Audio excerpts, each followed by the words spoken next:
What's up, YouTube? This is MathWiz97 and welcome to WrestleMania!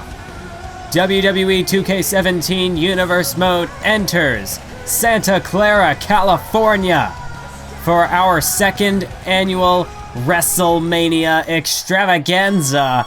And we are kicking things off in style because the new Women's Champion will be crowned. The first ever Women's Champion here in Universe Mode will be crowned. Will it be Natalya?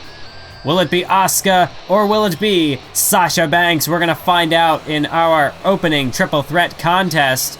But as always, of course, match times are down in the description. So if you're a little short on time, it's understandable. This is if you haven't already seen the length of this video, the length of this event, well, you know what you have to do. If you don't have the time and you do need to skip ahead, you're going to be missing out on all of this amazing action. But if you do need to, the timestamps are down there in the description if you should feel so inclined. But for the rest of us, let's go! As the second participant in this triple threat matchup makes her way to the ring, the Empress of Tomorrow, Asuka! Of course, this matchup, the three participants in this bout were determined via the Queen of the Ring tournament that started way back 2 months ago when Stephanie McMahon returned and announced the return of women's wrestling to Universe Mode. And of course, we had a 16 competitor tournament, but at the end of the day, it only comes down to 3. Of course, we do have the 2 who are currently standing in the arena right now that you can see. We've got Asuka and Natalya, undefeated in this tournament. But, you know, tournaments don't usually end with 3, so you might wonder, well, how the heck did Sasha Banks get here? Well, that is via the last chance match. So, basically, Natalya, she had to defeat Becky Lynch to advance to the finals. Asuka, she defeated Sasha Banks to advance to the finals. But we had one match left over, the last chance match, in which Sasha Banks was able to defeat Becky Lynch. And that is how Sasha made her way into this triple threat. It was her last chance to make her dreams come true here at the center stage of WrestleMania. And now, thanks to that matchup with Becky Lynch, thanks to that victory, Sasha Banks, her chances of becoming the first ever women's champion in Universe Mode, her chances are very much so still alive. And she's gonna have to use that tonight. She can't let that last chance just be simply a chance. She has to turn that opportunity into a reality. She has to make her dreams, she has to make them tangible. She was given the extra chance via the last chance match, but anybody can receive an opportunity.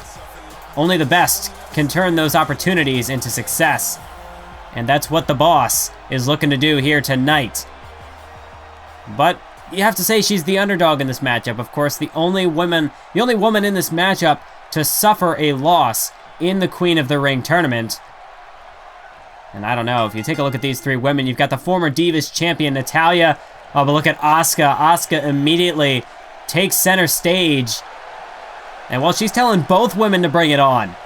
Asuka looking to take on both women at once here, and it looks like that's what's going to happen. Sasha Banks and Natalya working together, forming a bit of an alliance at the start of this triple threat matchup. Of course, that's the name of the game. You gotta have eyes in the back of your head in a triple threat matchup. Alliances will form, but alliances will break down, as you see right there. Asuka, look at this. Asuka taking out both women as Sasha Banks and Natalya try to cooperate. But, yeah, they say great minds think alike. I don't think that's exactly what Natalya and Sasha Banks had in mind, as they definitely did, well, they definitely did collide. Asuka bouncing both their heads off each other. But look at this. Massive clothesline by Natalya. She was able to duck that vicious roundhouse kick by Asuka. If Asuka can hit you with one of those roundhouse kicks, it might be lights out, but look at this. Asuka's out of the ring. Sasha Banks and Natalya I mean, I wasn't expecting this alliance to last very long, and indeed it is not. As Natalya and Sasha Banks going at it. As look at this, Asuka though, not gonna waste any time. Asuka wants to stay in the fight. There's that Japanese, oh, wait a minute, look at this! Roll up by Sasha Banks, 1, 2! No, but it's broken up by Asuka. Just able to sneak in there to make the save, and that's the thing. In a triple threat, you get knocked outside of the ring. Sure, you could wait out there and just spend the time recovering, let your two opponents beat the crap out of each other.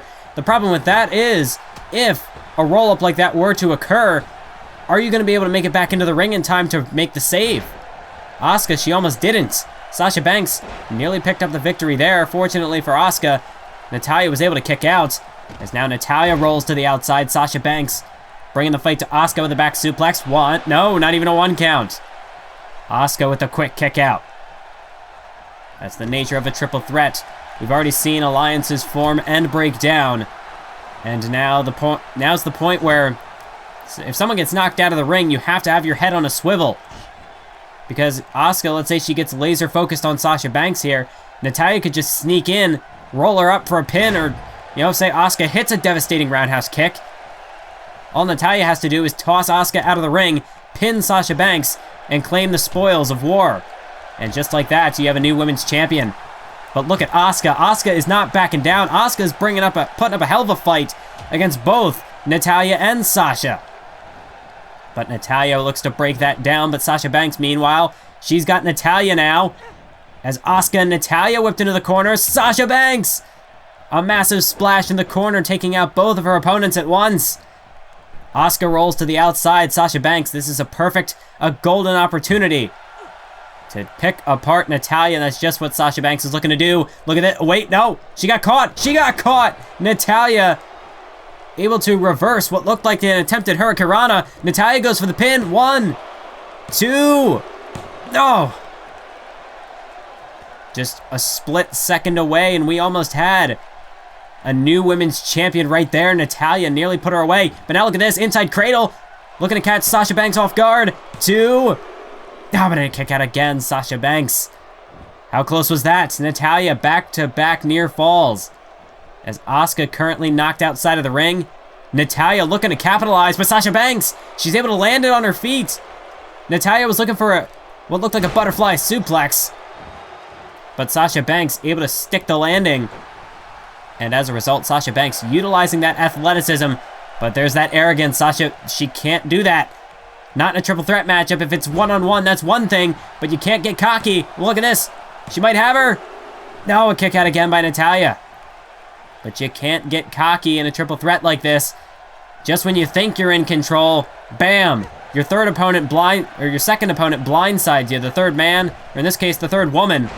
You get blindsided, and just like that, you think you're in control, and you've lost the match in just a split second. The momentum, the complexity of this matchup could change 180 degrees. Sasha Banks, that's what could cost her, is her arrogance. She has to keep it under control. She has to just stay on the attack like she's doing right now. As of course, Natalya, submission expert. Sasha Banks, a submission expert as well. And even Asuka, with her devastating Asuka lock. That's the thing, it could just come down to a battle of submissions in this matchup. I mean, we definitely know that Natalya and Sasha Banks, they do not want to try to outstrike Asuka, because that's just not going to happen. Asuka, a master of the Japanese strong style. You're getting hit with one of those kicks, one of those punches. I don't speak from experience, but from what I've heard, it's like taking a brick and just smashing it against your face. You think that sounds pretty? No, of course not. That's just the power that Asuka packs behind her strikes. So that's why Natalya and Sasha Banks have to do what they're doing right now, utilizing that ring presence. That technical specialism that each woman possesses. Sasha Banks going to the top rope, looking to take a risk. Will it pay off? Elbow drop, straight to the heart of Natalya. Hook in the leg, 1, 2. Now a kick out by Natalya. Natalya, of course, the veteran in this matchup. Asuka, she definitely has gained experience over in Japan in her time in Osaka.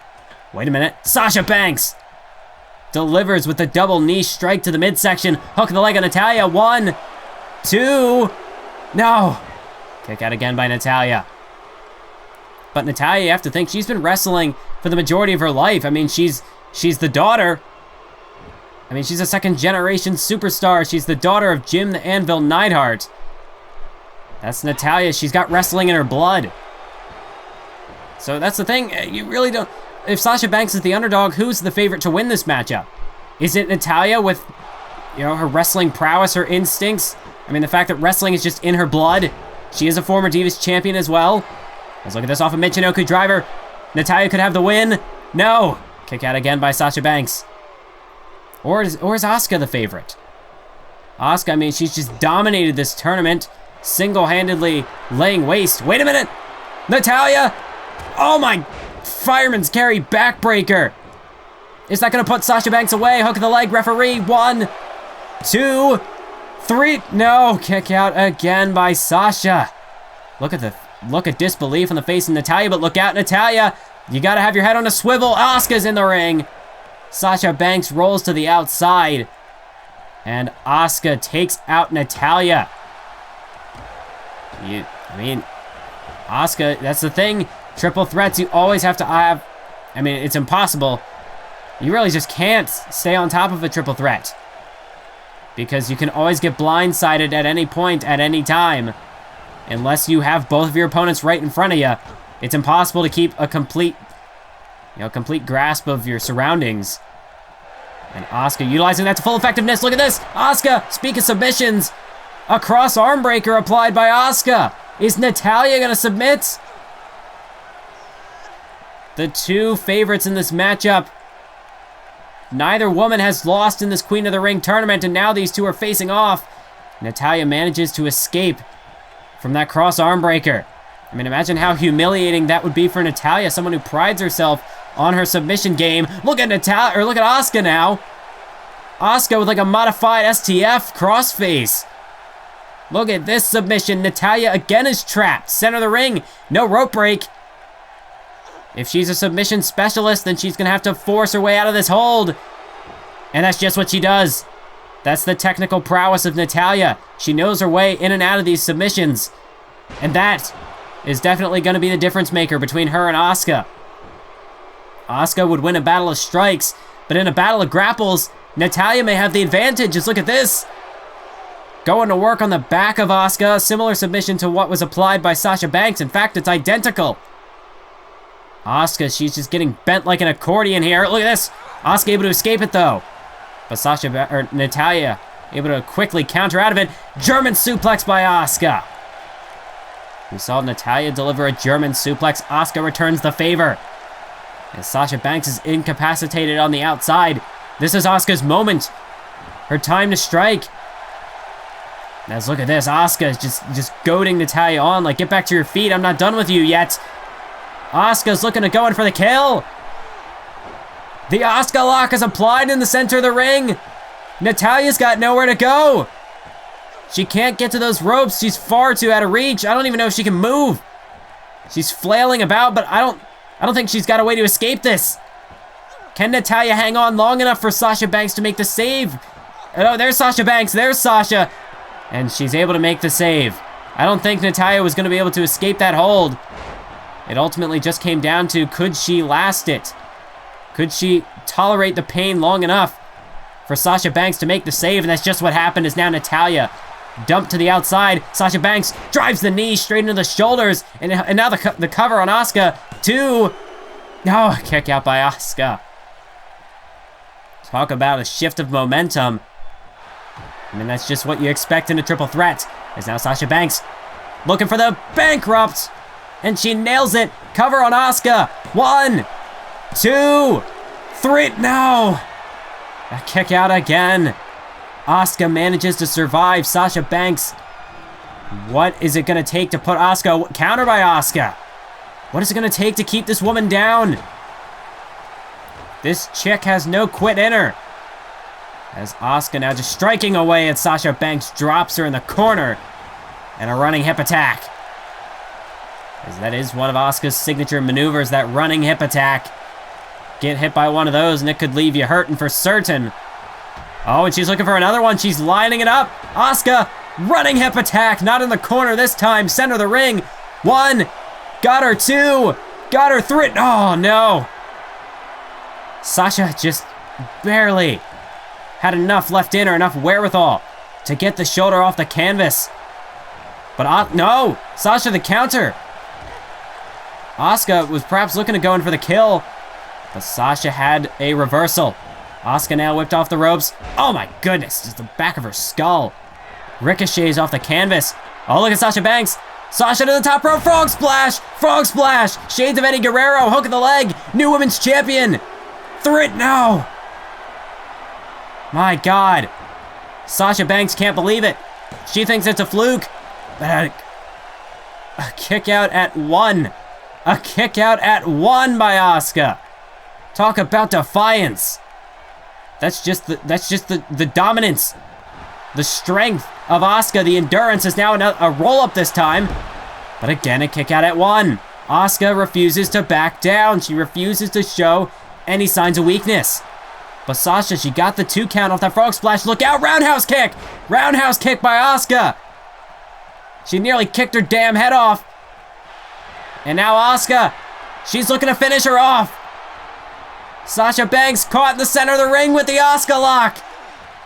Sasha's got nowhere to go. No rope break in sight. This is what Asuka used to defeat Sasha Banks. The Asuka lock. Is Sasha gonna tap? No, Sasha Banks able to fight out of it. How did she do that? It looked like Sasha Banks had no way out, and she made her own way out. She forced her way out of the hold, and now Asuka dumped to the outside. Natalya is she's still out cold on the outside. Oh no, no. Sasha Banks looking for the bankrupt on the floor. Wait a minute, Asuka had it countered. Asuka countered. We saw Sasha Banks use the same strategy in their original encounter several weeks ago. That's what Sasha Banks tried to use to put away Asuka, but Asuka with the counter this time as Banks whipped straight into the barricade. Asuka now. Oh my God! Backslide driver out on the concrete floor. Sasha Banks. That might have just broken her neck. Dislocated a shoulder. And in any capacity, that's done some serious damage. Sasha Banks. I don't know if she can come back from that.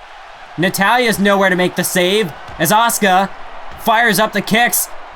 Knockout right there. It's over. If Asuka can cover, we've got a new women's champion right here. 1, 2, 3. And there you have it, folks. There is your inaugural women's champion of the new era. Asuka, the Empress of Tomorrow, becomes just the Empress. She is the new women's champion. She will lead this women's division, the revival of the women's division. She will lead it as its champion. My God. What an effort from these 3 women in this matchup. I mean, you had the back and forth technical struggle between Sasha Banks and Natalya. You had Sasha Banks try to stage a fight against Asuka. Asuka and Natalya had it out.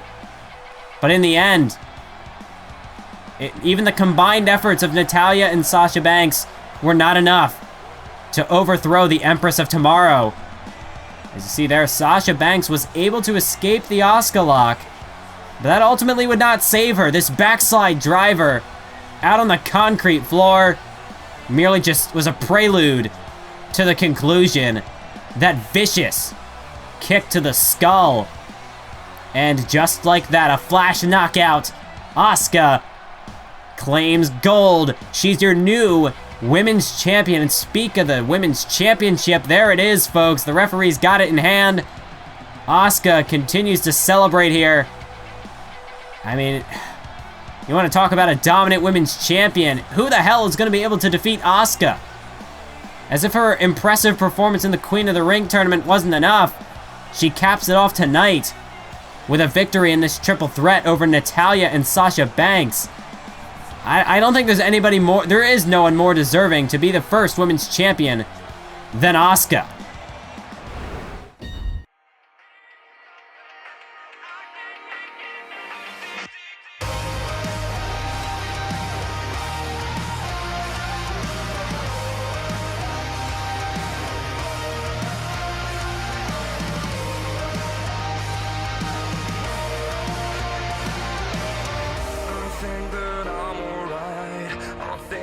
not so tired. I just feel the pressure of that thing that I have in mind. I wanted peace, I wanted to be fine. I wonder why I cannot just sit for. Welcome back to Santa Clara, California. As WrestleMania continues to plunge forward, we've got the United States Championship up for grabs next. As here comes the challenger. He is the leader of the Outcasts, Curtis Axel. Of course, Curtis Axel, he earned his way into this United States Championship matchup with Baron Corbin by picking up victories over Rusev and Sami Zayn in the past month. Of course, he did have some assistance. He had outside help from Heath Slater and Bo Dallas during those matches. But the fact remains that Curtis Axel did score wins over two of, well, who arguably would have been the top two contenders for that United States Championship. Sami Zayn, of course, formerly challenging Baron Corbin at the Fastlane pay-per-view. Rusev answered Baron Corbin's United States Championship Open Challenge a couple of weeks ago. So Curtis Axel, regardless of his tactics, he did make quite a statement. The only problem with that is the Outcasts are banned from ringside for this matchup. So Curtis Axel, he goes one-on-one with Baron Corbin all by himself. Can he capture the US title on his own? I guess we're about to find out. As, well, Baron Corbin's music should have hit by now. This is the part where Baron Corbin comes to the ring. Axel's waiting. He's ready to go. He's taken off his entrance attire. He's ready to fight. But wait. I'm getting something in my ear. Right. Wait. What do you mean Baron Corbin's not in the building? You're joking, right? Well, the referee has been instructed to start the count if Baron Corbin does not make his way to the ring by a 10 count. Curtis Axel will win this match via a forfeit. You know, come to think of it, I don't think anyone has seen Baron Corbin backstage since Seth Rollins asked him to help him with his match with Samoa Joe. Of course, we know that Baron Corbin did not help Seth Rollins. As you see, Curtis Axel, well, he's trying to go back there to bring Corbin out here. Curtis Axel, he wants to fight for this US title. But the referee, I mean, there's nothing Axel can do. You see him pacing around the ring. He is furious right now. The referee is counting. We're almost at a 10 count, folks. Baron Corbin, he might lose this match via a forfeit. That's a 9 count, and it doesn't seem like Corbin's making it out here. Curtis Axel has won this match by a forfeit. What? So, Curtis Axel's our new United States champion. Baron Corbin, he's not even in the building. And you can see Axel is pissed off. I mean, rightfully so. This was his moment. His chance to shine, and Baron Corbin just blew him off. What caused this? Well, I guess the show must go on. You know, that's the rule of show business. You know, anything that could happen. That's the thing with an event like this. You never know what could happen. So, we have a new United States champion. That's 2 titles now that have changed hands here tonight at WrestleMania. Axel, not the result he would have wanted, but who knows? Are we going to see a 3rd title change hands? That's what we're about to find out in this matchup right now, as it's the Tag Team Championship Fatal 4-Way Elimination match. As you see making their way to the ring, this is Bubba Ray and Devon Dudley, the Dudley Boys. Of course, in this matchup, it will be the Dudley Boys, the Primetime Players, the Ascension, and our champions, Finn Balor and Hideo Itami. It's a Fatal 4-Way Tag Team Elimination matchup, and it's a Tornado Fatal 4-Way Elimination matchup. None of that tagging in and out business in this matchup. This is going to be pure chaos, folks. I mean, WrestleMania, I mean, we just saw with the US title, this event is going to be chaotic if the rest of the match card's any indication, but this matchup is really going to kickstart that road to chaos. Wait, now I'm getting something again in my ear. Well, we've got footage now, folks. Backstage, Darren Young and Victor are trading blows. Meanwhile, in the locker room, that's Connor and Titus O'Neil. The Ascension and the Primetime Players are going to war backstage. Well, we're in these 4 tag teams are supposed to come to the ring to start this matchup, but the Primetime Players and the Ascension, they're not. They're just starting things off right now. They're not even waiting for the bell. I mean, it's a tornado. Oh my God, through the table, Jesus.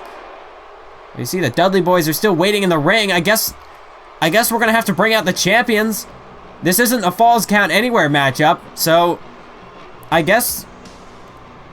What are we doing? What are we supposed to do? Okay. All right. So from what I've been told in my headset, this matchup will continue as scheduled. It is still a Fatal 4-Way Elimination Tag Team matchup, but the Ascension and the Primetime Players, they're backstage brawling it out. They're eventually going to have to come to the ring at some point. This matchup will not end until the Ascension and the Primetime Players, well, this matchup will not end until one team is left standing. So I guess if the Ascension and the Primetime Players, if they want those tag team titles, they're going to have to bring their fight to the arena. They're going to have to bring it to the ring, rather. I can barely keep up with all of this. Thankfully, we have a moment to breathe here. Not so much for the Ascension and the Primetime Players. Their brawl backstage continues. As you see, making his way to the ring, it is Finn Balor, one half of our WWE Tag Team Champions. The Tag Team Championships were, of course, won by Finn Balor and Hideo Itami back at Battleground when they defeated the former Tag Team Champions, the Ascension. Ever since then, Finn Balor and Hideo Itami have mowed down challenge after challenge. At Survivor Series, it was the Lucha Dragons. At Fastlane, it was New Day. At the Royal Rumble, it was Wesley Blake and Buddy Murphy. And now tonight, Balor and Itami, once again, step into the Lion's Den. But this time, they've got more than 2 men gunning for the gold. They've got 6. They've got Connor and Victor, Bubba Ray and Devon, and of course, Darren Young and Titus O'Neil. This certainly will be a war to end all wars for our tag team champions. It'll be a miracle if they can walk out of this tag team matchup tonight, still with those titles intact. As we now await the arrival of Hideo Itami. We talked about Asuka earlier, a master of the Japanese strong style. How about Hideo Itami? I mean, we've got 3 Japanese sensations taking center stage at this event tonight. We know later on we're going to see Shinsuke Nakamura make his in-ring debut when he takes on the Beast Incarnate Brock Lesnar. Perhaps we're going to see a pattern here tonight. I mean, Asuka, she won the Women's Championship in the Triple Threat to kick off our show. If Hideo Itami and Finn Balor can retain the tag titles tonight, perhaps it could be a sweep for our Japanese competitors here tonight. Who knows? You see the sign there, greatest tag team in history. Perhaps that could be a description of Balor and Itami if they could win this massive challenge that's ahead of them tonight. You can clearly see that Balor and Itami have gained quite the following during their time as a tag team. But the question with these guys has almost always been, well, if they're this dominant as a tag team, well, then what does the future hold for them as singles stars? That has always sort of been in the background with Balor and Itami, and they have stated in the past that if they were to lose those tag team titles, well, they're going to go their separate ways. They're going to pursue singles careers.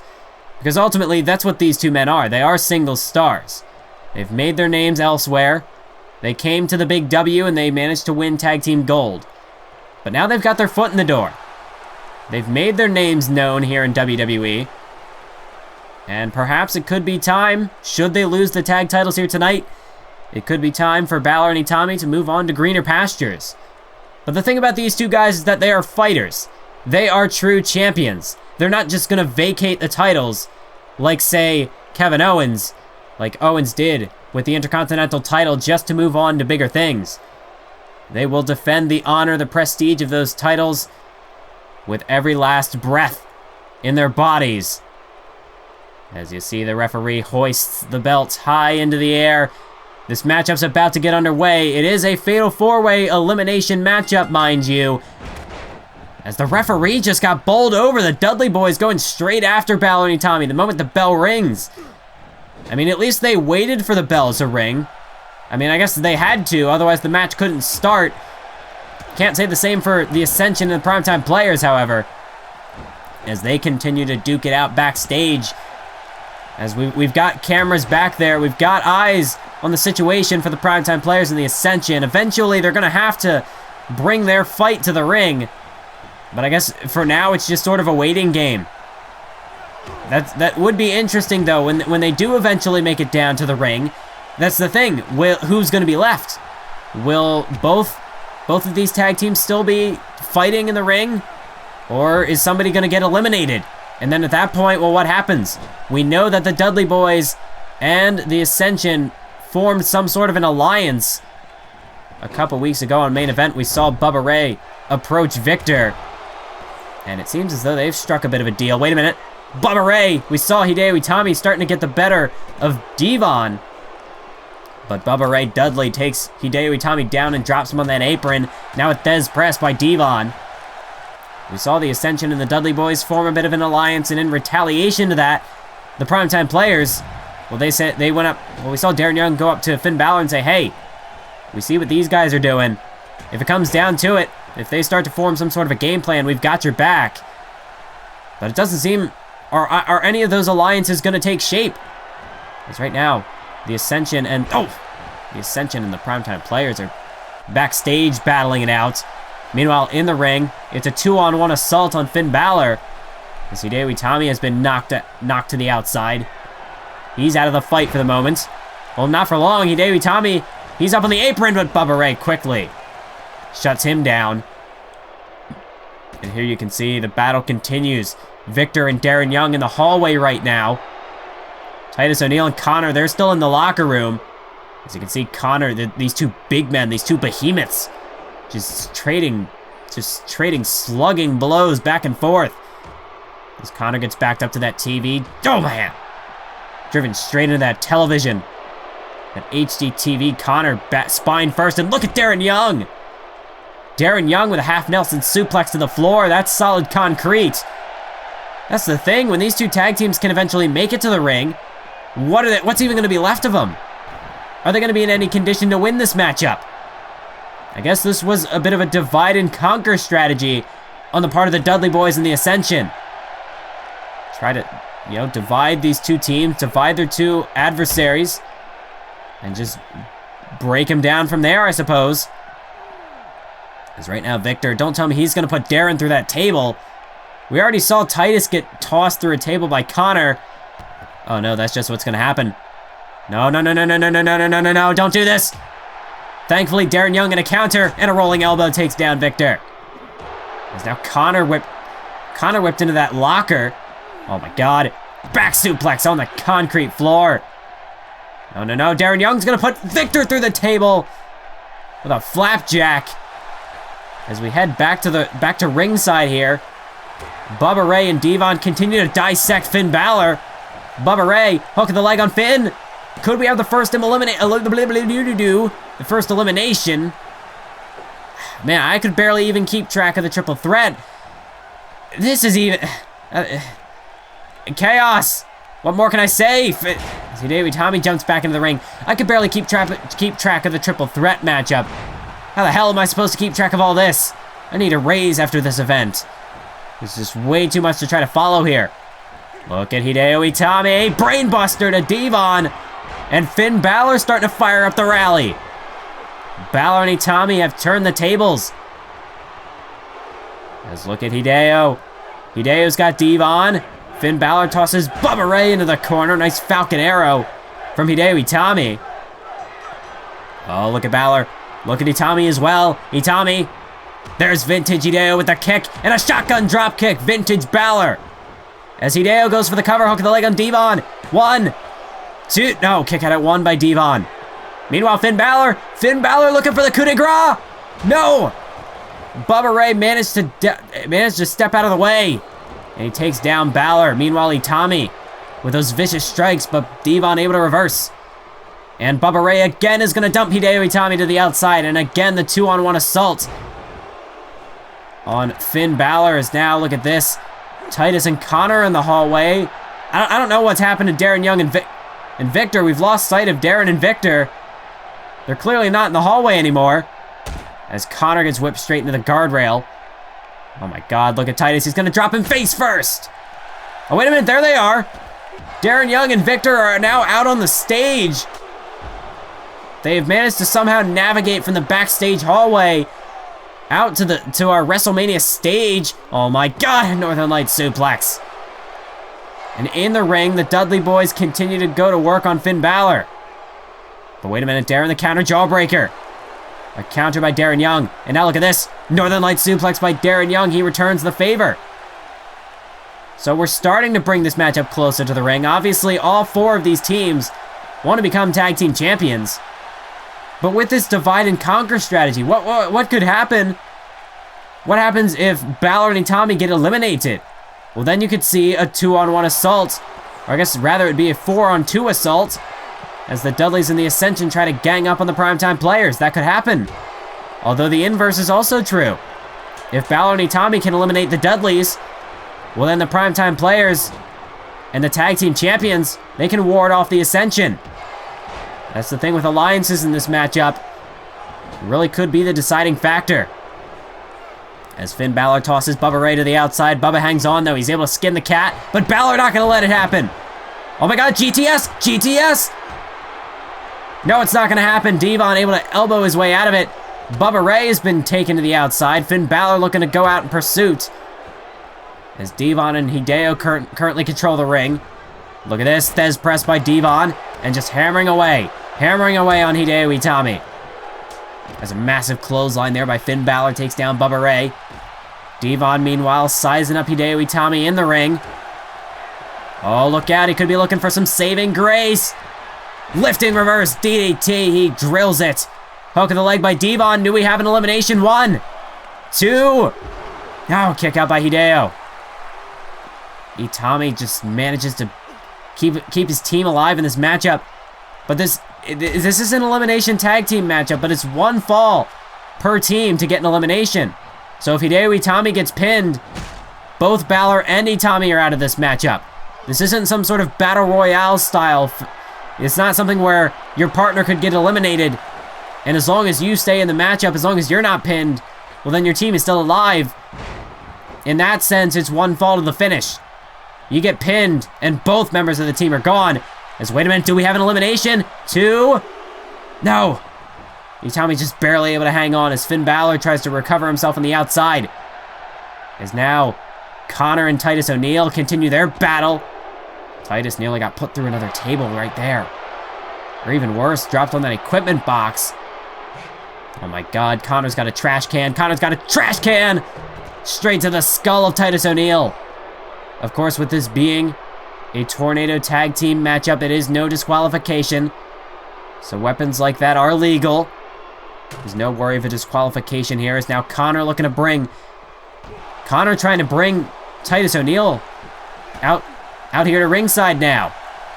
As Victor and Darren Young are still on the stage.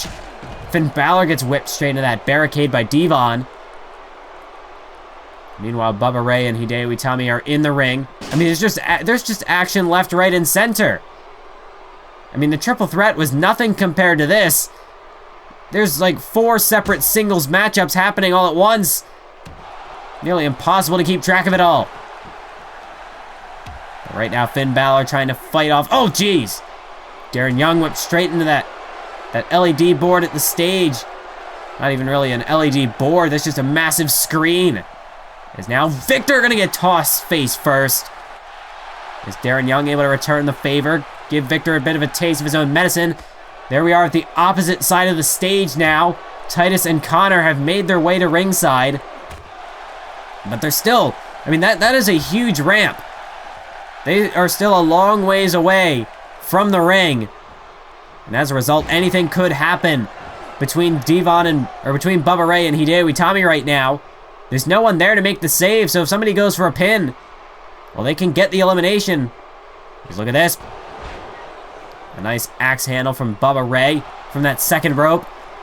And I think Bubba Ray, he could be looking to go for the kill. Could be looking to put Hideo Itami away. He's thinking powerbomb, and he hits it. Bubba Ray with a massive powerbomb.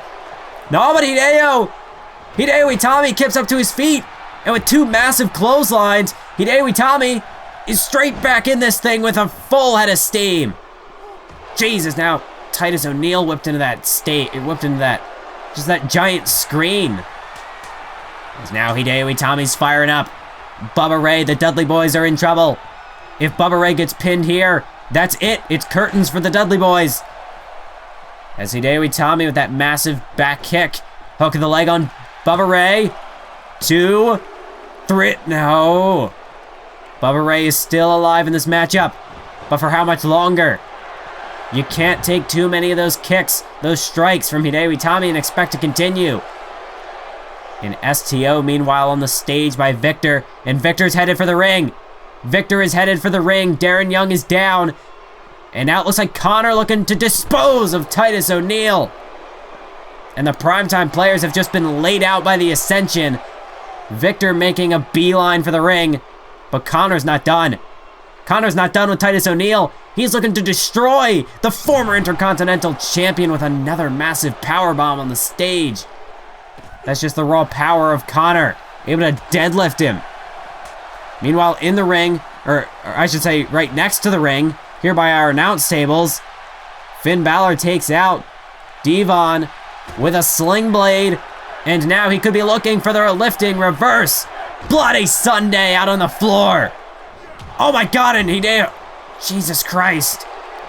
Hideo Itami just took a big, massive boot from the top rope to the floor. Bubba Ray has just been eliminated from the ring, but Victor's in the ring now. Victor and Finn Balor are going at it. Itami has just been taken from the top rope with a massive boot. Bubba Ray, he's out on the outside. Devon's out on the outside. Connor now hits the ring. As now it's a 2-on-1 assault. The Ascension going to work on Finn Balor. You can see Titus O'Neil, he's starting to recover his wits out there on the stage, but he's in no condition to make a save here. And after that huge boot falling from the top rope to the floor, Hideo Itami is out cold. As now Connor and Victor can just pick Finn Balor apart. And that is exactly what they are doing. They are just dissecting this man.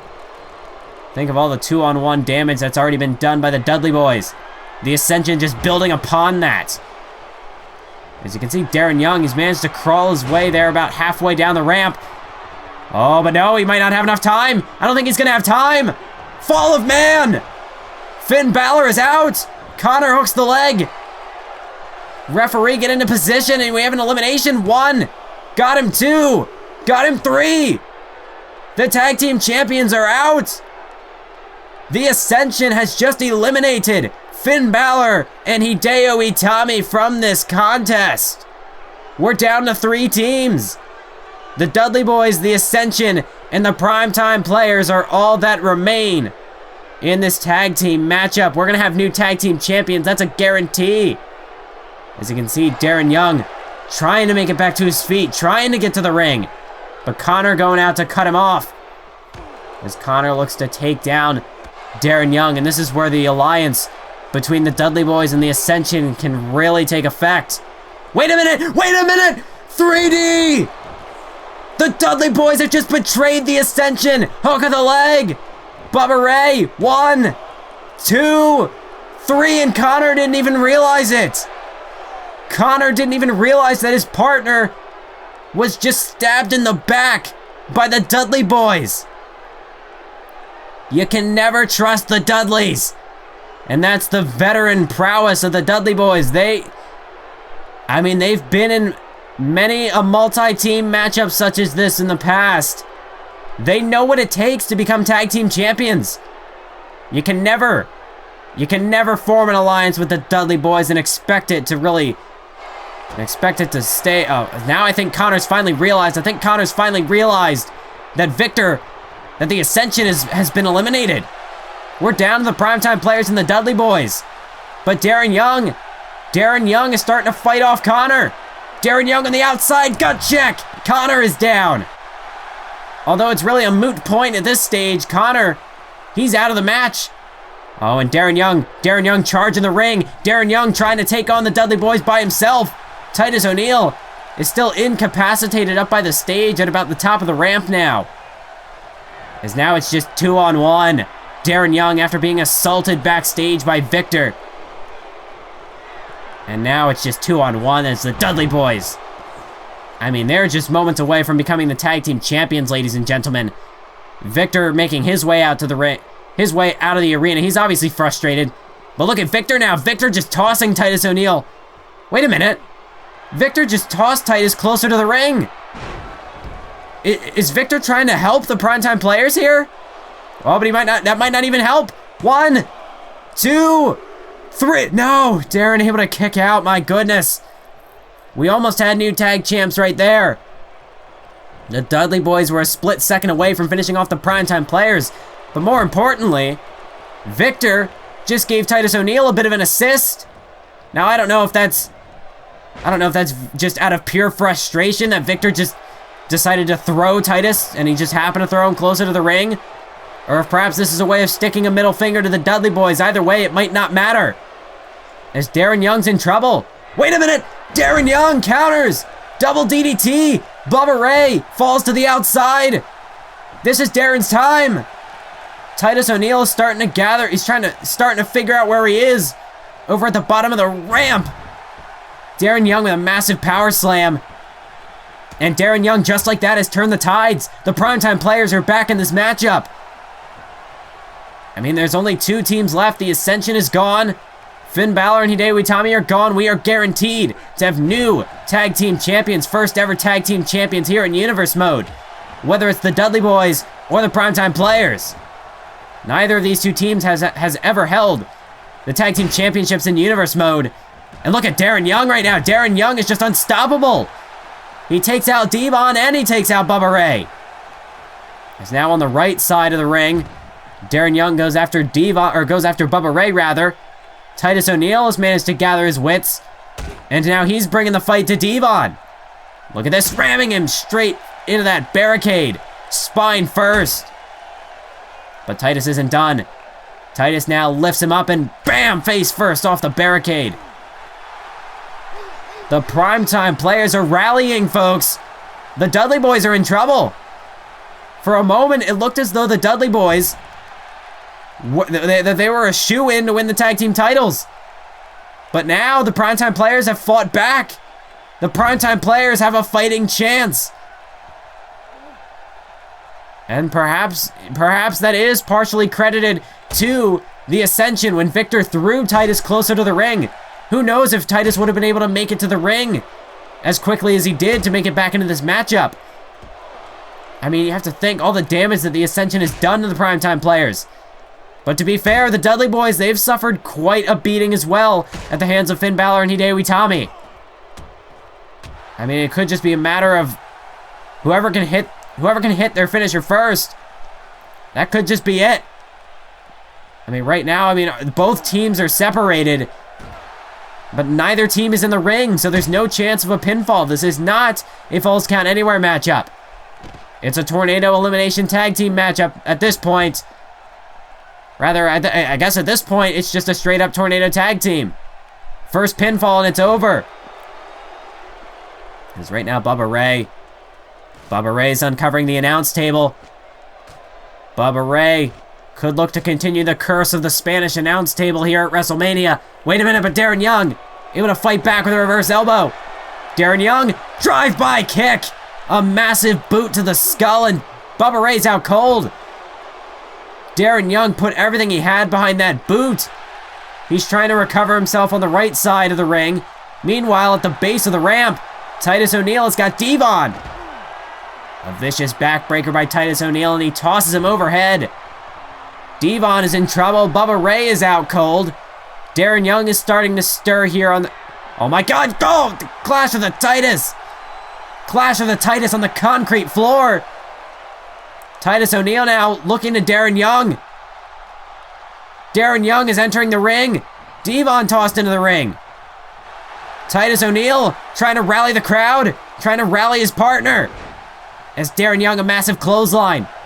Bubba Ray is out cold at ringside. Titus O'Neil taking the time to catch his breath. I mean, that's a smart strategy. Darren Young's got him. Darren Young hangs him out to dry on that top rope with that alley-oop. Oh, but Bubba Ray's back. Bubba Ray's back. But Darren Young's not going to let it happen. Darren Young not going to let him get back in this matchup. Back suplex on the apron. Is Devon now trying to gather himself? Titus O'Neil, he's essentially just collapsed in a heap at ringside. I mean, he put everything he had behind that clash with the Titus. Darren Young, gut check! Gut check by Darren Young, but Devon's still in it. Oh, a massive kick to the side of the skull. Darren Young, has he done it? Hook of the leg on Devon. Do we have new champs? 1, 2, 3. We have new tag team champions, ladies and gentlemen. The Primetime Players have done it.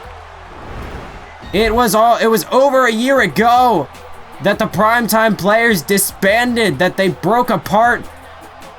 At last year's Elimination Chamber pay-per-view, they faced off in one of what would be many encounters between the two.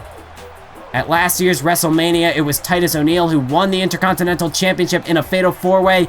Darren Young unable to achieve the same success. And here we are, 1 year later, when it seemed like the Primetime Players would never get back together as a tag team. Here we are, just 1 year later. They are now your new tag team champions. As you can see, the highlights from this matchup, the Ascension drilling the Fall of Man to eliminate Balor and Itami, but that was when the Dudley boys, they broke off the alliance. They took the time, they had the opportunity, and they chose to strike. And that was the fall of the Ascension. And ultimately it came down to these two teams, the Dudley boys and the Primetime Players, and it was Darren Young, who was just on pure adrenaline at this stage. Takes out Bubba Ray, takes out Devon with a gut check, and for added insurance, this massive kick to the side of the skull. And now you see Darren Young collapsing in the ring. This has been a long journey for these two men. They've been through hell and high water together. They've been through hell and high water against each other. They've been opponents, allies, and now finally, they are champions. What a match. What a fatal four-way elimination tag team matchup. And I gotta give kudos, you gotta give props to the Primetime Players. For the first time this evening, we continue the WrestleMania match card with a non-title match. Although this will not be the last. As this one you could almost consider a title match for how severe the stipulation of this matchup really is. Because the loser of this matchup will be out of the championship running. They will not be allowed to challenge for the WWE Championship for the entirety of the next year. For an entire 12 months, the loser of this matchup will be banned from competing for the WWE Championship on SmackDown. Will it be Roman Reigns or will it be John Cena who keeps their championship aspirations alive? Well, that's what we're going to find out. Roman Reigns, the last time he challenged for a WWE Championship, or I should say the last time he actually got a WWE Championship match, was at Battleground. And of course, at that time, Roman Reigns fell short to the Beast Incarnate, Brock Lesnar. I mentioned him a little bit earlier in the show. We're going to see him later on when he takes on Shinsuke Nakamura. As for John Cena, the last time he challenged for the WWE title, it was at Night of Champions, when he was defeated, of course, by Brock Lesnar. So while it has been a while since these two men last challenged for the WWE title, that hasn't changed the fact that they want to be champion. I mean, that is the ultimate goal on whichever brand you are on, is to be the top dog. But only one man can hold that title. Only one man can hold that crown. And while these two men, they haven't held the crown in quite some time. For the case of Roman Reigns, he has never held the WWE Championship here in Universe Mode. John Cena, I mean, the last time he held the WWE title, I mean, he had the opportunity to compete at last year's WrestleMania if all he had to do was retain his WWE title inside the Elimination Chamber, and he failed to do so. John Cena, he was not even on the WrestleMania card last year. Whereas Roman Reigns, to his credit, he was on the winning end of a 6-man tag team matchup when The Shield took on the Wyatt family. It really just puts into perspective the various journeys that these two men have gone on. Roman Reigns, of course, The Shield completely fell apart after he was drafted to SmackDown. Seth Rollins and Dean Ambrose just completely tore each other apart. They've been at each other's throats for the majority of the last year. Of course, they're going to be competing later on in a 60-minute Ironman match, but we'll get to that later on. We already have heard Roman Reigns' thoughts on that matter.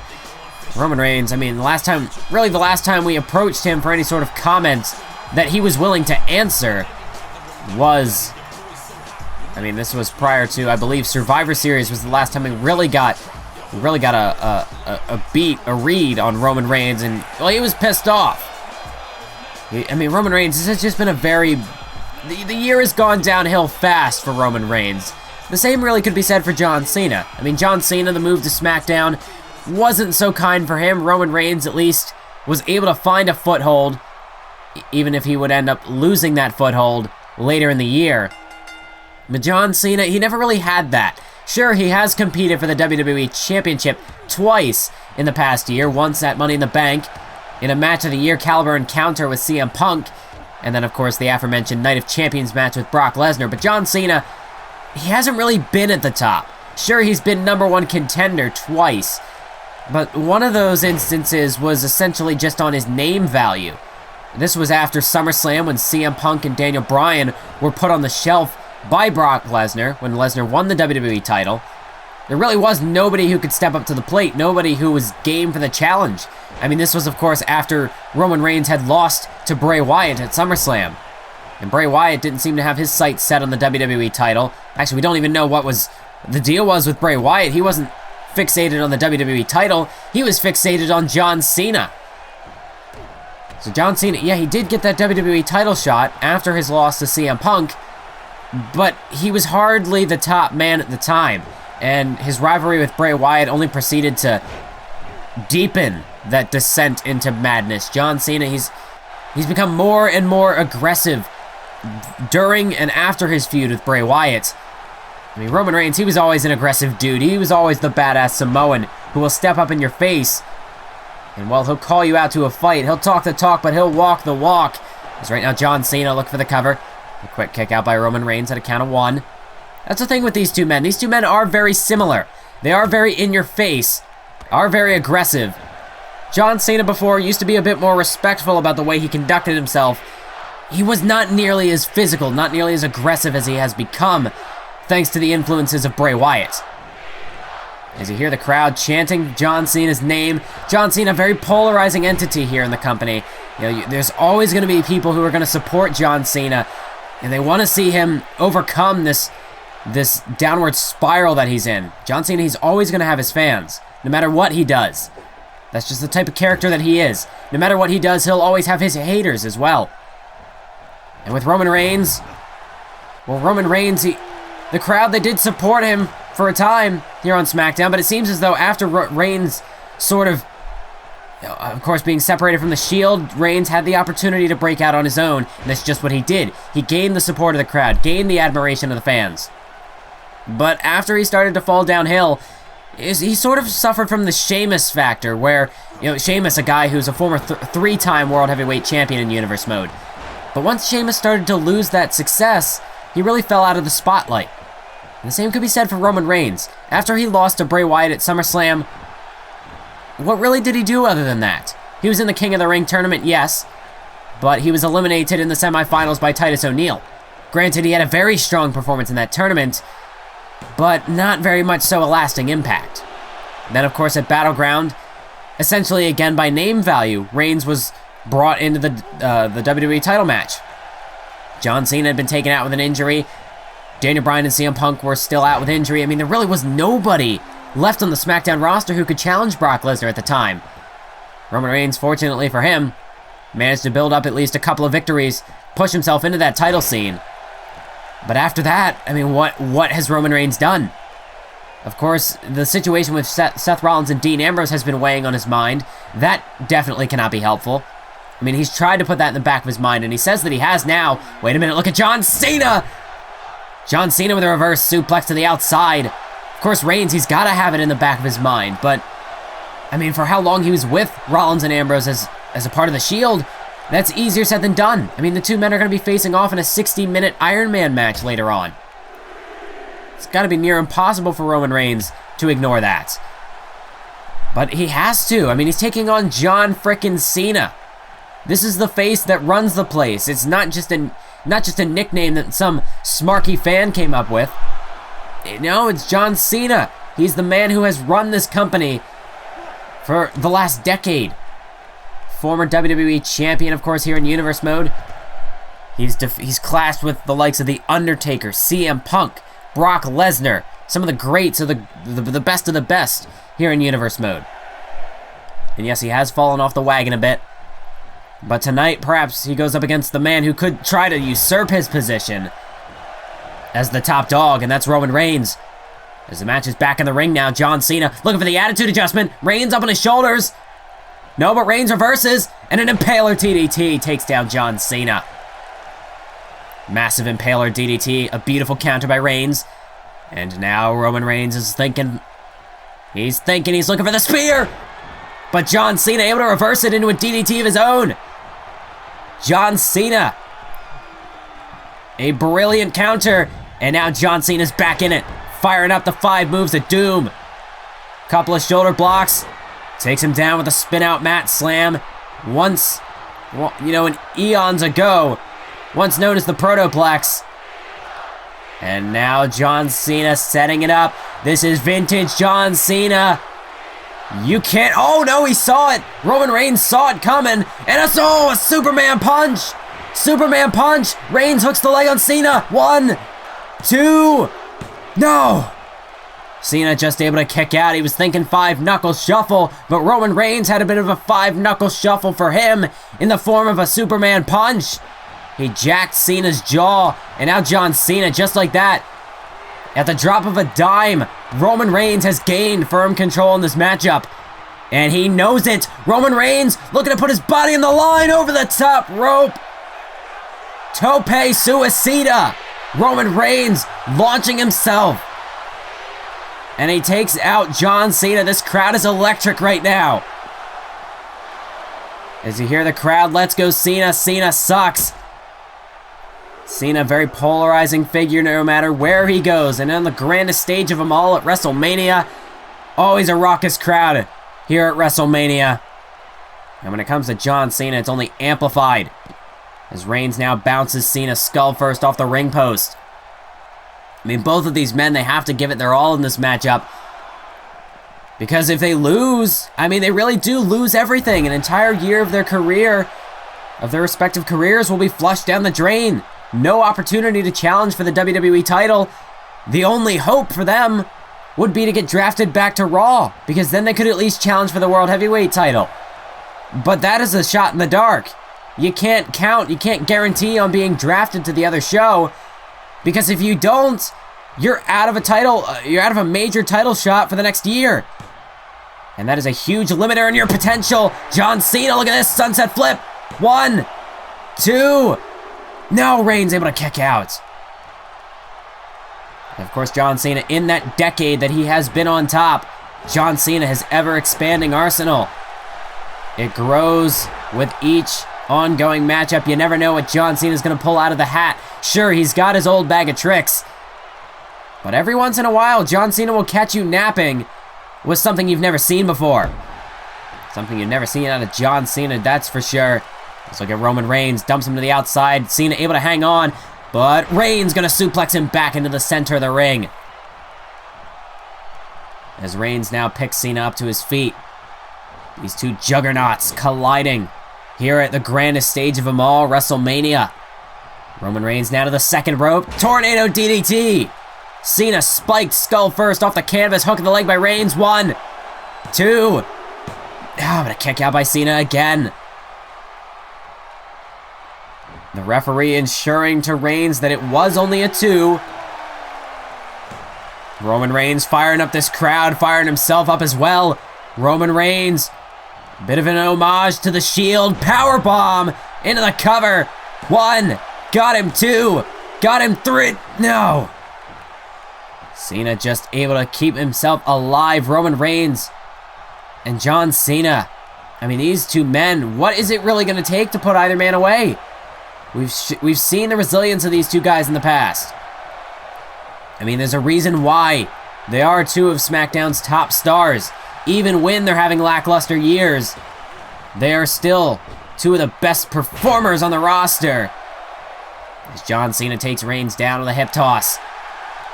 As now John Cena measuring his man. What is Cena looking for? Reigns stumbles to his feet, but he has no... Oh, wait! Reigns perhaps playing a bit of possum. As Cena now is in trouble. Roman Reigns has him in the crucifix position. Powerbomb! And the hook of both legs. 1, 2, 3. No! Cena just... at the tightest of 2.9s, John Cena muscles his way out of that pinfall attempt. But does he have enough left in him, enough wherewithal to counter what's coming next? Roman Reigns, spear, no! Cena countered it again. Cena reversed the spear into a DDT. And now John Cena with the STFU. John Cena with the STFU. Locked in on Roman Reigns. And this would be a massive middle finger to Reigns if Reigns was forced to tap out. But Reigns looking to stick a middle finger to John Cena as he's able to force his way out of the STFU. And a massive clothesline. A massive clothesline by Roman Reigns. Cena trying to silence Roman Reigns' attempts to keep himself in the WWE title picture, but Reigns, he says, nah, I am still in this matchup and I am not going to quit like that. It's not going to end that way. As now Roman Reigns has Cena up on his shoulders. Look out, avalanche Samoan drop from the middle rope, but Reigns not even going for the pin. Roman Reigns sizing Cena up, spear! Spear! Spear! Hook of the leg by Reigns. 1, got him. 2, got him. 3, no! Are you kidding me? Reigns with an avalanche Samoan drop followed up by a spear. And John Cena kicked out at 2 3/4, 2 7/8. And now wait, Cena with a counter. He has the wherewithal to counter a German suplex. And now John Cena off the German suplex. He's not going for the pin. John Cena looking to put away Roman Reigns. Up on his shoulders. F-U. Hook of the leg. 1, 2, 3. No. John Cena. Well, he doesn't believe it. He's going for the cover again. 1, 2. And a kick out again by Reigns. It was no fluke, John. You can give Reigns as many FUs as you want, but Reigns will be sure to give you. He'll answer back with an attitude adjustment. That's what John Cena needs, is an attitude adjustment. As now Cena with a short arm clothesline. As the referee now trying to create some separation here. The referee trying to check on Roman Reigns, make sure that he's really still with it. Might have just been on instinct alone that Reigns kicked out. But Reigns still alive. The referee allows this match to continue as John Cena now up on the top rope. Look out! Reigns able to get out of the way. He managed to avoid it. John Cena, it's very rare that we see him go to the top rope, take risks like that, and that's why he crashes and burns. And Roman Reigns is going to make him pay because of it. Roman Reigns looking to deliver an FU of his own from the top rope. Bam! Massive fist drop to the outside. Straight into the face of John Cena. And Roman Reigns says, hey, there's your FU. Oh no, not on the outside. It's not going to happen though. Reigns was thinking another powerbomb. But Cena had it countered, a back body drop. No, not on the outside. Attitude adjustment. An attitude adjustment from John Cena. Roman Reigns, referee at a count of 5. John Cena's going to try to win this by countout. Well, this is very uncharacteristic of John Cena, but that's the desperation in this matchup. I mean, when a year's worth of WWE title opportunities could be at stake, I mean, you have to do whatever it takes. Referee up to a count of 8, but Reigns back in the ring. John Cena, though, jumps right on him. John Cena straight on the attack. Roman Reigns, he may have beaten the count, but he is certainly in no condition to go on the offensive right now. John Cena, just like a wild animal, just like a rabid dog, John Cena will not give Roman Reigns a chance to recover. As Cena now up against those ropes. Look at this springboard stunner. Reigns is out like a light, center of the ring, but John Cena's not done. John Cena, is it going to be a third? Is it going to be a third? Attitude adjustment. There's your FU to Roman Reigns. FU to your year's worth of WWE title opportunities. John Cena keeps his shot, his hopes at the WWE title alive, and he buries Roman Reigns. Any hopes of Roman Reigns getting a shot at the WWE title in the next year? It's all up in smoke. Roman Reigns, this loss prevents him from competing for that title for the next year. His only hope is that he would get drafted to Monday Night Raw tomorrow night in the WWE draft, but if that doesn't happen, well, Reigns, he's out of luck. And I mean, even that is a shot in the dark. Who's to say that, I mean, the WWE draft is pure chance. You really have to have incredible luck for Reigns to be able to be drafted to Raw at that stage. That's all he can hope for, though. That's really his only chance. Is John Cena. A massive victory, so at the very least, even if Reigns were to go to Raw, John Cena, he's essentially just banished Reigns from his brand, even if Reigns stays on SmackDown. And I don't know why I'm putting so much emphasis on this draft, because it's really a minuscule chance of even happening. John Cena has just removed Reigns from the WWE title picture, and essentially the main event scene because of it. What does the future hold for Roman Reigns now? He can't challenge for the WWE title. John Cena, on the other hand, this victory, I mean, if you want to look at the next challenger for the WWE title, John Cena might just be the guy. I mean, a huge victory over a guy like Roman Reigns with this much of a risk hanging in the balance. I mean, if John Cena stakes a claim for the WWE title, I cannot blame him. I mean, really, who would be more deserving than John Cena? You saw the hell that those two men just had to go through. 3 attitude adjustments until Roman Reigns finally accepted defeat. Well, didn't really accept defeat. Regardless, hell of a performance between those two men, and while it was an incredible match, that nonetheless is going to be a sour note for Reigns. He may have won at last year's WrestleMania, but not this time. Not this time. If you thought that the tag team match was chaotic, boy, you haven't seen anything yet, because this next matchup, it is a 6-man ladder match for Chris Jericho's Intercontinental Championship. Making his way to the ring, the gorgeous one, Prince Pretty, the king of Cuteville, Tyler Breeze. Will tonight be the night where Tyler Breeze finally captures that coveted Intercontinental Championship? Will Tyler Breeze's first WrestleMania appearance be a successful one? Be a gorgeous one? Well, maybe not the latter. I really don't think that this is going to be a gorgeous performance by Tyler Breeze. I mean, just look at that ladder. Just that, you can see the ladder in the background.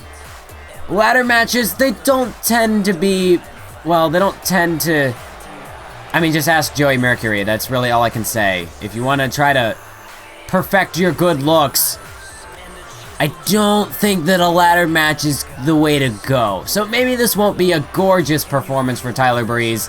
I mean, he can try. He's going to have to do whatever he can to avoid taking a ladder to the face if he wants that to be the case. But if he wants to try to make this a success, I don't think he can achieve both at once. I mean, he's going to have to sacrifice his looks or the victory. Because if he wants to climb that ladder, grab that championship, and become the next Intercontinental Champion, he's gonna have to throw his body in harm's way, and he might have to take a couple ladder shots. So, I mean, it's one or the other. Take your pick, Tyler. But here's the real crux of the narrative. The real big motivator going into this matchup is the man who last year had an opportunity at the Intercontinental Championship in a fatal four-way matchup that also included Titus O'Neil, Darren Young, and Ryback. But in the end, it was Cody Rhodes who was pinned by Ryback. Well, no, he was pinned by Titus O'Neil in that fatal four-way for the Intercontinental Championship. And that is, of course, Cody Rhodes. Cody Rhodes, of course, last year at WrestleMania, not a very successful one. Cody Rhodes, he hasn't had a very successful past year just in general. I mean, he underwent this whole transformation into Stardust. Then his identity was stolen by Austin Aries. We didn't find this out until months later. But at Survivor Series, Austin Aries, just when it looked like Cody Rhodes could capture the Intercontinental Championship, he was assaulted in the parking lot backstage, and Austin Aries stole Cody Rhodes' identity. And Austin Aries went on to win the Intercontinental Championship by defeating Darren Young on that night. Aries would hold the title under the alias of Stardust for months until Chris Jericho took it from him in January in a no-holds-barred war. That was, of course, back in January. I believe it was the third week in January. That was when Chris Jericho won the Intercontinental Championship.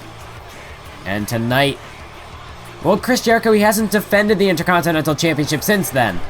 I mean, of course, at the Royal Rumble, Lita wanted Jericho and Stardust to take the time to heal because she wanted them to have a good performance for SmackDown in the Royal Rumble. So the rematch ended up getting delayed.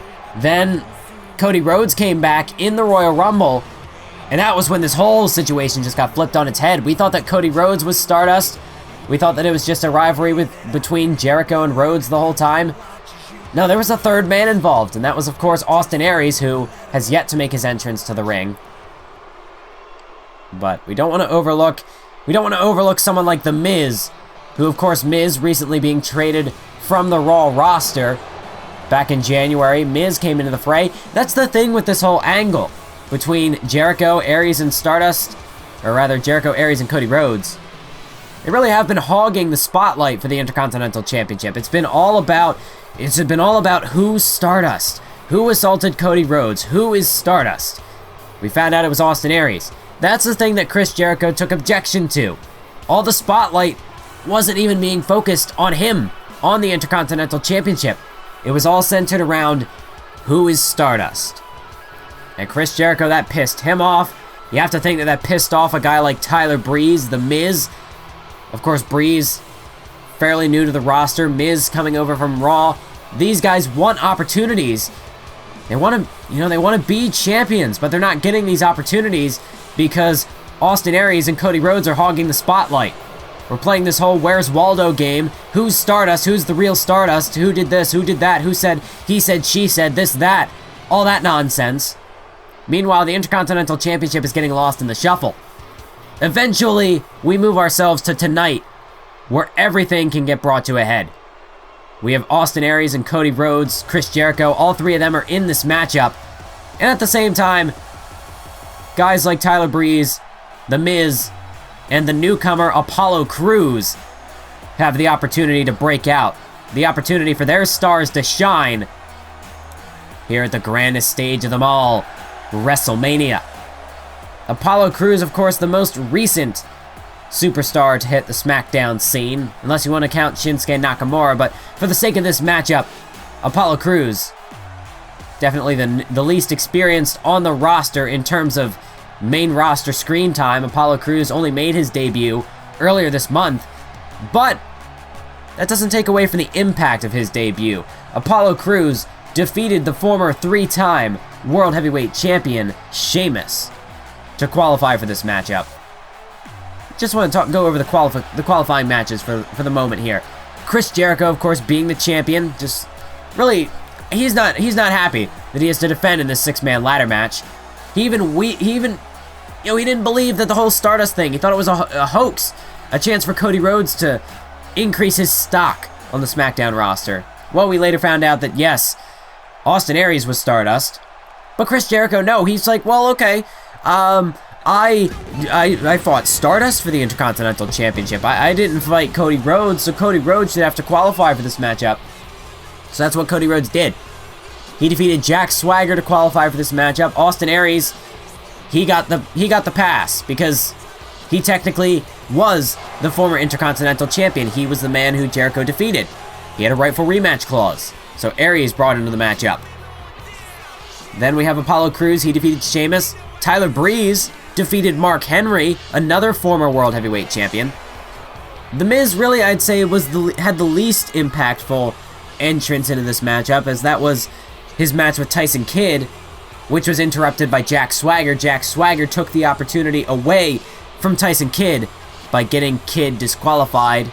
Swagger, of course, attacking The Miz, and I'm not sure The Miz is going to complain that he's in this matchup. He's not going to complain about that. But you cannot deny that the way that The Miz entered this matchup was definitely the least dignified of all 6 of these men. But at the end of the day, he's here, and that's what matters. He's at WrestleMania. We can't say the same for him last year. I mean, just look at the list of superstars in the ring right now. Tyler Breeze wasn't even in Universe mode last year, so he wasn't at WrestleMania. Austin Aries, he wasn't at WrestleMania last year. He wasn't even here. Apollo Crews, he wasn't here. He wasn't at WrestleMania last year. The Miz was here. He wasn't at WrestleMania, though. Chris Jericho, he was here. But did he have a match at WrestleMania? No, he did not. Cody Rhodes is the only man in this matchup to have competed previously at WrestleMania.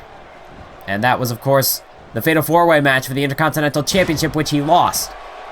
As now you can see Chris Jericho immediately ducking out of the ring, and already the superstars have scattered, and this is where the chaos can ensue. If you thought that the tag team matchup is bad, I have a feeling that this is only going to get more and more chaotic. I mean, just look at the list of names we have here. You have such combustible elements as Tyler Breeze and Apollo Crews squaring off right now. You've got at the top of the, the northern side of the ring, I guess you could say, you have The Miz and Chris Jericho. And that is, of course, where the ladder is. So, right now, Apollo Crews and Tyler Breeze. Same can be said for Jericho and Aries, who are currently in the ring. No one really has access to a ladder right now, other than Chris Jericho and The Miz. As Breeze bounces skull first off the announce table, Apollo Crews. This really is the opportunity for him to shine. Of course, Tyler Breeze is undefeated in singles competition. He did compete in the Royal Rumble match, and he did lose in that Rumble. So whether you want to count that as really being undefeated or not, I guess that's up to you. But this is, of course, the first WrestleMania appearance for Tyler Breeze. He wants to make it. He really wants to make a name for himself. That's the case with all of these superstars. Save Cody Rhodes. I mean, this is not his first rodeo. But everybody wants to make a strong impact here at WrestleMania. Of course, last year, really, Cody Rhodes, he might almost be worse off because of it. Because he essentially was the worst man in that matchup. He was the one who took the pin at the hands of Titus O'Neil. It was his own fault that he lost the Intercontinental Championship because of that. But tonight, I don't know, is he focused enough on the title, or is he too focused on Austin Aries? As Cody Rhodes launches himself through the middle rope to take out Aries. That's the thing, Cody Rhodes, this matchup is very personal for him. He's had a long journey to try to reach the Intercontinental Championship ever since the beginning of Universe mode. Cody Rhodes has been in pursuit of that Intercontinental Championship. Now he's got another opportunity at it, another chance to grab it, to achieve the brass ring. But is he going to be too distracted with his personal history, the animosity between him and Austin Aries, or him and Chris Jericho? It could be. As really, that's the thing, all this personal animosity between those three. That's going to give a huge opening for someone like The Miz, or Apollo Crews, or Tyler Breeze, someone who really doesn't have a personal stake in this matchup. They're in this matchup to win the Intercontinental Championship. They have no other real personal biases outside of that. Look at this, Miz trying to strike Jericho with that ladder. Jericho trying to duck out of harm's way, and he does so. Oh, it's straight to the moneymaker. That ladder straight to the face of The Miz. And that's one thing that I'm sure Breeze and Miz can sympathize with, or can empathize with each other on, We do know that there is that pre-existing alliance going into this matchup, so that could play a factor. Oh, it's Miz! Chop block to the back of the leg. And that's Miz's specialty, go to work on the legs. And that's just what he's looking to do. If your opponent can't walk on their own feet, they're sure as hell not going to be able to climb the ladder. Brilliant strategy by the Miz. Oh my god. Miz with the elbow straight to the knee. And Jericho, his leg got all caught up in that ladder. If Miz could look to try to break Jericho's leg here, and if he does that, Jericho's not going to win this matchup. He'll be climbing the ladder on one leg. That would be a huge hindrance, a huge disadvantage in a matchup like this. And for that very reason, Miz might be the most dangerous man in this matchup. He certainly is going about this the right way. As right now, he's also taking out the champion as well. And of course, Miz, if you take out the champion, well then that's definitely going to be a huge impact in this matchup. And at that point, really, for the Miz, it could just be a process of, well, just slowly but surely take out each man in this matchup. Just go straight for the legs. If Jericho can't climb the ladder, well then go after maybe Apollo Crews. If Crews can't climb the ladder, I mean, just slowly but surely take out everyone's legs. And if nobody can climb a ladder, well, then you're going to have the speed advantage, the mobility advantage. And, well, right now, Miz right now just got taken out off the barricade. Jericho, so far, is doing okay on his legs. Although that, I mean, if Tyler Breeze, he didn't see it. But you have to think that, have Miz and Breeze come up with some sort of a game plan. Is that alliance going to hold true in this matchup? Oh, look at this, Jericho climbing the ladder. Jericho, with everything he's got, forcing himself up to that ladder. He's got two hands on the Intercontinental Championship, but Tyler Breeze is going to meet him atop the ladder. Jericho refuses to let go of that title. Refuses to loosen his grip on his precious Intercontinental Championship, but he has to. As Tyler Breeze now sends him down. Tyler Breeze is alone on top of the ladder. Tyler Breeze, both hands on the title. Chris Jericho trying to stumble back to his feet. Breeze, can he bring it down? Jericho's not going to let him. Breeze has to relinquish his grip on the title. And Jericho rips him down by any means necessary. Rips him down off that ladder. As now Chris Jericho tosses Tyler Breeze into the corner. Look at, no! Breeze able to dodge the clothesline. Knife edge chop, a right hook. As Tyler Breeze now slams him straight into that ladder. Jericho face first off the ladder, and now a side Russian leg sweep. Tyler Breeze taking down Chris Jericho. In a matchup like this, a multi-man matchup, alliances will be critical. As look at Breeze! Breeze, a Michinoku driver, and did you see that? Jericho, his legs crashing off that ladder. I don't know if that was just pure coincidence, or if that was a pinpointed assault by Tyler Breeze. Regardless, Breeze going after the legs of Jericho. Perhaps there was a bit of a game plan between Breeze and The Miz in this matchup. Jericho dumped over the top rope, able to hang on though. Chris Jericho trying, and that's the thing, you hold the ring. That is a big advantage. But Tyler Breeze, Jericho looked to take a risk. Breeze shuts him down, and a massive drop kick sends him crashing into the floor. Tyler Breeze is all alone in the ring. Tyler Breeze scales the ladder, but there's Cody Rhodes. Cody Rhodes is there. Prince Pretty had the ladder, the ring all to himself, but not for long. And thus is the nature of a matchup like this. You can be attacked on all sides. You never know who's gonna come at you next. As now look at this. Rhodes dumped off the ladder. Breeze is alone yet again, but there's Miz. There's Miz. And so much for that alliance. It truly is every man for themselves. We thought maybe that alliance between Miz and Breeze from a couple weeks back, or for a couple months back, thought maybe that would hold water here tonight, but not so much. As Miz, you saw Breeze fight him off, but Miz continues to stay on him. As you see Breeze almost a bit of disbelief, like, what are you doing? But that is to be expected. With the Intercontinental title on the line, it's WrestleMania, the high stakes. Definitely going to create some personal animosity. Every superstar's got their own goals. And ultimately, the needs of the few outweigh the needs of the many in this matchup. In this case, the needs of The Miz, outweigh the needs of Tyler Breeze. As Miz just assaulting Breeze with that ladder. As Miz drops down the ladder now. Rhodes, Jericho, they've been taken out by Tyler Breeze. As the Miz, massive clothesline in the corner. That is vintage Miz right there. As Tyler Breeze now right on top of that ladder. Miz to the second rope. This is not going to be good for Breeze. He's way too close to that ladder. A diving axe handle. And the back of Breeze's skull bounces off the steel. Miz and Breeze. I mean, who would have thought that this would happen? But then again, with two men as egotistical as this, I think it was only a matter of time until that alliance fell through. As Breeze just runs through the Miz with that ladder. As he now sets it up, as Breeze going to try to climb it. No, it doesn't look like it. He's got to get rid of the Miz first. As long as someone else is still in the ring, it's not really a safe bet to try to climb that ladder. As Miz collapsed, I don't know if he intentionally tried to fall that way to rip down the ladder, or if that just happened to be a pure coincidence. Either way, Breeze is pissed off. Breeze dumps Miz to the outside. And again, Tyler Breeze is all alone. But there's Austin Aries. Austin Aries is not going to let Breeze set up that ladder again. But Breeze is not going to let Aries use it. As now these two men is just a battle for the ladder. Just ripping it back and forth between each other. And Austin Aries strikes Breeze down with the ladder. Breeze trying to get back to his feet. He has held the ring for quite some time, and that's going to take its toll. All the other superstars, they have an opportunity to... Well, I was going to say they all had an opportunity to recuperate on the outside, but not so much for Apollo Crews and Chris Jericho. As Jericho and Crews go into war on the outside. As Apollo Crews whips Jericho straight into that announce table.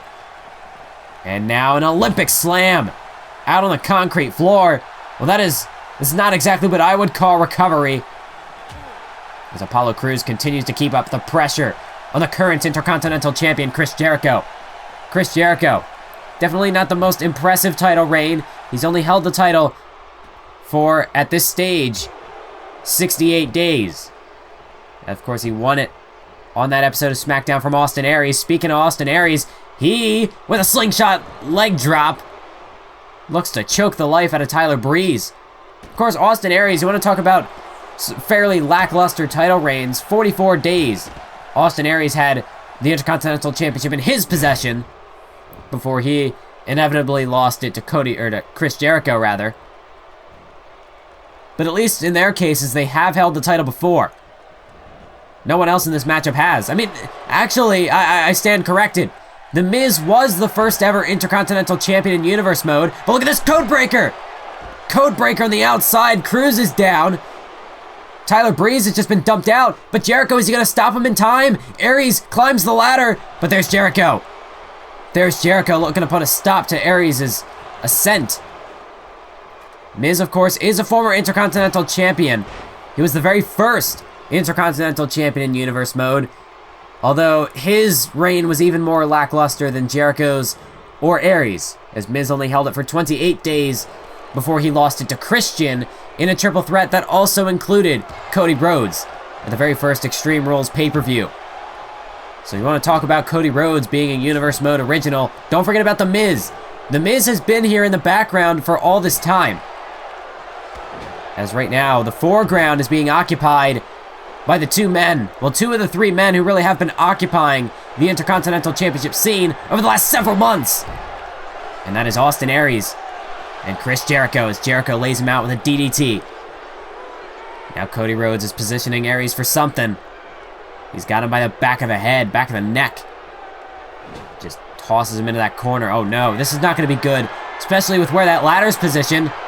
Jericho gives a sneer to the crowd, but Aries the counter, Aries the counter, counter by Jericho! Codebreaker out of nowhere!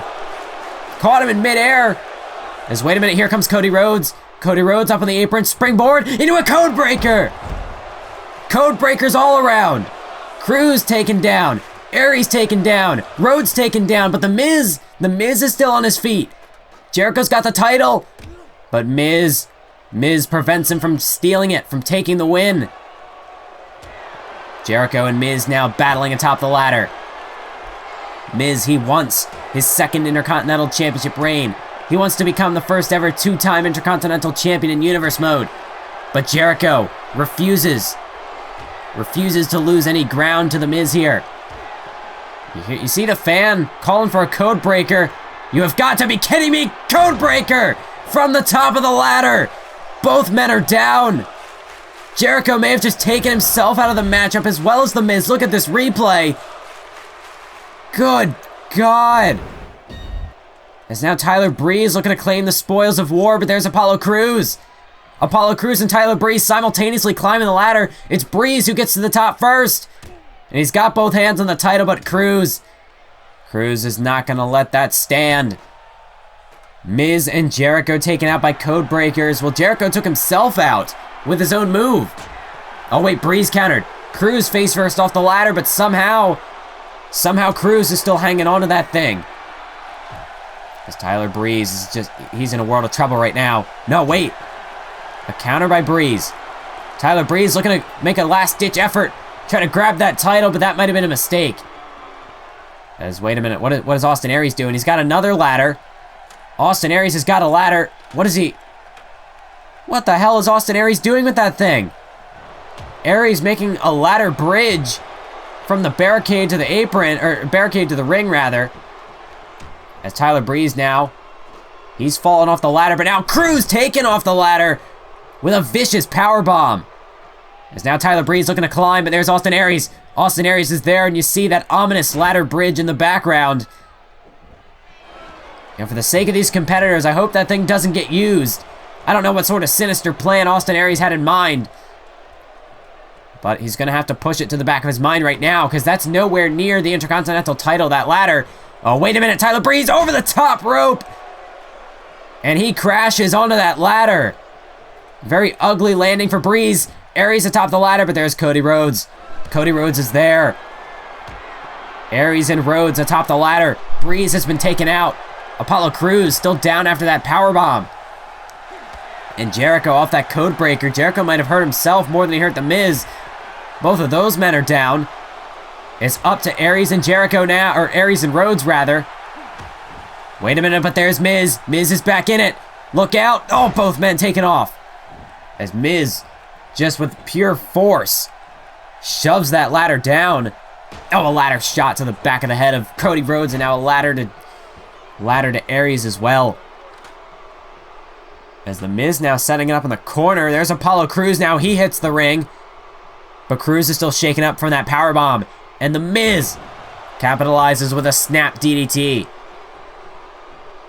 I mean, now there's no ladder set up in the center of the ring. I don't know how either of these two men expect to capture the Intercontinental title this way. Wait, reversal by Crews. Miz propped against that ladder. Oh my God. Crews is looking to powerbomb him through the ladder. You've got to be kidding me. But Miz fights his way out of it. There's a boot to the midsection. Miz now with a right hand, countered by Crews. Crews now with a vicious shot. Oh, and Miz is in trouble. Apollo Crews has him up. Oh, a massive powerbomb. Massive powerbomb by Apollo Crews, the force of which sends Miz to the outside. Breeze trying to get back in this thing, but he gets knocked off. Oh, look at this. Crews, you talk about having eyes in the back of your head. And amazing timing. Almost like a sixth sense. He noticed Jericho was behind him. Tossed him into the air. Took him down with a power slam. Now Jericho to the outside. Crews has got the ladder. If he can set it up, he might have the Intercontinental title. What the hell is Crews doing? What is he doing with that ladder? Oh my God! Apollo Crews! Apollo Crews running up the ladder to the outside, diving onto Tyler Breeze. Oh no. Powerbomb through the ladder. Powerbomb through that ladder bridge that Austin Aries set up a few minutes ago. But Cody Rhodes now is taking the chance. Apollo Crews might have missed his chance. Cody Rhodes, he had enough time to recover. In the time where Apollo Crews took his suicide dive. And I mean, Breeze is out of this matchup for sure. But was that worth it? Apollo Crews able to fight Rhodes off. Maybe it was. Breeze is down. Rhodes is down. Apollo Crews has got the title, but Jericho is there. Chris Jericho taking down the plucky Apollo Crews. Imagine what a victory this would be for Apollo Crews. He made his debut just earlier this month. And to come into WrestleMania and win the Intercontinental title would be a tremendous moment for Apollo Crews. But Jericho not going to let it happen. Crews, though, with a counter. Jericho planted face first. Just look at that. A massive elbow by Crews. But now is not the time for showboating, Crews. You've got to finish him. You've got to get him out of the ring. Climb the ladder. Success is just a few rungs away. But Crews, he's got to make sure that Jericho is incapacitated. As Crews, no, wait. Reverse elbow by Jericho. He's able to counter it. Jericho now from the top rope. Codebreaker! Codebreaker from the top rope. Jericho now has just taken out Crews. What are you doing, Chris? Climb the ladder. Jericho is exhausted, but with everything he's got left in him, trying to climb that ladder, but Cody Rhodes is there now. Cody Rhodes is back in this thing. Crews is down. Miz is still down. Breeze is down. There's now Cody Rhodes. Cody Rhodes tosses Jericho down. It's just Cody Rhodes. Rhodes is alone atop the ladder. Oh, but there's Austin Aries. Austin Aries, of course. If anyone was going to stop Cody Rhodes from achieving success, it would be Austin Aries. That's what Aries has been doing for the past several months. He cost Rhodes months of his career. And now he could cost him the Intercontinental title. But Rhodes, with everything he's got left in him, a headbutt to the face, but a counter by Aries. This is just a slugfest atop of that ladder. With everything these two men have got, Rhodes and Aries trading shots. Aries falls! Cody Rhodes is alone! Cody Rhodes has disposed of Jericho, of Aries! And Cody Rhodes, can he unhook it? Yes, he does! Cody Rhodes has done it! He's your new Intercontinental Champion! Cody Rhodes, after nearly 2 years, 2 years of hard work, of effort, of getting screwed over by Austin Aries, by Chris Jericho, Cody Rhodes, his journey to the Intercontinental Championship finally comes to an end. It finally pays off. My God, just look at the highlights of this one. Pure carnage. Left, right, and center, wherever you stood. My God.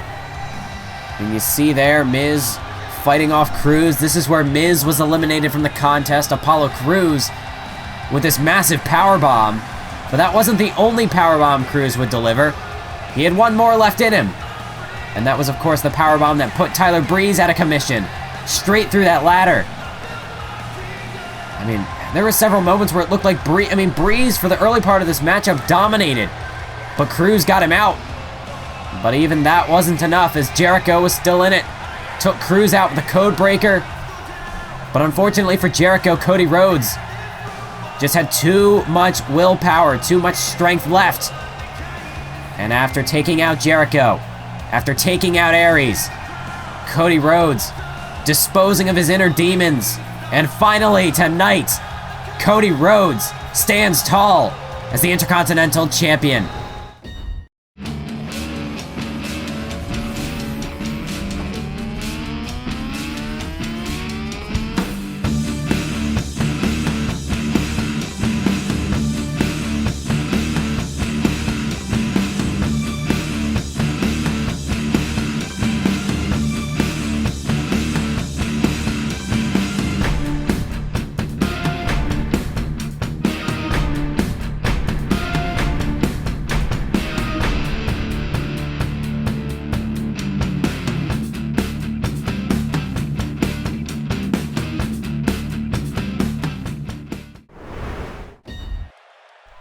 The sun begins to set here in Santa Clara, California, but this show, WrestleMania, is far from over as we only continue through this massive card. As we move on now to a matchup where Paige, her career, is hanging in the balance. It really is a feast or fired situation for Paige tonight.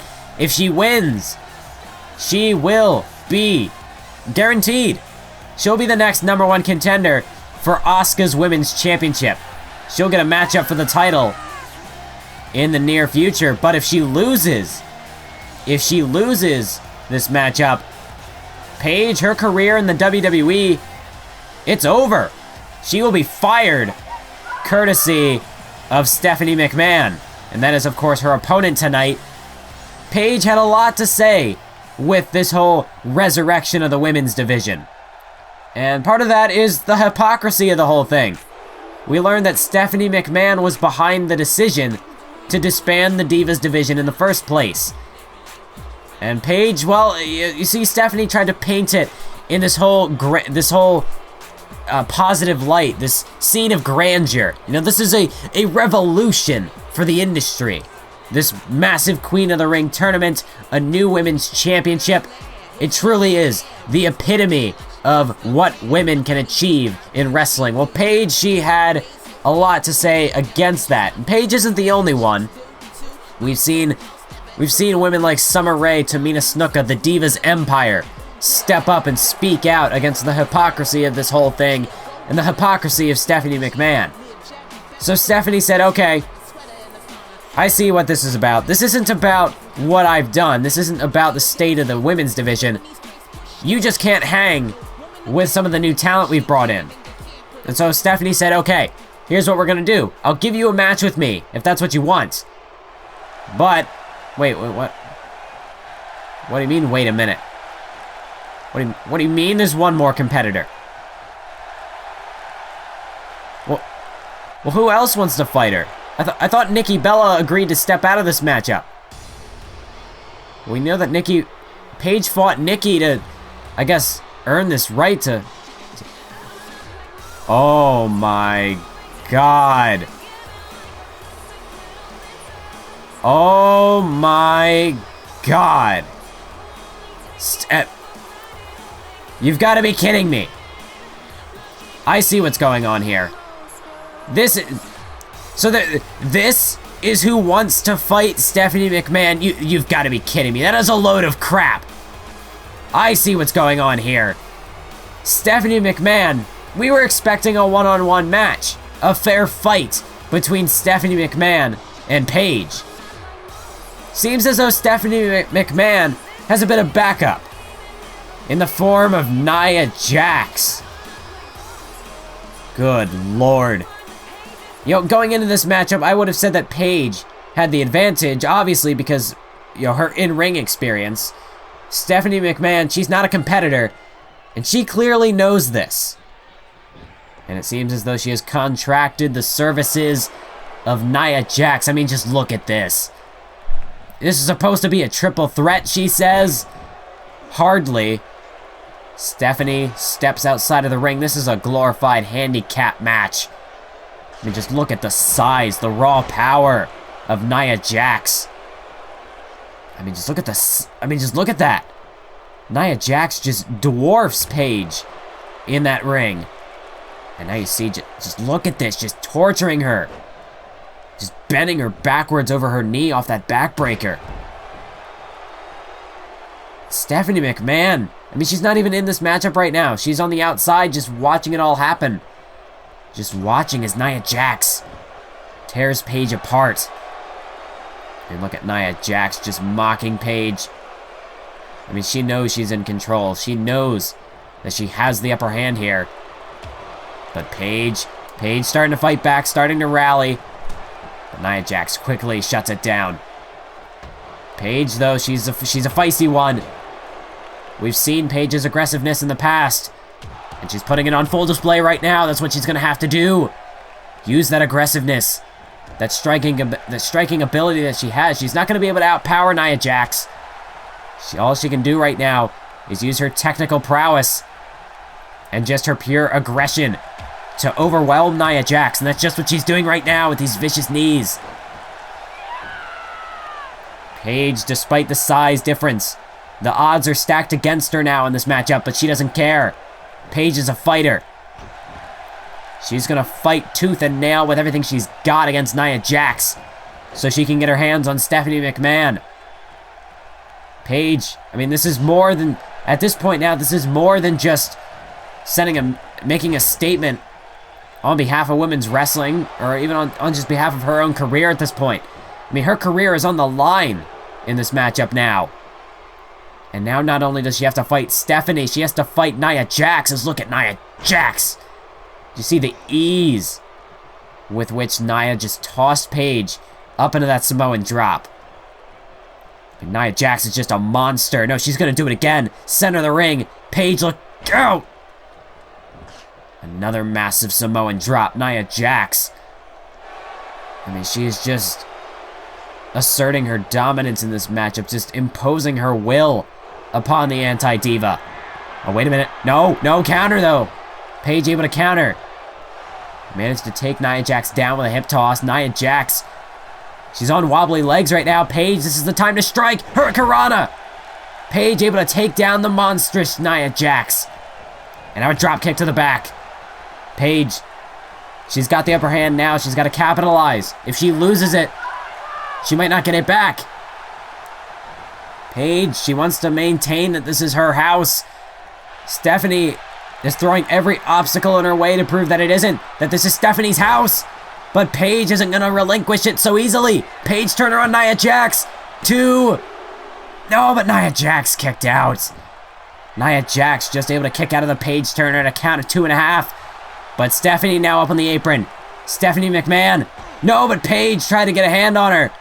But Stephanie able to create some distance. And that distraction is going to give Nia Jax the opening to attack. Nia Jax, massive slam. And just like that, the tables have turned. Nia Jax, leg drop. Straight across the throat of Paige. And Paige is out. She's done. Nia Jax just crushed the life out of her. You've got to be kidding me. Would I really expect anything less, though? Stephanie McMahon looks to claim the spoils of war. You've got to be kidding me. Of all the moves that Stephanie could have used in blowing a kiss for good measure, the Rampage by Stephanie McMahon, and that's how she's going to end Paige's career. This is disgusting. Stephanie into the cover. 1, 2, 3. No! Paige just kicked out. Paige is still alive. Unbelievable. No, but she might still be alive in this matchup. She might have kicked out, but nothing's left. She's got nothing left. That was just instinct alone that kept Paige in this matchup, and now look at Nia Jax. Jax with another vicious leg drop. And look at Stephanie. Just look at Stephanie. Really the puppet master, the one controlling the strings of this operation. And Stephanie looks to go in for the kill, looks to pick up the victory with a pedigree. I can't watch this. We're about to see Paige's career end before our very eyes. And Stephanie is loving every second of it. 2, 3. Damn it all. Stephanie McMahon, as if she couldn't get any more despicable than what we've... What should I have expected? Did I really expect anything less from old Stephanie McMahon, the billionaire princess? I should probably watch my tongue. I don't want Stephanie to go after me next. Or even worse, she could send her husband Triple H after me, and that's not what I want. I'd like to keep my position as commentator. I talked about a raise earlier. Well, I might have just thrown that out the window now. But I mean, come on. This was supposed to be a one-on-one match. Paige versus Stephanie McMahon. Stephanie's the one who put the whole stipulation on the line. This could have just been a straight-up exhibition match. Paige just wanted to get revenge on Stephanie. But what did Steph do? She threw this over-the-top stipulation in play, and she brought in backup. She brought in Nia Jax to be her heavy, to do all the work for her, to do all the damage. And she just went in to pick up the pinfall. And here it is. Stephanie McMahon has just fired Paige. Ridiculous.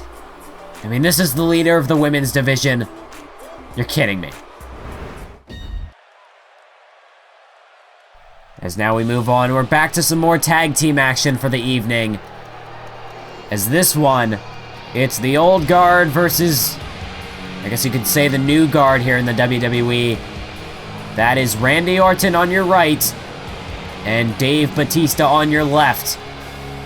Evolution is set to take on the combined efforts of Samoa Joe and AJ Styles.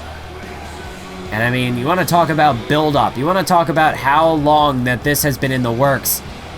As early as Survivor Series, Samoa Joe and Randy Orton have been at each other's throats. It was, of course, at Survivor Series that Samoa Joe defeated Randy Orton. This was, of course, coming off of Randy Orton's World Heavyweight Championship match with Ryback at Battleground, a match which Randy Orton lost. And so Orton said, you know what, I'm sick and tired of all of these rookies coming in and taking what belongs to me. I'm sick of them taking my spot, my rightful place at the top. And, you know, never mind that the people he's going up against aren't rookies, Randy doesn't care. If they're new to the WWE, they're rookies. You know, anything that they've accomplished beforehand in other companies, around the world, in other countries, it doesn't matter. Because to Randy Orton, if you're not a superstar in the big W, you're not a superstar.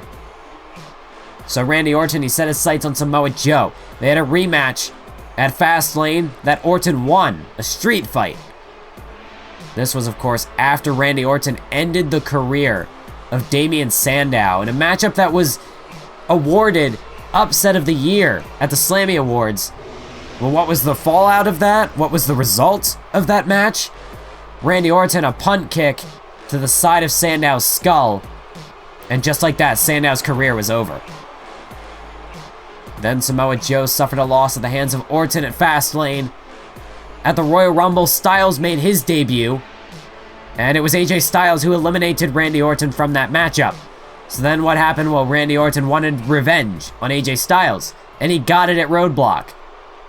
But then he looked to go one step further. He looked to try to end AJ Styles' career, much like he did to Damien Sandow. But before he could get there, Samoa Joe was there to make the save. And that's when Batista showed us his true colors. Batista, we thought we had seen the last of him. He lost to Seth Rollins on Monday Night Raw back in January, and we thought that was it. That was Batista's whole goal for coming back to the WWE, was to put arrogant punks like Seth Rollins in his place. So here we are a couple months later. Batista comes back because he wanted a match at WrestleMania. You want to talk about arrogance? Batista feels as though he is owed a match at WrestleMania. That's why he came back. That's how Orton was able to persuade him to return, to reform Evolution. And when asked, you know, why? Why, Dave? Why did you do this? It's got to be more than just a match at WrestleMania. Batista said, well, he didn't say anything. Basically said, I do what I want, deal with it. And that's all we got out of Big Dave. So that leads us to this match tonight. Batista and Randy Orton taking on AJ Styles and Samoa Joe. You thought the tag team matchup from earlier was combustible. You ain't seen nothing yet. Samoa Joe and AJ Styles. It looks as though Batista's going to start things off against Samoa Joe in this matchup. As the referee rings the bell, here we go. The two powerhouses in this matchup squaring off in the center of the ring. I mean, just look at Samoa Joe with these straight jabs to the face, but Batista unfazed. How often can we say that? Samoa Joe, I mean, his devastating strikes are unparalleled. It's now finally Samoa Joe really levels Batista. Perhaps the first couple of jabs were just some warm-up strikes. I mean, how often do we see somebody take a punch from Samoa Joe and just shake it off like it was nothing? It's now Samoa Joe. Now Joe really laying into Randy Orton with these strikes. There's a massive kick to the chest. Samoa Joe off the ropes. Running senton. Samoa Joe cover on Batista. 1, 2. Batista able to kick out at 2, but Samoa Joe already dealing the damage. That just shows the raw power behind each and every punch of Samoa Joe. You know, Samoa Joe, his style of offense, a bit of jiu-jitsu. It also does take a bit of influence from that Japanese strong style. If you put Samoa Joe up against a guy like Hideo Itami, who we saw earlier, I mean, we saw how devastating his strikes can be. We're going to see later on Shinsuke Nakamura in action. And let me tell you that Shinsuke Nakamura packs a hell of a punch behind his strikes. But Samoa Joe could hold his own against guys like that. So, I mean, Samoa Joe, the power that he possesses, his striking ability, even if you put him up against a guy like The Undertaker, who has been labeled as the best pure striker in the history of WWE, Samoa Joe, he could more than hold his own. And for a guy like Batista, yeah, he's aggressive, but he's more of a powerhouse than a striker. He's not going to be able to keep up with that. As you saw Batista trying to muster some sort of offense, but he didn't get very far as the tag made to AJ Styles. Oh, straight into that kick. The whiplash sending Batista straight into that boot from Samoa Joe as now AJ Styles looks to get some retribution on Dave Batista. Look at AJ Styles, reverse DDT. A deadlift reverse DDT at that. AJ Styles putting some power on display. Though that's not really what he's known for. AJ Styles more of a high flyer. That hybrid style of offense definitely could play dividends, or pay dividends in this matchup. Samoa Joe brings the power. Styles brings the unpredictability, the high-flying offense. Look at that lion salt. Beautiful move by AJ Styles. Styles wants to get some retribution against Big Dave after Batista put him through a table on the last episode of Monday Night Raw.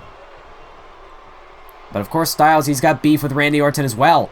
Styles, he did lose to Orton at Roadblock, but Orton tried to end his career, for God's sake. So Styles, I mean, he'd like to get revenge on either of these two men, and the same goes for Samoa Joe. Because right now, Batista, though, he's the one in the ring. Randy Orton just sort of watching as Big Dave, the muscle, does all the work for right now. AJ Styles getting worn out by Batista as he bounces out of the turnbuckle. Stays on his feet, though, but that's not going to last too long. As look at that, like a jackhammer. Batista turns that suplex into a power slam, and you could feel the force of that one, the impact. As Styles now whipped into the corner, Dave Batista, knife edge chop to Styles.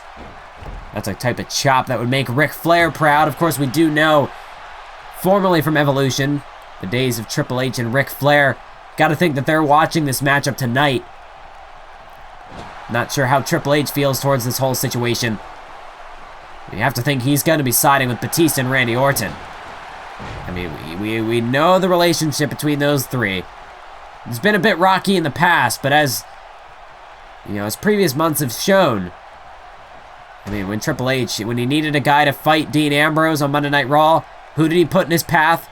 Randy Orton. I think that alone is a clear indicator as to how, you know, what sort of standing these three men have with each other. Are they on the same page? Absolutely. Perhaps that was also a bit of an influence on bringing Batista back to the WWE, with Triple H being back at the helm now. But I'm getting a bit ahead of myself. Look at Orton, power slam. It looked as though he was going to throw Styles into Samoa Joe's corner. But of course, he pulled him straight back into a power slam. As now Randy Orton, his methodical style of offense really begins to set in. Randy looking to pick Styles apart. Wait, but no. Reversal by Styles. Styles able to counter. Roll up now. The schoolboy. Is he going to have him here? 1, 2. No. Orton able to counter. Kicks out, but now into the bridge. 1, 2. No, Styles just able to get the shoulder up. But Randy Orton's not done. Randy Orton. He caught the legs. Look at this. Inverted Boston Crab. Reverse Boston Crab. AJ Styles, is he going to tap? AJ Styles is in trouble. Randy Orton. Can he get the submission here? Even if he doesn't, critical damage being inflicted to the ribs, the abdomen, the torso of AJ Styles. But Styles has him up on his shoulders. Ushigoroshi. Massive fireman's carry neck breaker, covered by Styles. 1, got him. 2, got him. No! Orton just able to kick out. My God. Styles nearly pulled the victory out of the bag right there with that vicious fireman's carry neck breaker. But Orton is still alive. Styles now ducks to the apron. Look out, Randy hung out to dry by AJ Styles, as now Styles to the top rope. Orton, though, trying to get back to his feet. Is he too close? No, he's not. He's right in range for a massive diving clothesline by Styles. And Styles throws up a pose for the crowd. That clothesline was absolutely phenomenal. There's now a tag made. Samoa Joe back into the fray. Double shoulder block from Styles and Joe. You know, Styles and Joe, they have their history with each other. But you know what they say, the enemy of my enemy is my friend. And in this instance tonight, Samoa Joe and AJ Styles, they're making quite the duo. As Joe now the cover. 2. No, Orton just able to kick out. But how much more damage, how many more moves like that can Randy take? These two men, Joe and Orton, have been through a plethora of wars in the past. And that will take its toll. Randy Orton, you want to talk about being the veteran. He calls himself the rookie killer. He thinks he's got all this experience on these guys. Well, with that comes damage. With that comes wear and tear on your body. Definitely has worn down guys like Batista, Randy Orton, but the same could be said for Styles and Joe. I mean, how many more wars does someone like Batista have in him? You know, Batista, he's been very infrequent here in Universe Mode. Like, he'll come back, he'll be around for a while, and then he'll disappear. Is he going to come back after that? We don't know. Then he does show up. Batista, you have to think, he's not really settling into a routine. He could be working with some ring rust in this matchup. He did manage to beat Styles in a tables match on Monday Night Raw, but that's a tables match. That's not the same as a straight up one-on-one fight. And while this is 2-on-2, is Randy going to be good enough to compensate for the weaknesses of Batista? I mean, that really is the point of a tag team matchup. You're supposed to compensate for your partner's weaknesses, but talk about compensating. Samoa Joe doesn't need any right now, as the Coquina clutch is applied, and it's power versus power right now. Can Batista muscle his way out of this hold before Joe chokes him out? Batista somehow able to do it. And really putting his head to good use. Not really much brain power behind that decision. Just throw your head back. Could have broken Joe's nose. And he follows through with a massive power slam. Of course, that is his core asset, his strength, his power. And Batista putting it to good use right now. As now Randy Orton just mocking Joe, telling him, come on, get up. There's more in store for you. As Joe, you can see, is just exhausted right now. But Randy Orton, not going to give him time to recover. Exploder suplex. As all AJ Styles can do right now is watch on. Unlike the matchup earlier on, this is not a tornado tag team matchup. This is a regular tag team matchup. It's not elimination. One fall to the finish. They do run the risk of disqualification in this matchup. So, for the sake of chaos, this one should be a bit more toned down as it has been thus far. But you never know. When you have 4 combustible elements like this, Samoa Joe able to counter, and a running STO takes down Randy Orton.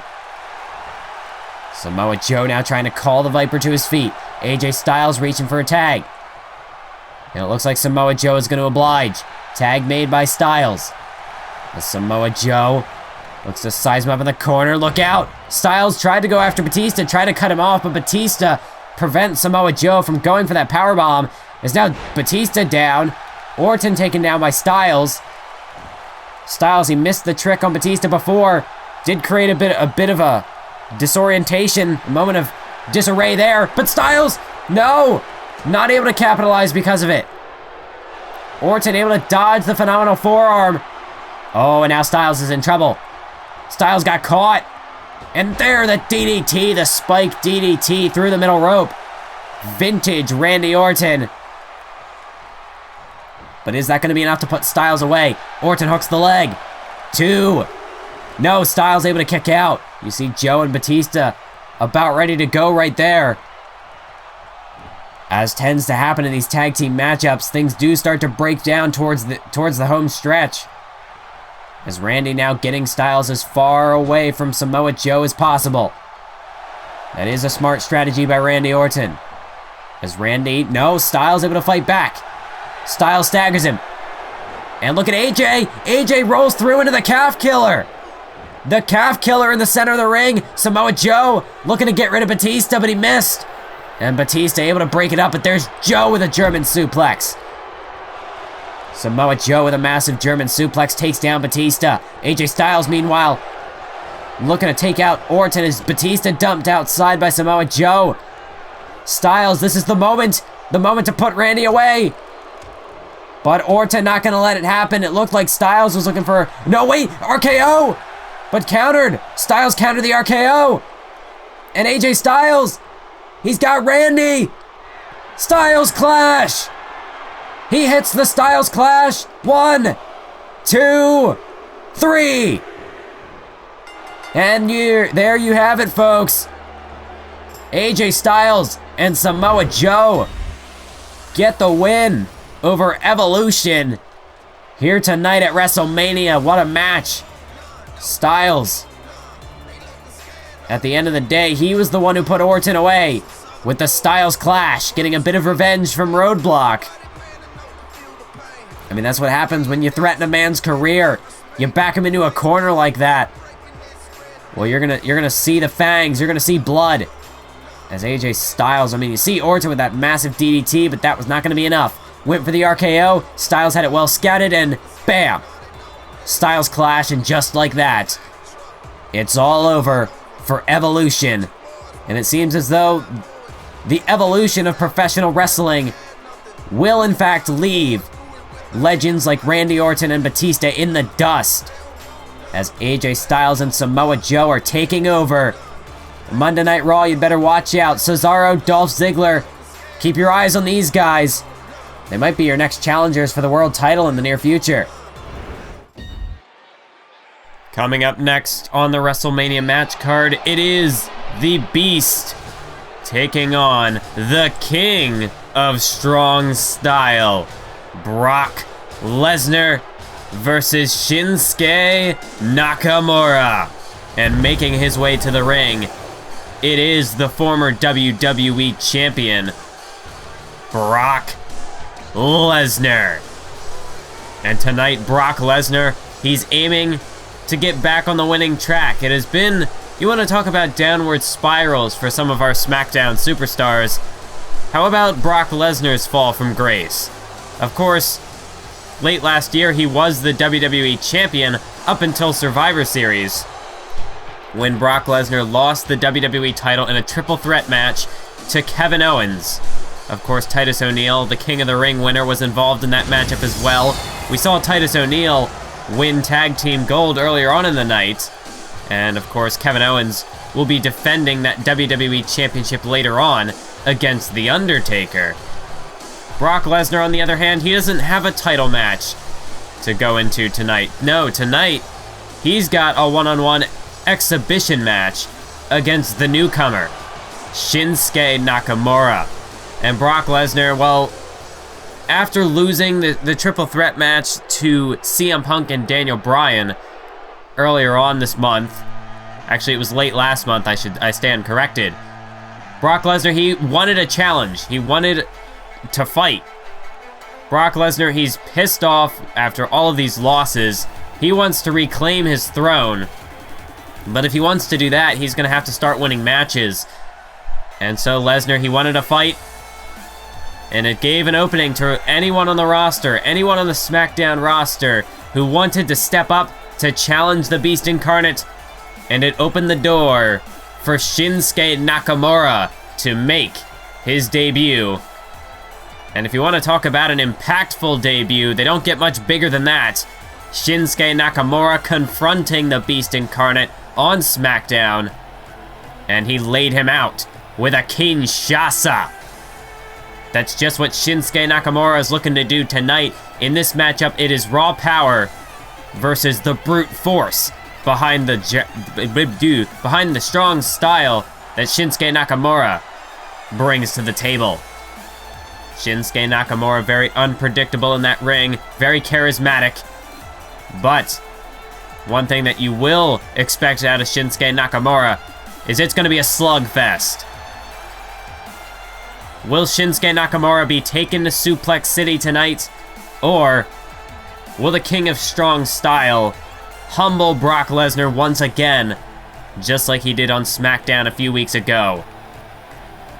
We're about to find out. Shinsuke Nakamura, he looks ready as he loosens himself up there in the corner. Shinsuke Nakamura, this is his in-ring debut, the first time that he will be competing in a WWE ring here in Universe mode. And what an opponent to go up against. Brock Lesnar, the former WWE Champion. It doesn't get much bigger than this for Shinsuke Nakamura, making his debut on the grandest stage of them all, WrestleMania. As you saw right there, Nakamura went for the knee straight out of the gate. Lesnar tried to retaliate, but Nakamura had a counter, but again, it's just reversal after reversal. Brock Lesnar looking for the German suplex, but Nakamura blocked it with an elbow. And here come the strikes from Nakamura to the second rope. Oh, what an enziguri there by Shinsuke Nakamura. Brock Lesnar, he had a couple of the knees well scouted out of the gate, but Shinsuke Nakamura has quickly turned the tables now, just using his educated feet, kicking Lesnar straight in the spine. And now he drops the knee right across almost across the throat into the pin. 1, 2, no, just a 1 count. Brock Lesnar defiantly kicks out at 1. As Shinsuke Nakamura right off the bat bringing the strikes to Brock Lesnar. Lesnar, he's going to have to try to avoid those at all costs. He's struggling a bit out of the gate.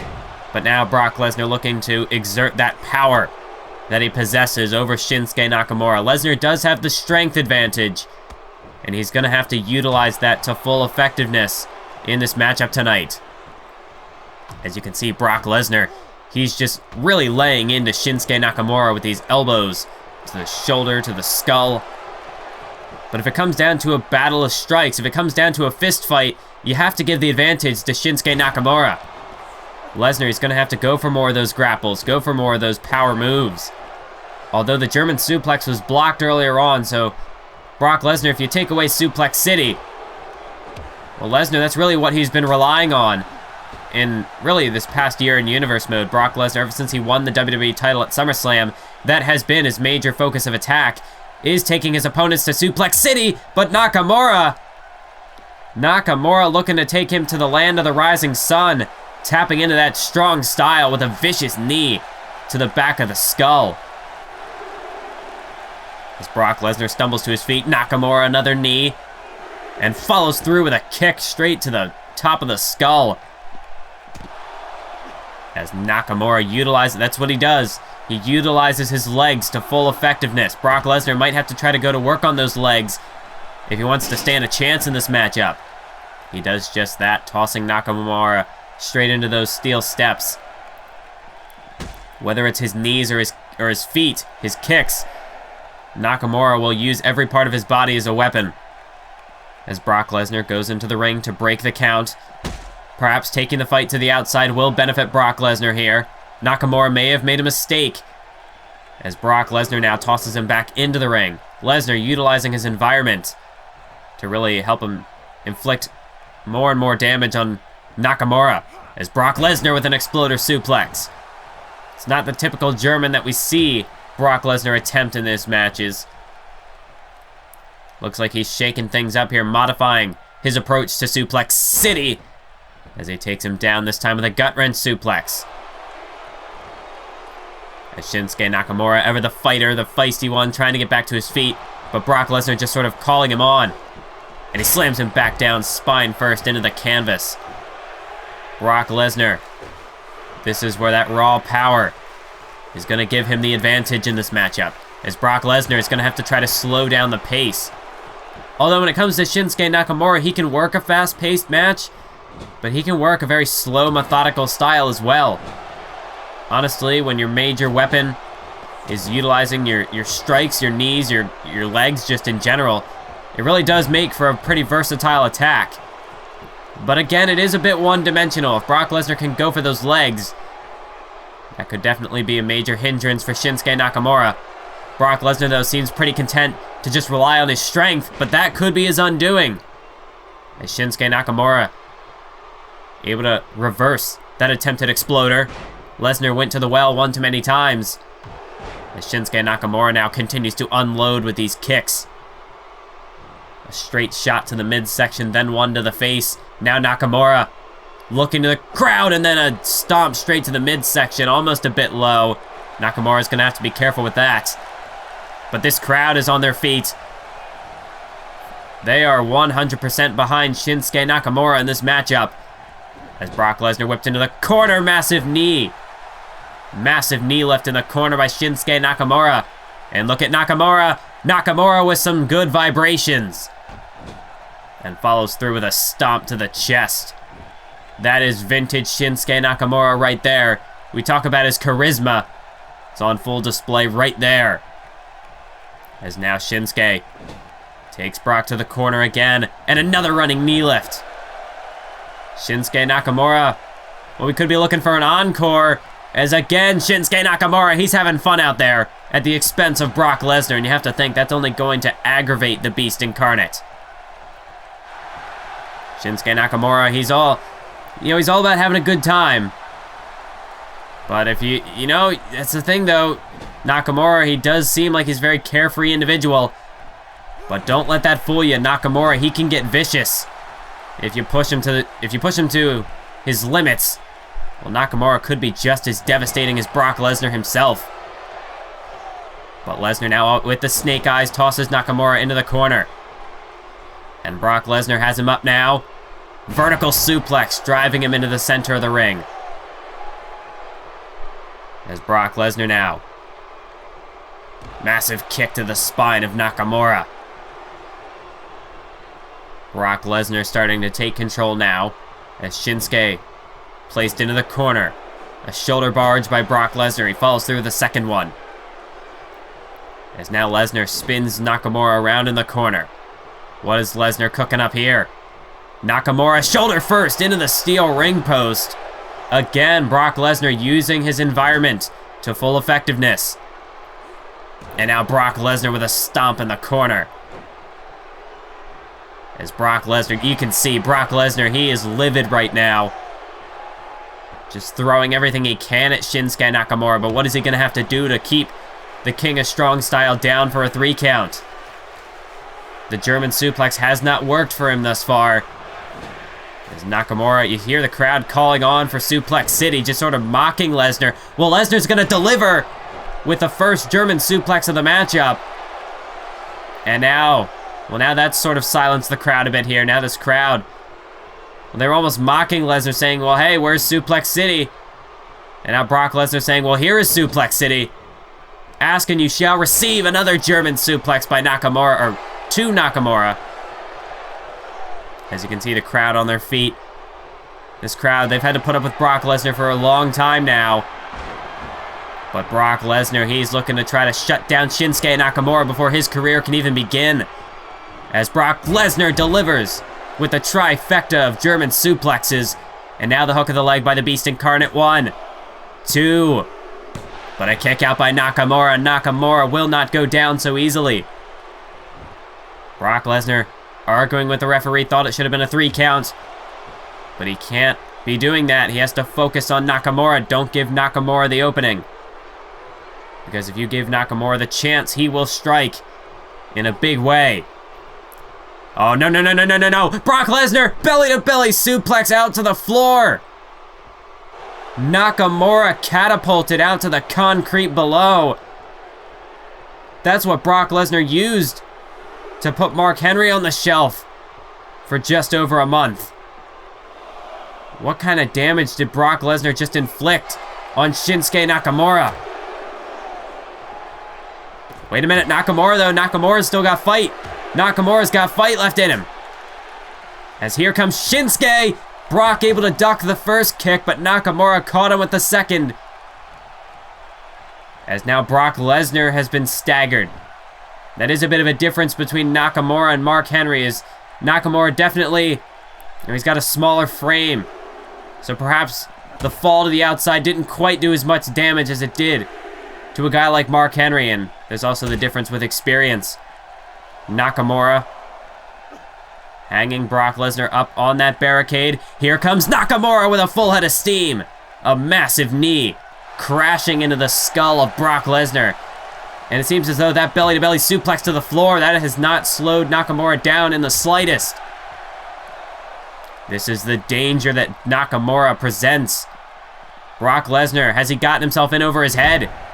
As Nakamura, a massive boot to the side of the skull. As now Shinsuke Nakamura is kicking it into another gear. As look at this, just viciously assaulting Brock Lesnar with these knees straight to the temple. Shinsuke Nakamura, there's no more messing around now. Nakamura is serious. As he's up to the second rope, Brock Lesnar trying to gather his wits, but he's right in line as Shinsuke Nakamura, Kinshasa! Nakamura drills him with a middle rope Kinshasa. Hook of the leg on Lesnar. 1, 2, 3, no! Brock Lesnar just kicked out of the Kinshasa. Nakamura might not have been able to get the full power behind that one. He didn't have a running start. Oh, but this might do it. Kinshasa! Nakamura delivers with a second Kinshasa. 2, 3, and it's over. Nakamura with that running start. There's no way Lesnar was going to kick out of that one. As you see here, Nakamura, that flurry of strikes, just too much for Lesnar to handle. Shinsuke Nakamura, you talk about a massive impact. Talk about a historic debut. You've just witnessed it. Not only Shinsuke Nakamura making his debut on the grandest stage of them all, WrestleMania, but he picks up a victory over the former WWE Champion, Brock Lesnar. It doesn't get much bigger than that, folks. Shinsuke Nakamura. I mean, there's no denying it. You're looking at a future WWE Champion in Shinsuke Nakamura. He just proved it tonight. Brock Lesnar, he was able to hold his own. But at the end of the day, Shinsuke Nakamura, the strong style was too much for Brock Lesnar to overcome. I mean, just look at this. Just look at these vicious strikes. Every time Nakamura hits one of these strikes, you can feel it. There's Brock Lesnar. Well, it's back to the drawing board for the Beast Incarnate yet again. He has once again failed to achieve a victory on a pay-per-view scale. And for the second year in a row, Brock Lesnar has lost at WrestleMania. What does the future hold for Brock Lesnar? But more importantly, what does the future hold for this bright young man, Shinsuke Nakamura? This next matchup has been in the works for a long time. Perhaps the longest build-up of any matchup on this WrestleMania card, as Daniel Bryan, nearly a 2-year journey, finally comes to a conclusion tonight when Daniel Bryan, the leader of the Yes Movement, takes on the self-proclaimed best in the world, CM Punk. This matchup, well, Daniel Bryan, it was just before the very first Vengeance pay-per-view, way back over a year and a half ago, that Daniel Bryan wanted a match with CM Punk, and repeatedly he was denied the chance. For months and months, Daniel Bryan campaigned for this match to happen, only to be denied. It was at last year's WrestleMania that Daniel Bryan, after going through every single one of CM Punk's past opponents while he was the champ, Daniel Bryan, he was led face to face with the Beast Incarnate Brock Lesnar, and at last year's WrestleMania, Daniel Bryan overcame the Beast. But just after that, just when it seemed like Daniel Bryan had the opportunity to fight Punk, CM Punk got drafted to SmackDown. And it wasn't until Money in the Bank, when Daniel Bryan won the Money in the Bank ladder match, that he would get another opportunity to fight CM Punk. It was at SummerSlam that these two were set to square off in the main event for the WWE Championship. But thanks to Brock Lesnar, that match never happened. Brock Lesnar, he assaulted Daniel Bryan backstage, stole his Money in the Bank briefcase, cashed it in on CM Punk, and took CM Punk's WWE Championship, putting Punk on the shelf in the process. And it wasn't until the Royal Rumble that we would see either of these two men again, as both men returned in the Rumble. It was Brock Lesnar who eliminated CM Punk from the bout, but it was Daniel Bryan who would eliminate Brock Lesnar. And at that point, CM Punk had had enough. CM Punk, he admits, he apologized for it after the fact. His emotions got the better of him, and he cost Daniel Bryan the Royal Rumble. He eliminated him from the match. And then, well, it all came to a head. The final encounter between these three men took place on an episode of SmackDown just last month. It was a triple threat which CM Punk won. And now that Brock Lesnar has been taken out of the picture, these two men can finally square off. Over a year and a half in the making. And this crowd is absolutely electric. They are fired up. Daniel Bryan and CM Punk trying to rally them on. This is the matchup that these two men have wanted. This is the match that the people have wanted for all this time. And it's finally about to go down as Daniel Bryan and CM Punk lock up in the center of the ring. As it's a headlock here by CM Punk, but Bryan looks to shake him off. Looking for a hip toss is Bryan, but Punk with the counter. A beautiful reversal from CM Punk. And CM Punk, here we go again, collar elbow tie-up. These two men, this is going to be an absolute masterclass in that ring. These two men are specialists, in-ring technicians, masters of the squared circle. Whether it's in the realm of submissions, high-flying offense, a mat-based affair, both of these men, they are just all around. They're just all around. I can't think of the word now. I'm just so hyped up for this matchup that I can't even think properly. I'm going to have to get on my A game because these two men, they're certainly going to be on their A game in this matchup. As this time it's CM Punk creates some separation, ducks underneath. Leapfrog, no. Looking for a hip toss, but this time it's Daniel Bryan who returns the favor. There's Daniel Bryan showing, well, hey, anything you can do, I can do better. And that's what this matchup's going to be all about a game of one-upsmanship. These two men want to determine who truly is the best in that ring. As you can just hear this crowd, listen to them. They're on fire right now here in Santa Clara. As Daniel Bryan, with a beautiful hat suplex, takes CM Punk down in the corner. And now Daniel Bryan measures his man. Beautiful kick to the spine. And this crowd has not quieted down since the beginning of this matchup. They have been on fire since the get-go. CM Punk now with a reversal, taking down Daniel Bryan. I expect this to be a very back-and-forth matchup. Lots of counters, lots of reversals. These two men, they know each other so well. They've teamed up in the past. But for the first time in Universe mode, they finally square off head-to-head. As Daniel Bryan, he's in trouble. CM Punk, beautiful DDT, picture perfect. And CM Punk hooks the leg on Bryan. One. Just a one count, though. He's not even going to get a two just yet. Neither man wants to show any sign of weakness in this matchup. You saw Bryan immediately try to get to his feet. Punk tried to keep him down, but he couldn't. As now Punk ducks underneath. Leapfrog over the top. Here comes Bryan. Reversal by Bryan. And now Daniel Bryan, he's going to send Punk off the ropes. Bryan ducks underneath. Leapfrog over the top. These two men are almost mirror images of one another. There's a nice knee lift there by Bryan, using Punk's own momentum against him. Follows that up with another kick to the spine. As now Daniel Bryan, look at the torque on this Dragon Sleeper hold. CM Punk is in trouble. Is Punk going to be able to manage his way out of this hold? Bryan has got it locked in deep, that Dragon Sleeper. But Punk able to create separation. Like I said, these two men are specialists in that ring. They know their submissions very well. And when I'm talking about counter for counter, here it is. CM Punk now. Locking in the Koji clutch. Daniel Bryan's in a bit of trouble. But Bryan able to force his way out of the submission. Of course, these two men specialize in it. Whether it's Daniel Bryan's Yes Lock or CM Punk's Anaconda Vice. But that's not all these two men have. Of course, CM Punk, his legendary Go to Sleep. Daniel Bryan, he's got the running knee. But right now, it's just a battle of submissions as these two men jockey for position. CM Punk able to toss Bryan off. Snapmare into a kick to the spine. As the tension in this matchup continues to escalate with each counter, with each move.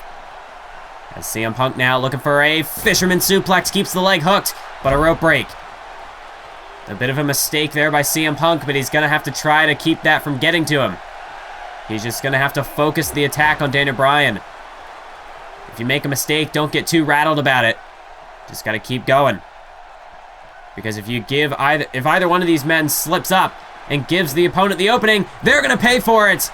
As CM Punk springboard clothesline, hook of the leg on Bryan. 1. Got him. 2. Got him. No. Bryan muscles his way out at a count of 2.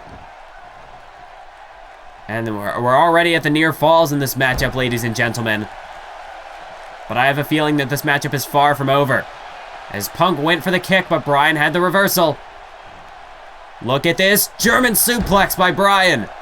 Dropping Punk right on the top of his head. And now Daniel Bryan.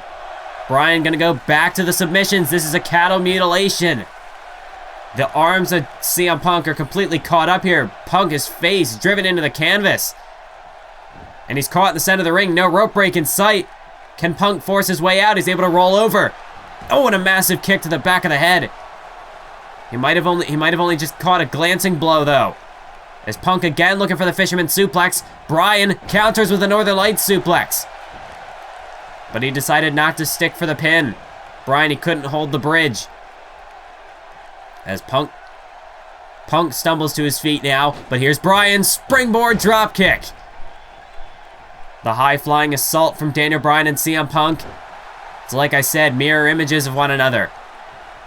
These two men have traveled the world. And it all comes to a head tonight. Everything that they have achieved over the course of their careers, whether in universe mode or on the independent scene, it all comes to a conclusion. 2 of the best wrestlers in the world squaring off center stage at WrestleMania. Look at Bryan. Bryan's got Punk up there, but Punk with the reversal. Punk able to escape it, as now he delivers a boot to the midsection.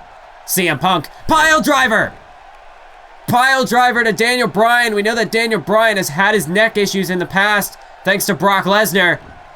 And now look at CM Punk. CM Punk gonna return the favor to Bryan, deciding not to go for the pin off of that pile driver. Instead, CM Punk with a cattle mutilation of his own. And this definitely is gonna put pressure on that neck of Daniel Bryan. But Bryan follows through with a kick. Bryan able to recover quite nicely off that pile driver. There's a reason why the pile driver has been banned for so long. It's for how deadly it is. That could give you... I mean, just look at Stone Cold Steve Austin. A botched pile driver nearly cost that man his career. CM Punk playing a very risky game in this matchup. The same goes for Daniel Bryan, though. But I'm sure they would have it no other way. CM Punk, a leg drop from the top. Straight across the neck. Hook of the leg now by Punk. 1, 2. Kick out by Bryan. That pile driver really has kicked this matchup into a higher gear. But is this even the best that these two men have got? I don't think so. CM Punk just bringing the assault to Bryan. He's got to keep the pressure on him. Do not allow Bryan a chance to breathe. As CM Punk has him up on that top rope. Look at that neck breaker. Bryan perched on the top rope. Now the cover. 1, 2. And a kick out again by Bryan. CM Punk really targeting that neck of Daniel Bryan.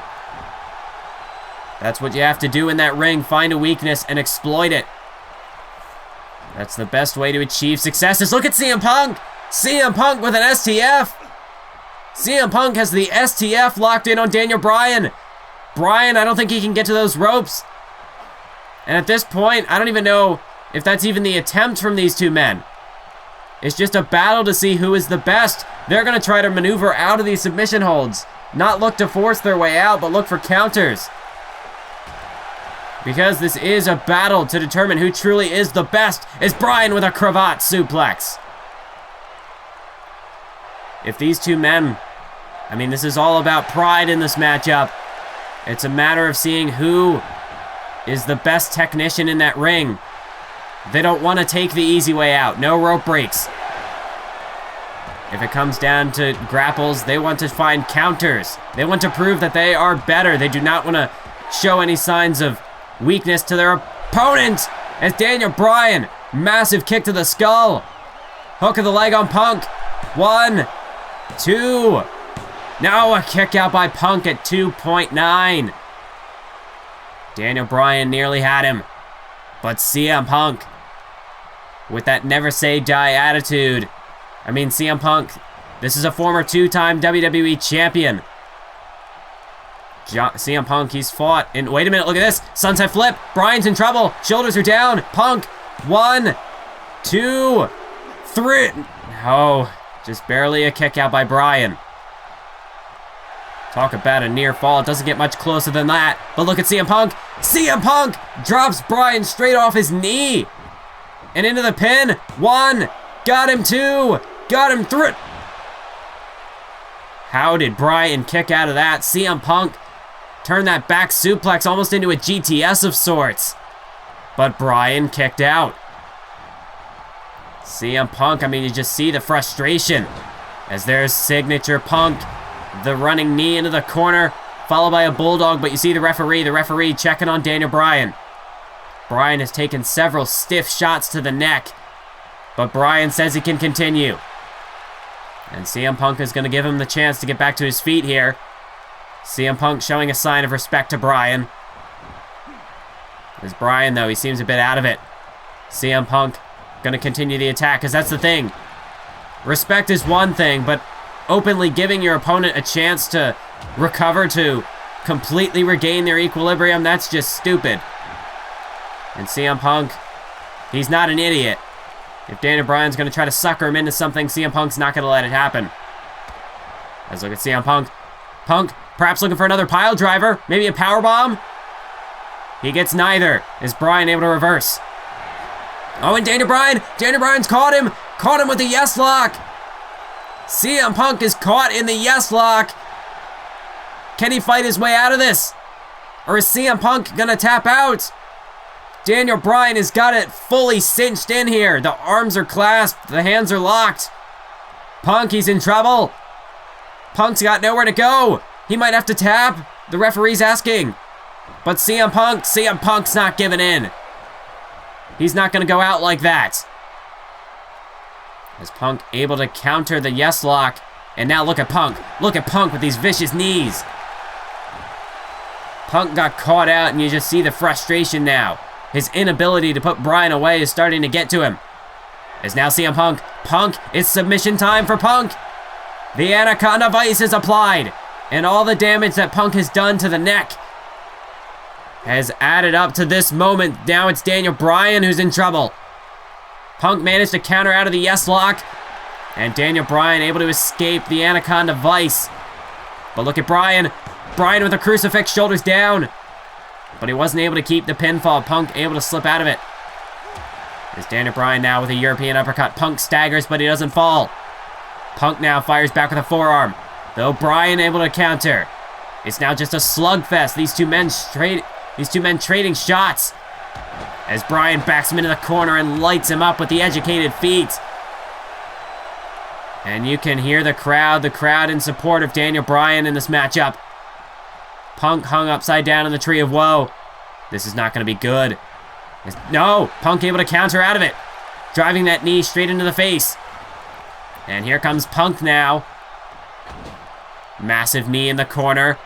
This time follows through with a clothesline. CM Punk has got Bryan in a tough position. CM Punk scaling to the top rope. Could he be thinking a Macho Man elbow drop? You see him paying homage to the great Macho Man Randy Savage. Hook of the leg on Bryan. 1, 2, 3, it's over. No, Bryan able to kick out. Bryan defiantly kicks out at 2.9. And CM Punk now tosses Bryan outside of the ring. Punk taking a moment to recover. As Daniel Bryan, what is it going to take to win this matchup? Punk has got that look in his eye. CM Punk with a full head of steam. No!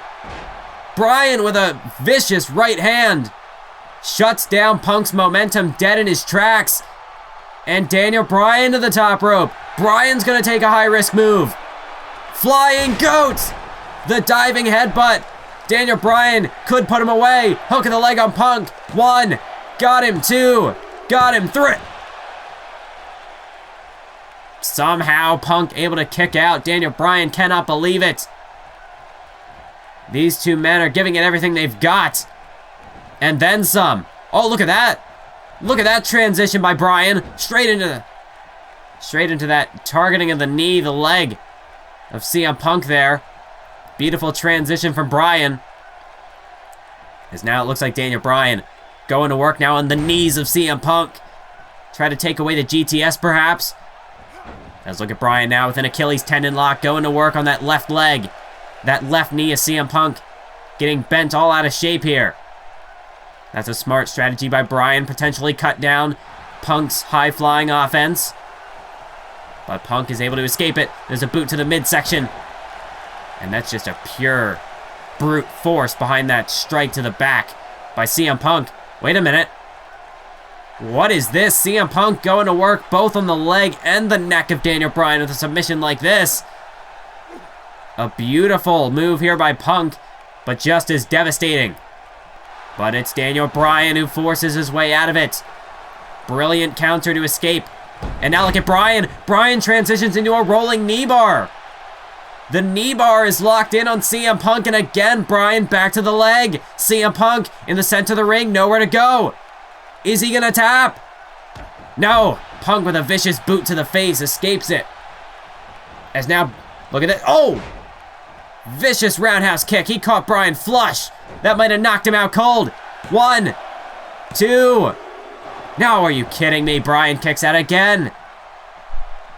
No matter what these two men do, it's not enough. I see CM Punk now. He's got Bryan propped up against those ropes. Daniel Bryan hung up top. STO, or reverse STO, an elevated reverse STO, I should say, by CM Punk. And again, back to the neck. 1. Got him 2. Got him. No, not so fast. Daniel Bryan kicks out again. CM Punk. I mean, these two men have got to be getting fed up by this point. As CM Punk now throws Daniel Bryan into the corner.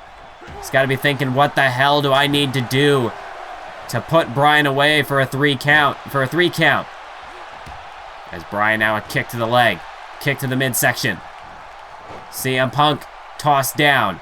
Daniel Bryan to the top rope, taking a risk with a drop kick straight to the sternum. Daniel Bryan, hook of the leg on Punk. Got him 1. Got him 2. Got him. No, he does not. Punk again kicks out with the near fall.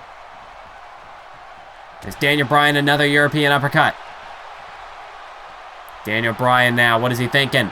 He's going to drop Punk to the outside. Punk tried this earlier in the matchup, and it didn't work out. But will the same hold true for Daniel Bryan, or will it pay dividends? Daniel Bryan with a full head of steam through the ropes. Taking out CM Punk, crashing against that barricade. And that's what it's all about, folks. Putting your body, your career on the line for the sake of being the best. As CM Punk now tossed into the ring. This crowd absolutely on fire for the duration of this matchup. As Daniel Bryan to the top rope. Another high-risk move. Bryan went for the missile dropkick, but Punk sidestepped it. This could be a critical error for Daniel Bryan. As CM Punk now hooks the arms, looking for the butterfly backbreaker. And CM Punk not even going for the pin. CM Punk's got something else in mind. Looking to amp up the damage. He's looking for another macho elbow. And he connects. Perfectly placed. But Punk again not going for the pin. CM Punk looking for the GTS. Bryan, he's in trouble. He's up on his shoulders.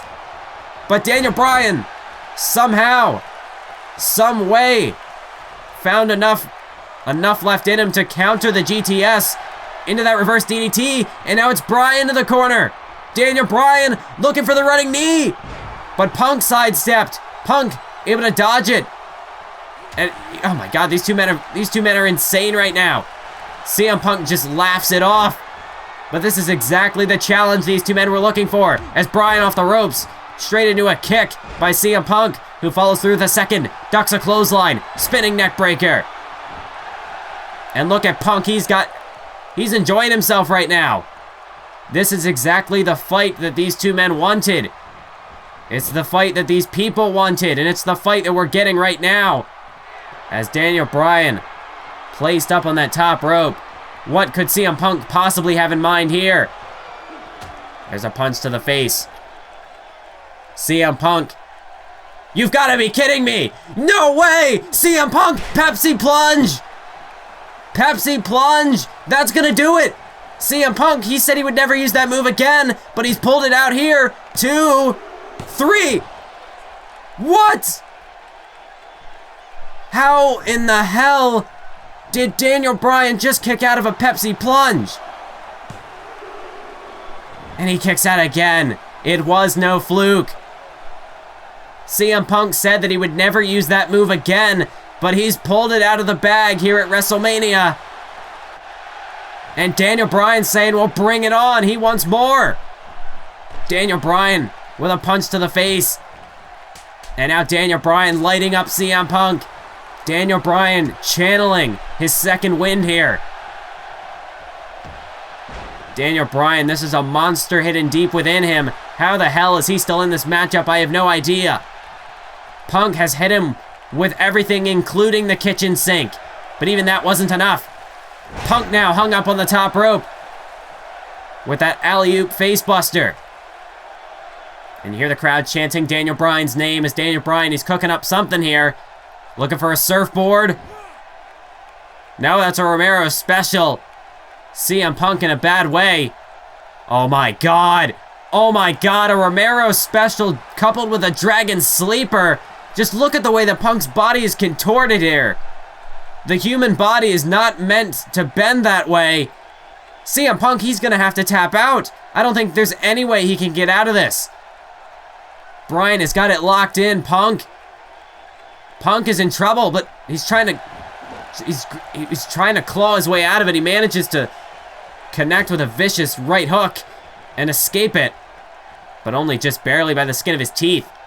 And now look at Punk. Look at Punk. Captures the leg. Drops Bryan right on his neck. 2. And a kick out again. This is absolutely insane, folks. But Punk, he's calling for the finish. He could be looking to make Bryan go to sleep. But no. Bryan counters. And now look at Daniel Bryan. Bryan again. Bryan again. Yes, lock. Yes, lock. Punk is gonna tap. He managed to escape it once. But now look at Punk. Punk trying to make a desperate crawl to the ropes. Punk, he's trying with everything he's got to fight out of this. But no. Punk does not reach for the ropes. He forces his way out of it. And after that vicious kick to the skull, Punk has got the advantage. CM Punk, this is the time to put Bryan away. What? You've got to be kidding me. CM Punk now with the label lock. CM Punk looking to make Bryan tap out to his own finisher. Unbelievable. Is Bryan going to do it, though? Is Bryan going to tap out to his own finisher? Punk has got it cinched in. Bryan. No. Bryan counters. Bryan able to counter it. And look at Bryan. Bryan is fired up.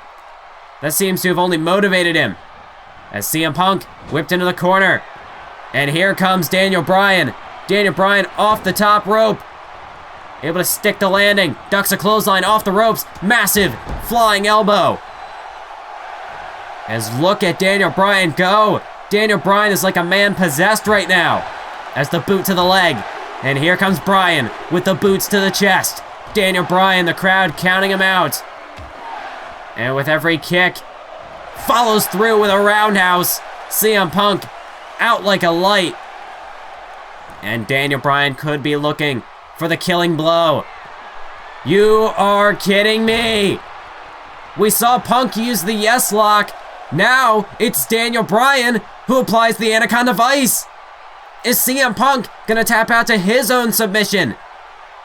He's so close to those ropes, but they're just out of reach.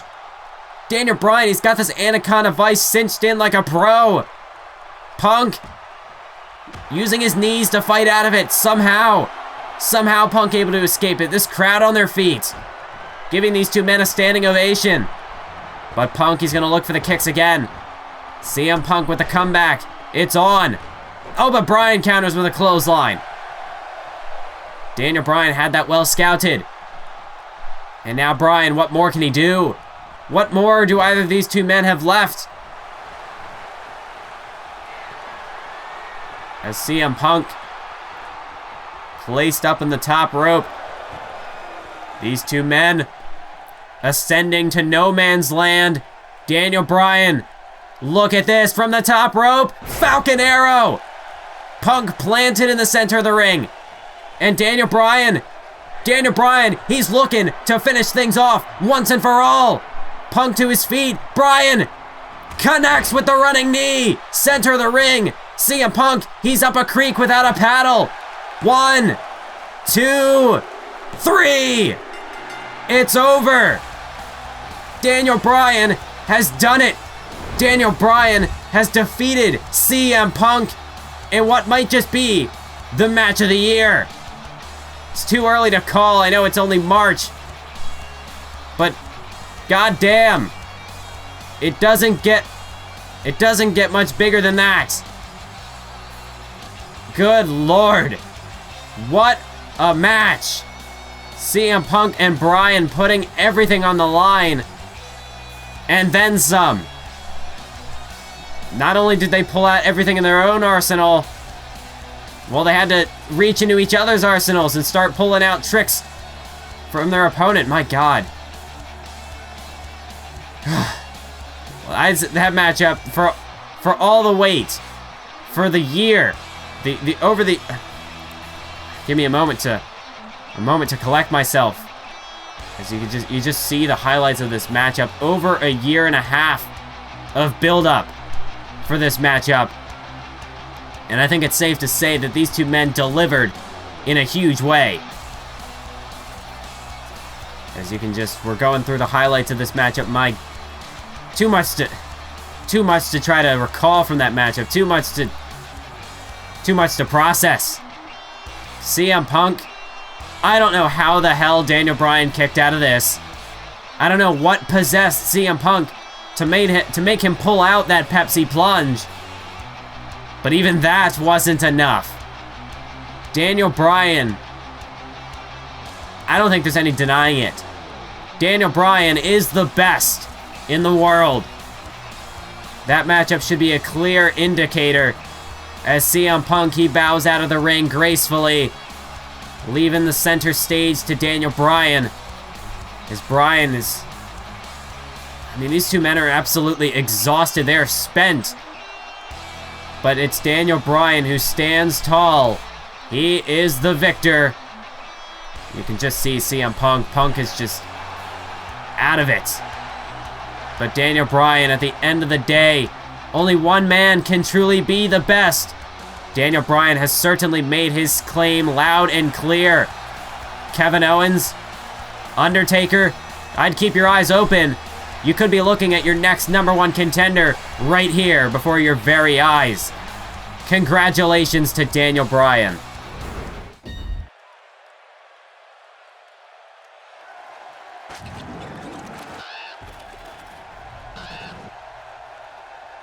Here we go, ladies and gentlemen. The Icon clashes with the Eater of Worlds in our next matchup. It is Sting versus Bray Wyatt, a matchup much like most of our other matchups this evening that has been months in the making. Ever since Sting made his return to Universe Mode at Survivor Series to save John Cena from Bray Wyatt's twisted assault, what was essentially an attack on John Cena's livelihood, Sting came to the aid, and ever since then, this matchup, it's only been a matter of time until it finally took place. But thanks to Bray Wyatt, Sting had a bit of a roadblock in getting here. Sting, he had to first go through John Cena himself, the man who he saved. And I mean, we just saw earlier on John Cena defeating Roman Reigns to keep his hopes of challenging for the WWE Championship alive within the next year. But for Sting, before that match ever happened, Sting had to go face-to-face with John Cena at the Royal Rumble a match that Sting won. And it's all because of Bray Wyatt. Bray Wyatt got inside the mind of John Cena, so when Cena and Sting teamed up at Fastlane, Cena betrayed Sting. Why? Because he thought that Sting was essentially stealing the spotlight from him. John Cena wanted to bring about the destruction of the Wyatts, but he couldn't do it on his own. And so when Sting stepped up to the plate, John Cena saw it as a... This is ominous, folks. Usually we don't see Bray Wyatt make his entrance to the ring. Usually it's too dark to see anything. But tonight, we know exactly where Bray Wyatt is. And I think that just makes this situation all the more eerie. We know where Bray Wyatt has been. We know where Bray Wyatt is, and we know exactly where he's going. And that is a collision course straight to the ring with Sting. As Bray Wyatt, of course, the master manipulator, like I said, he really orchestrated John Cena's whole change in demeanor. At Fastlane, Cena betrayed Sting. They faced off at the Royal Rumble. Sting managed to win that matchup. And Cena, he said that if he lost to Sting, he would back out of this conflict. And that's just what happened. And that leads us to this matchup tonight. Sting face-to-face, head-to-head with Bray Wyatt. As Bray Wyatt already with the mind games. Bray Wyatt trying to get inside Sting's head, but Sting asserts that he will not. He will not succumb to Bray Wyatt's twisted mind games. As Sting, right off the bat, rallies, bringing the fight to Bray Wyatt, but Wyatt with the counter. Now a boot to the midsection. Bray Wyatt reverse elbow, this matchup. I mean, Sting, he could be the last line of defense against Bray Wyatt. Bray Wyatt, at the Roadblock pay-per-view, Bray Wyatt sent Braun Strowman in to fight Sting. But Sting was able to overcome Braun Strowman, and that just really shows this sort of cult following that Bray Wyatt has, and just really the way that he operates. Because when Braun Strowman lost that matchup, despite the fact that Strowman nearly defeated Sting, but despite that, Strowman did lose the match, and as a result, Bray Wyatt went so far as to banish Braun Strowman from the Wyatt family. That's the thing, Braun Strowman, he is a very capable competitor, as he proved at Roadblock. If Braun Strowman had gone up against any other superstar, I think Braun Strowman would have won that matchup. But this is Sting we're talking about. He is no ordinary man. And that might have been the reason why Strowman could not overcome the Icon. But evidently that wasn't good enough for Bray Wyatt. Bray Wyatt wanted Strowman to banish Sting. So Wyatt has just been pulling the strings behind the scenes for the majority. I mean, think about it. We saw him at Survivor Series, and then he essentially just disappeared until February, when he did return to assault Sting firsthand. But Bray Wyatt could not count on Strowman. Strowman couldn't get the job done on his own, and so Wyatt has to go face-to-face with the Icon himself here tonight at WrestleMania. As Wyatt able to counter out of that submission hold. Sting goes for a ride over the top rope to the floor. Bray Wyatt, a very methodical style, as he just looks to pick Sting apart. Now that we're out on the outside, I think this only favors Bray Wyatt, as this is where Bray Wyatt can use the environment to his advantage. As Wyatt with a boot straight across the skull of Sting after draping him across that barricade. As you see Wyatt like a man possessed in there. But Sting able to counter back, tosses him straight into that apron. Follows up with a leg drop now. Sting, he might not be the best brawler. He might not excel in that regard. But he's putting up a hell of a fight tonight against Bray Wyatt. When it comes to age and experience, that is where Sting has the advantage, for better or for worse. Because on one hand, he does have the in-ring prowess, the veteran instincts that Bray Wyatt lacks. But on the other hand, he has the wear and tear that comes with it. The fatigue, the years of damage that have accumulated on his body. And that could ultimately be the deciding factor. Let's look at Bray Wyatt just trying to choke Sting out here. Referee's gonna have to stay on top of that. No illegal chokeholds. This is not a no disqualification matchup. But Bray Wyatt, this is a vicious man we're talking about. He will stop at nothing to secure victory in this match tonight. As now look at Wyatt. Wyatt just biting Sting. He really will stop at nothing. Wyatt will do whatever it takes to defeat Sting in this matchup tonight. He'll bend, he'll break the rules. And I mean, even resorting to... I mean, there really is no limit to what Bray Wyatt can accomplish. And that is the danger that Sting sees in Wyatt. That's why Sting wanted this matchup. That's why Sting confronted Wyatt in the first place. Because he sees the danger that Wyatt could bring to this company, to professional wrestling as a whole. And Sting wants to try to snuff that out before it can really take shape. But he may already be too late. As Sting with a vicious punch to the face. Sting targeting the leg there with a shin breaker. Try to cut down the mobility of Bray Wyatt. As Sting now again elbows straight to the knee. Smart strategy by Sting. Find a body part and exploit it. Pick it apart. But now this Boston Crab in the center of the ring. Bray Wyatt trying to crawl to those ropes. And Bray Wyatt powers out of the submission hold. Sting trying to get back to his feet. But Bray Wyatt now. Bray's got the upper hand. Uranagi side slam. Is that going to put Sting away? 1, 2. Kick out by Sting. It will not. Sting will be damned if he goes out like that. As Bray Wyatt now picks him back to his feet. Bray Wyatt, now that he's in control. This is only just going to get worse and worse. It's going to get more and more destructive. Sting's going to have to try to find some sort of a counter as quickly as he can. Otherwise, he might not regain control in this matchup. As Bray Wyatt with those elbows. You see the referee. Referee checking on Sting. Trying to keep, Bray Wyatt from exploiting the rules as much as he can. And now just look at Wyatt. Oh, but he missed! He missed! He went for the senton from the second rope. But Sting able to roll out of harm's way. And a massive clothesline in the corner. He drops the Eater of Worlds. And here comes Sting. He's firing up. Sting starting the rally.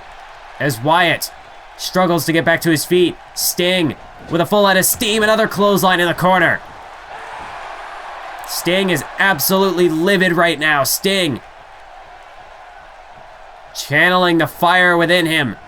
Channeling the Sting of old.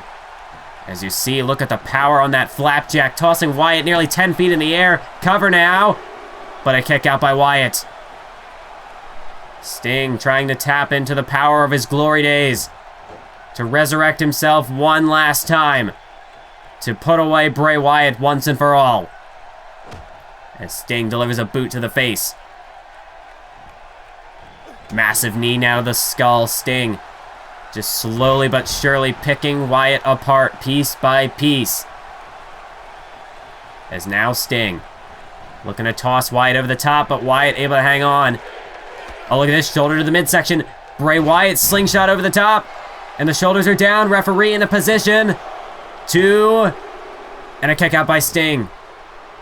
Sting just able to hang on, but Wyatt has shifted the momentum. He's turned the tables on Sting. Sting barely able to maintain his grip on that top rope. But that might be even worse for him. Bray Wyatt, DDT on the apron. DDT on the apron. Sting, skull first. Off of the hardest part of the ring. And Bray Wyatt shouting out, "I'm the Eater of Worlds." Sting, he might have just destroyed his. As the referee begins the count, Sting whipped into the barricade. As Bray Wyatt now, no. Uranagi slam into the barricade. Good God. What a deadly move that was. Bray Wyatt now tosses him off of that ring post. Referee up to a count of 7. Bray Wyatt's in danger of getting counted out here. As he goes back into the ring to break the referee's count. We're back to a count of 1 now. as the referee's going to have to start from scratch. Bray Wyatt now tosses him again off of that ring post. This is that methodical style I was talking about. If Bray Wyatt can take the match to the outside, utilize his environment to accentuate the damage, the impact of each move, well, it's only going to get worse from Sting. It's only going to get worse for Sting from here on out. As Bray Wyatt tosses him into the barricade again. He's going to do it again. Uranagi slam! Straight off the edge of that barricade. Really going to work on the spine of Sting here. Right between the shoulders as well. Bray Wyatt, it might only be a matter of time until he has this matchup in the bag.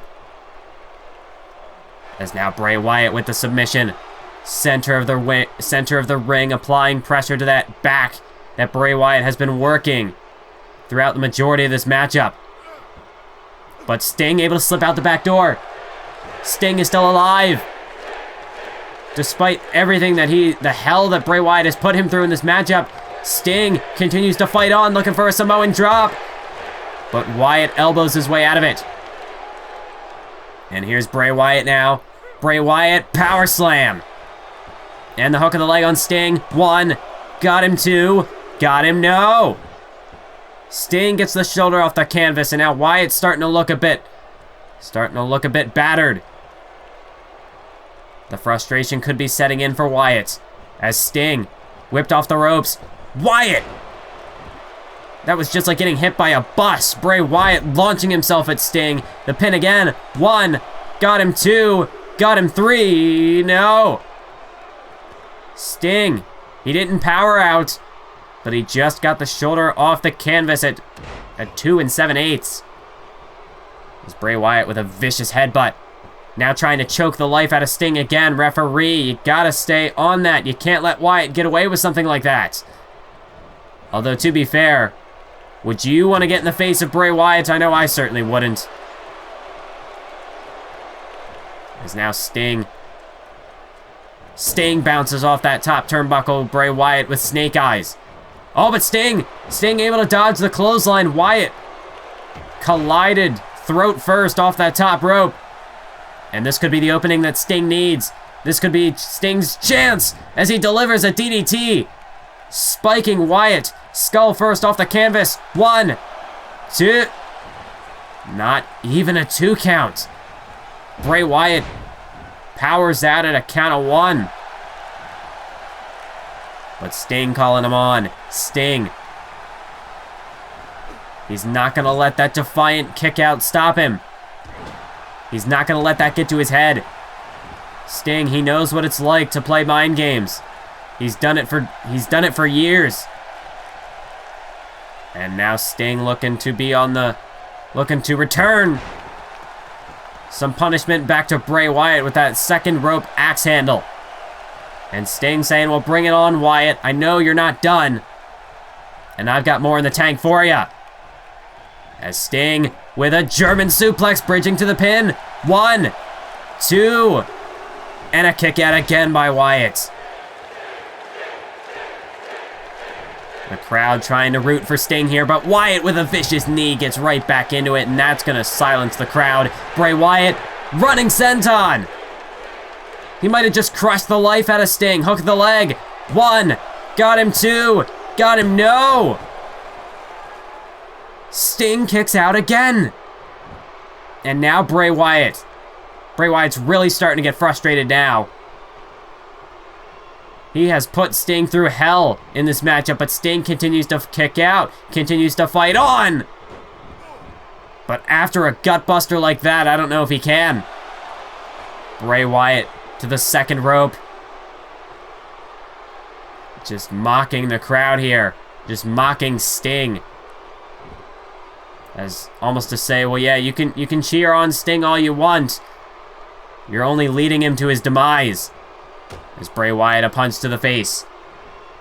Wyatt drags him back. And a full Nelson slam. Look at the height. The impact on that move. As Bray Wyatt, what is he thinking? Bray Wyatt to the apron and now just stalking Sting. as he makes his way around the ring. Just pacing back and forth. Sting back to his feet. But Sting caught Wyatt. Wyatt gets hung out to dry on that top rope. And now Sting to the outside. Bray Wyatt's in trouble. As the crowd again rallies behind Sting. Sting has got Bray Wyatt looking for that tombstone pile driver on the floor. Wyatt skull first off the concrete floor. And that could be the move that gets Sting back into this matchup. He might have just won himself the match if he can cover him. Or has too much time passed. Cover now. 1, 2, 3, no! Wyatt is still alive in this matchup. But Sting, even if he didn't get the victory there, he has turned the tables. The momentum is now in Sting's corner. This is Sting's moment, his time to strike. This could be the moment of glory. Punch to the face. He's got Wyatt. Scorpion death drop. Scorpion death drop. Count it to 3. It's over. Sting has just banished Bray Wyatt. No! Wyatt kicks out of the Scorpion death drop. Sting can't believe it. Sting with his best shot. And not even that could put Wyatt away. What more can Sting do? What does Sting have left that he hasn't already used? Sting looking for a slingshot suplex. And at this point, Sting could just be biding his time, trying to just hit anything to come up with some sort of a game plan. I don't know if this is the smartest one, but it's a game plan nonetheless. Sting, high risk from the top rope. No, he missed. Sting took a risk from the high rent district, and he crashed and burned because of it, and Bray Wyatt's gonna make him pay for it with another Uranagi side slam, but Wyatt picks Sting back to his feet.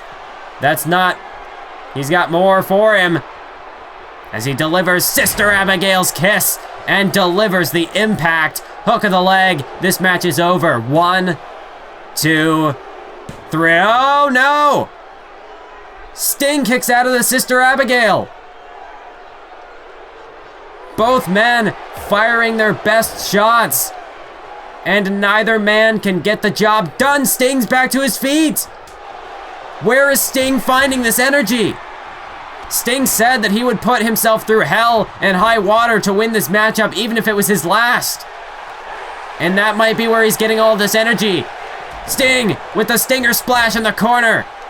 Sting is putting his career, his life on the line in this matchup just to eradicate Bray Wyatt from the face of professional wrestling. And now, the Scorpion Deathlock. And this might be the death sentence for Bray Wyatt. Sting, can he force Wyatt to submit? Wyatt is in trouble. He's in agonizing pain right now. But Wyatt forces his way out. Sting couldn't keep the Scorpion Deathlock locked in. And Wyatt trying to go on the offensive, but Sting not gonna let it happen. Sting with the counter. As now Wyatt whipped into the corner. Sting. I mean, really, what more can Sting do at this stage? He's hit him with a... Is he gonna look for a Super Scorpion Death Drop? You've got to be kidding me. Sting. Maybe a back suplex? No, he's not gonna get any of it. Oh my God, what a counter. What a reversal by Bray Wyatt. Sting hung out to dry on that top rope. And now Bray Wyatt looking for the finish. He's looking to end Sting's career once and for all. As Bray Wyatt, he gets himself in the zone, and one more Sister Abigail might be the last one. Hook of the leg by Wyatt. 2, 3. And just like that, folks, Bray Wyatt wins this matchup. And he once and for all banishes Sting from the WWE. Sting, he certainly put everything he had on the line. He threw it all out there. But it wasn't enough. Bray Wyatt, he's just too powerful. Sting, it looked like for a moment he was going to have him. This tombstone piledriver on the outside, followed by the Scorpion Death Drop, but I suppose it was obvious by that point. If a Scorpion Death Drop was not going to put Bray Wyatt away, I mean, really, what would? Sting, he put up a hell of a fight, locking in the Scorpion Deathlock, but it wasn't enough. Wyatt managed to regain the offensive, and right here, Sister Abigail's kiss, followed by the Sister Abigail itself, and it was lights out for Sting. Bray Wyatt, the Eater of Worlds, the new face of fear, reigns supreme at WrestleMania. Hey all you anime lovers, analysis lovers, and all things me lovers. Head over to youtube.com/mathwizhq and browse my blooming barrage of brilliant broadcasts. If you savor scripted spectacles like Behind the Universe, my second channel will placate your passions.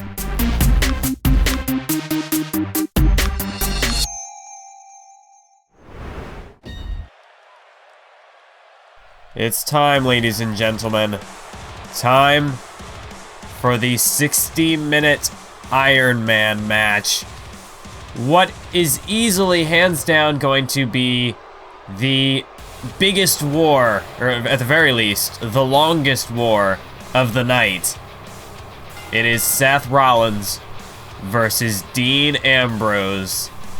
And this never-ending nightmare, well, for Dean Ambrose tonight, it could be the night that finally concludes.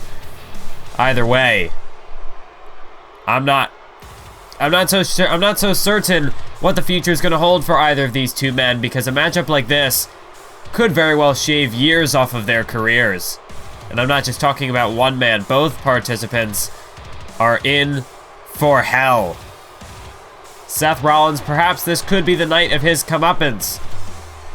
Ever since he stabbed Dean Ambrose in the back, Seth Rollins has had the upper hand against Dean Ambrose. Every single time that these two have collided in the past, Seth Rollins has been the man to stand tall when all was said and done. At SummerSlam, Rollins defeated Ambrose thanks to an assistance from Kane. At Night of Champions, inside of a steel cage, Seth Rollins won yet again by escaping the cage only after he had blindsided Dean Ambrose before the match could even begin. Then at Survivor Series, the legendary 5-on-5 elimination tag team matchup between Team Rollins and Team Ambrose. And of course, it was Seth Rollins who stood tall as the sole survivor alongside Dolph Ziggler. It was Team Rollins who, once again, had the upper hand over Dean Ambrose. But at the Royal Rumble, Dean Ambrose got a taste of revenge. He managed to eliminate Seth Rollins from the Royal Rumble, thus costing him the main event of this WrestleMania. And there you see the countdown timer in the bottom right corner. Currently at 0 falls apiece. Here we go, straight out of the gate. This is exactly what I was expecting. Neither of these two men are going to be pulling any punches. There's no warm-up period for a matchup like this. Not for the animosity that's currently boiling over between these two men. Although this will be the opportunity in this matchup for these two men to sort of feel each other out. I guess what they expect to see on this night. Though to be fair, these two men, they've had plenty of opportunities in the past to study each other's arsenals. I mean, these two men, they know each other so well, a part of the Shield for well over a year. But, I mean, perhaps that's a matchup like this, these two men, they're going to have some sort of tricks up their sleeves. But Dean Ambrose, there's nothing tricky about this, going straight after Seth Rollins head on with a flurry of vicious strikes. There's nothing pretty about Dean Ambrose's style of offense. Very smash mouth, in your face, and that's just what he is doing. Right here, clothesline, bulldog followed up. As we are only a minute into this matchup, and already the tensions are running high. Dean Ambrose, a massive stomp to the sternum. Seth Rollins starting out on the back foot. But the thing is, with a matchup like this, there are plenty of opportunities for the momentum to shift. I mean, heck, You have an hour to work with. And I'm sure Dean Ambrose, this is exactly what he wants. Dean Ambrose, he wants all the time in the world to punish Seth Rollins, to tear him apart limb by limb. Seth Rollins, for this, it's just a matter of survival. Just like the steel cage match at Night of Champions. Seth Rollins, he just wants to survive, but for 60 minutes, maybe he will indulge himself a little bit in some torture of Dean Ambrose. Let's look at Ambrose to the top rope. Dean Ambrose looking to take a risk early on. I don't know how smart this is, but then again, Dean Ambrose, he's a man possessed. He is blinded by rage. I mean, we saw what he did on Monday Night Raw, attacking an innocent fan just because he couldn't get his hands on Seth Rollins, just to send a message to Rollins saying, hey, this is what I'm going to do to you. This is only a taste of what I've got in store for you this Sunday at WrestleMania. And so far, we're seeing that on full display. But right now, Seth Rollins stomping a mud hole in Dean Ambrose with these vicious curb stomps. Follows through with a standing shooting star press. Seth Rollins going for the pin. 1. But just a 1 count. Dean Ambrose is not going to give any ground in this matchup. There's too much on the line for these two men in this matchup. For Seth Rollins, he's been building an empire ever since he destroyed Dean Ambrose, ever since he turned his back on the Shield. Seth Rollins has been building his own empire. A Shield 2.0, if you will. The Rollins Empire. As he's had the likes of Blake and Murphy, Big Show, Kane backing him. More recently, though, I mean, the entirety of Team Rollins has had a massive overhaul. You now bring in the likes of Baron Corbin. We don't exactly know what the situation is between Rollins and Corbin. Corbin didn't even show up to defend his U.S. title tonight. Perhaps that could be in the back of Seth Rollins' mind, and that could be a bit of a distraction that could give Ambrose the benefit. Seth Rollins as well, he's got the revival. He replaced Blake and Murphy. The question is, in a matchup like this, yeah, you can get disqualified, so you would be sacrificing a fall to do so. But are we going to see any sort of outside interference in a matchup like this? I mean, it's 60 minutes. You have to think that Seth Rollins has some sort of a game plan, whether that's all on himself or not. But Dean Ambrose, I don't know if he has any backup in a matchup like this. That's the thing with these two men. These two men have made an abundance of enemies. They've made more enemies than allies over the course of their days in the Shield. So really, Seth Rollins, yeah, he's managed to buy himself some help. Let's look at this, a running sit-out powerbomb. Referee has to get into position. That could cost Rollins this potential fall, and indeed it does. Ambrose had enough time to recover and just wait out that 2 count. Perhaps that's a smart move by Ambrose. Maybe he could have kicked out at 1. But that's the thing, in a test of endurance like this, maybe you do wait out those 2 counts, just to take the extra second. Seth Rollins, an elbow, but Dean Ambrose bounces back with that lunatic's clothesline. I mean, Dean Ambrose, they call him the lunatic fringe. But is Ambrose really the lunatic in this situation? He's called the same as Seth Rollins. Look at Ambrose, fires the shot. Running knee trembler. And Dean Ambrose hooks the leg. 1, 2. No! We almost had our first fall in the matchup here, folks. But Seth Rollins powers his way out at 2. And that's the thing. You see this matchup getting very physical already. These two men digging deep into their bag of tricks. That was vintage Ambrose with the running knee. Wait a minute, Rollins, the reversal. Seth Rollins from the high rent district, crossbody. Rollins delivers the crossbody, though deciding not to stick for the pin. Rollins looking to inflict more damage instead. But I mean, we are only not even a full 6 minutes into this matchup, and already we've seen some of these two men's biggest shots. Seth Rollins full head of steam off the ropes, a massive clothesline, and Dean Ambrose spills to the outside. As Seth Rollins takes a moment to recover, Dean Ambrose trying to get back to his feet. Seth Rollins dives through the ropes. A bit of an awkward landing for Seth Rollins, but he got all of Dean Ambrose nonetheless. But a risky move like that, that's not smart at all in a matchup like this. This is a test of endurance. You can't go pulling out risky moves like that, because if you do more damage to yourself, that's only going to help your opponent in the long run. But then again, these two men both blinded by rage. I don't know if they're even really thinking straight.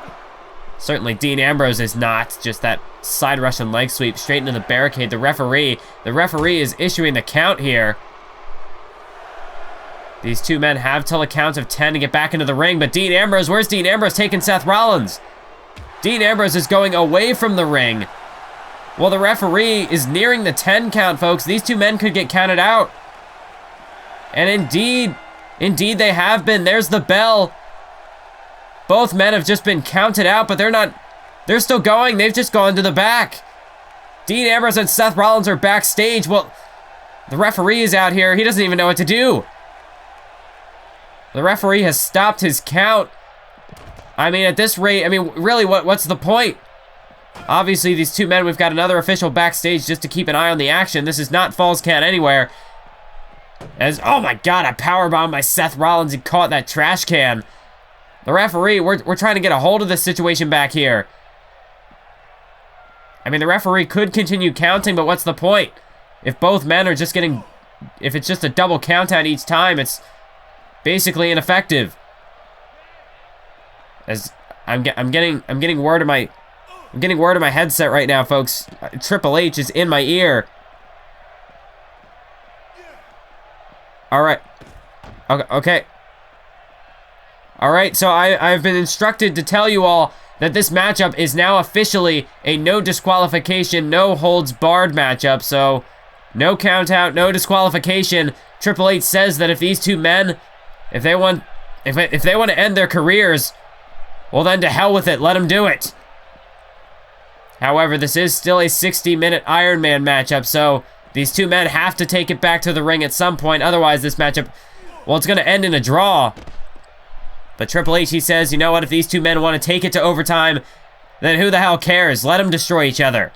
We know that Triple H has a very bad history with the Shield. He just wants to see these two men tear each other apart. Oh, look at this. Seth Rollins, DDT. No! Ambrose! Ambrose counters with a Northern Light suplex. As now we are back in this locker room. Well, very quickly, this matchup is broken down. We still have a little over 50 minutes to go. And already these two men have thrown the rulebook out the window. Like I said, this is going to be the war to end all wars. This wasn't exactly what I thought was going to happen. But really, what else should I expect? This is Dean Ambrose and Seth Rollins. Oh my God. Dean Ambrose, Alabama slam through the table. Seth Rollins just exploded through that table. But Dean Ambrose, he's far from done. I mean, obviously, you can't go for a pinfall back here. Triple H, he just wants to see these two men beat the hell out of each other. And that's exactly what they're going to do. Oh my God, a bulldog on the concrete floor. No falls are going to be able to occur back here due to the new rule that this is now no disqualification, no count out. So at this point, it's just Seth Rollins and Dean Ambrose beating the hell out of each other just for the sake of beating the hell out of each other. As Seth Rollins has got that steel chair, Ambrose back to his feet. Oh wait, counter by Rollins. Dean Ambrose was looking for a clothesline. Seth Rollins a spine buster straight on the steel chair. As now Seth Rollins is measuring Ambrose, calling him back to his feet. Seth Rollins now tossing Dean Ambrose straight into that locker. As Ambrose, oh no, Seth Rollins is looking for a pedigree. No. Wait a minute, Ambrose reversed. Clothesline by Ambrose. That would have been a disaster if Ambrose took a pedigree there. I mean, yeah, Rollins couldn't get a pinfall off of it, but you don't want to take too many shots. You don't want to get driven head first into the concrete floor. Oh my God. Speaking of being driven head first, Rollins bouncing off of that locker right on that sharp wooden edge there. It's amazing that neither of these two men have been busted open yet in this matchup, but I have a feeling that that's going to happen. I have a feeling we're going to see a lot of blood in this fight. As Dean Ambrose now just dragging a lifeless Seth Rollins, tossing him into that equipment box. Good Lord. As now what is Ambrose thinking? Ambrose, no! Straight off that breaker box. You don't want to mess with that. We don't want to lose power in this arena. Good God, now Ambrose off the breaker box. The referee's going to have to get these two away from that thing. But it seems as though they're just going to do it of their own accord. Seth Rollins looking to return the favor, looking to put Ambrose through that table. Seth Rollins, oh, fisherman suplex. Straight through that table. 48 minutes left to go in this matchup, folks. We're still at 1 fall apiece.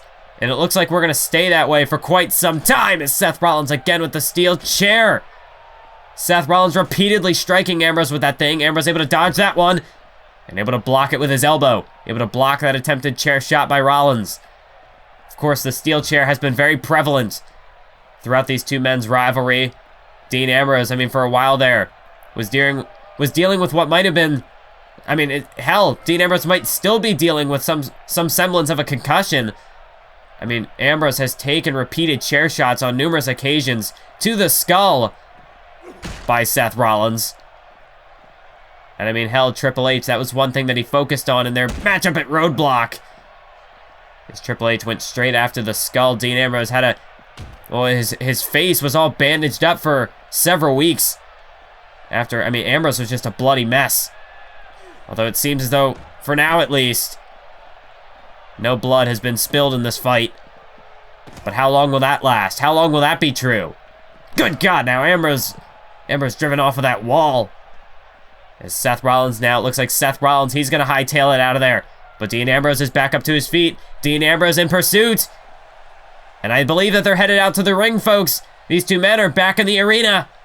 As Seth Rollins is trying to get away from Dean Ambrose. Ambrose is here. Seth Rollins. Wait a minute, what the hell? Where did they come from? The Revival. Scott Dawson and Dash Wilder, they just hopped over the barricade and just completely leveled Dean Ambrose. And this is exactly what I was afraid of. Seth Rollins, he had a game plan. And the Revival looking to pay dividends to Rollins in this matchup. Let's look at this. Dash Wilder takes down Dean Ambrose on the outside. And of course, this is Seth Rollins' numbers game. Does he have friends? No, he doesn't have any friends, but he's got hired help. He's got hired guns. And perhaps in this situation, that's even better. As, I mean, Seth Rollins right now can catch a breather as Ambrose driven into the barricade. Scott Dawson follows through with a DDT. I mean, this is a 2-on-1 assault. Seth Rollins isn't even in the picture right now. Seth Rollins is buying time to recover on the floor. As now it looks like Dash Wilder and Scott Dawson looking to bring Ambrose back into the ring, and there's nothing the ref can do. It's no disqualification now. No. The Revival, Shatter Machine! Dean Ambrose laid out by the Shatter Machine, but look at this on the stage! On the stage, here comes Blake and Murphy! Wesley Blake and Buddy Murphy are here to take out the Revival. The playing field has been leveled, folks, as Blake and Murphy getting rid of the Revival. We know that Blake and Murphy were cast aside by Seth Rollins, and Blake and Murphy are getting their revenge on the Revival. But has the damage already been done? Seth Rollins, or I should say Dean Ambrose, was laid out in the ring. Seth Rollins, it looks like he's just trying to pick his spot here. He hasn't made a move yet. He wants to make sure that Blake and Murphy are preoccupied. And now Rollins is looking to strike. Seth Rollins for the cover. No, not this way. Not this way. Ambrose kicks out. Ambrose got the shoulder up at 2. Somehow Ambrose managed to survive the Shatter Machine, but this is still giving Seth Rollins a clear advantage. Blake and Murphy have taken the Revival backstage and out of this arena. No. Oh wait, Ambrose reversed. Ambrose had the wherewithal to counter. And Ambrose is back in this fight. As suddenly as the tables turned in the favor of Rollins, now they've turned against him. Dean Ambrose has him up on his shoulders. Powerbomb. And bridging to the pin. 1. Got him 2. Got him 3. Oh. Damn it, Rollins kicks out. Don't expect any unbiased commentary from me in this matchup. I mean, you've seen it. You've seen all the underhanded tactics that Rollins has used in this very matchup, let alone the past several months. Let's look at Ambrose. Bulldog from the second rope. Of course, I want to see Ambrose win this matchup. I want to see Seth Rollins get what he deserves. And that's just what Ambrose is giving him right now. Thank God for Blake and Murphy, otherwise this matchup could have gone in a completely different direction. But it has definitely disrupted the momentum of Dean Ambrose. As Seth Rollins, no wait, counter by Ambrose. Ambrose with the reversal! And the elbow drop straight to the skull. Hook of the leg by Dean Ambrose. 1, 2, 3. No, a kick out again. Seth Rollins manages to kick out. But Dean Ambrose not going to give him any space to breathe. Rollins dumped to the outside. Dean Ambrose going to perhaps take some time to recover. No, he's got that look in his eye. Of course not. Dean Ambrose has always got something nefarious in mind. Through the middle ropes. No! Rollins blocked it with a right hand. Seth Rollins blocked it with a right hand. And Seth Rollins to the top rope. Frog splash. Rollins the pin. 1, 2. No! Kick out again by Ambrose. Dean Ambrose managed to survive the frog splash, but for how much longer? Seth Rollins, super kick! And Rollins may have just knocked him out cold. Hook of the leg. 1. Got him. 2. Got him. No! Ambrose kicks out again. 42 minutes to go, folks. We are only just getting started in this matchup, but already, these two men, what more can they possibly have left? How are they going to make it the full 60 minutes? As Seth Rollins now to the second rope. Rollins saying it's going to be over with this move. Spring. Oh my God! Phoenix splash from the second rope. Rollins, the cover. 2. And a kick out by Ambrose. Ambrose just kicked out of a Phoenix splash from the middle rope. Talk about the athleticism by Seth Rollins. But perhaps it lacked the impact of a full-blown Phoenix splash, and it wasn't enough. And Dean Ambrose, he's back. Dean Ambrose will not die. Seth Rollins, he has experienced that defiance from Dean Ambrose. Loud and clear, and now Dean Ambrose with the sleeper hold. Ambrose looking to put Rollins to sleep, looking to get Rollins to pass out for the second fall. As Rollins has got nowhere to go, Ambrose has blinded him. And now choking him out. Rollins, does he have enough to... Yes, he does. He's able to escape. Dean Ambrose now. He's the one on his back foot. Seth Rollins disorienting him from behind now. Half Nelson backbreaker. But Seth Rollins isn't going for the pin. Seth Rollins has something more devastating in mind. Could it be a pedigree? Yes, it is. Rollins, pedigree. Rollins drives him through the mat with a pedigree hook of the leg. Is this the second fall? 2, 3, yes it is. Seth Rollins has scored his second fall, and it is now 2-1. As now the referee, we have to wait. Dean Ambrose has to make it back to his feet before the bell can ring and the match, or rather I should say the next fall can begin. But I mean, already through the first 20 minutes of this matchup, look at the chaos, the carnage that has already been created. As Dean Ambrose, I mean, already to the backstage, tables have been broken, steel chairs have been used. Unbelievable, and we're only just, I mean, that was barely a third. That was a third of this matchup. But hopefully for the rest of this matchup, we're not going to see any more of the revival. I think Blake and Murphy have taken care of them, but the damage may have already been done. As like it or not, the revival did give Seth Rollins a major assist in getting him this first fall, or this second fall. And now I guess the question is, can Ambrose come back? If Ambrose wants to win this matchup, he needs to pick up 2 falls. At the very least, there is the possibility that if this matchup is tied, Triple H said that this matchup will not end with a draw. We will have a decisive winner, even if it means that these two men have to go to overtime. Hell, Triple H said if these two men have to fight all night, I mean, he'll let them do it. Anything for these two men to destroy each other, Triple H will take any opportunity he can get. Especially if he doesn't have to do anything himself. I mean, Triple H, We've already seen that he cannot defeat either of these two men of his own accord.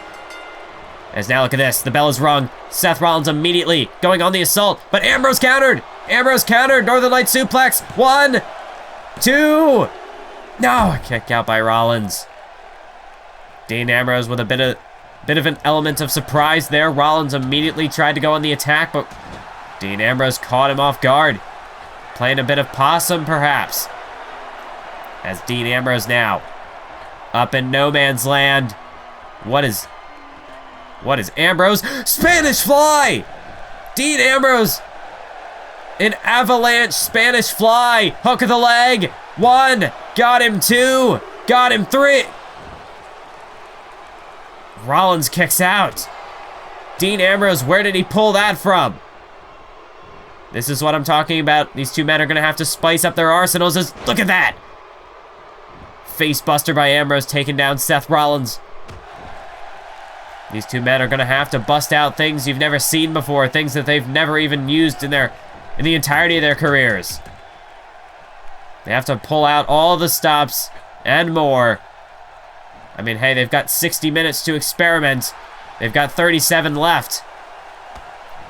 And perhaps if there was to be a bit of a warm-up period, I think we're well beyond that now. As Ambrose missed that dropkick, Seth Rollins float over. DDT.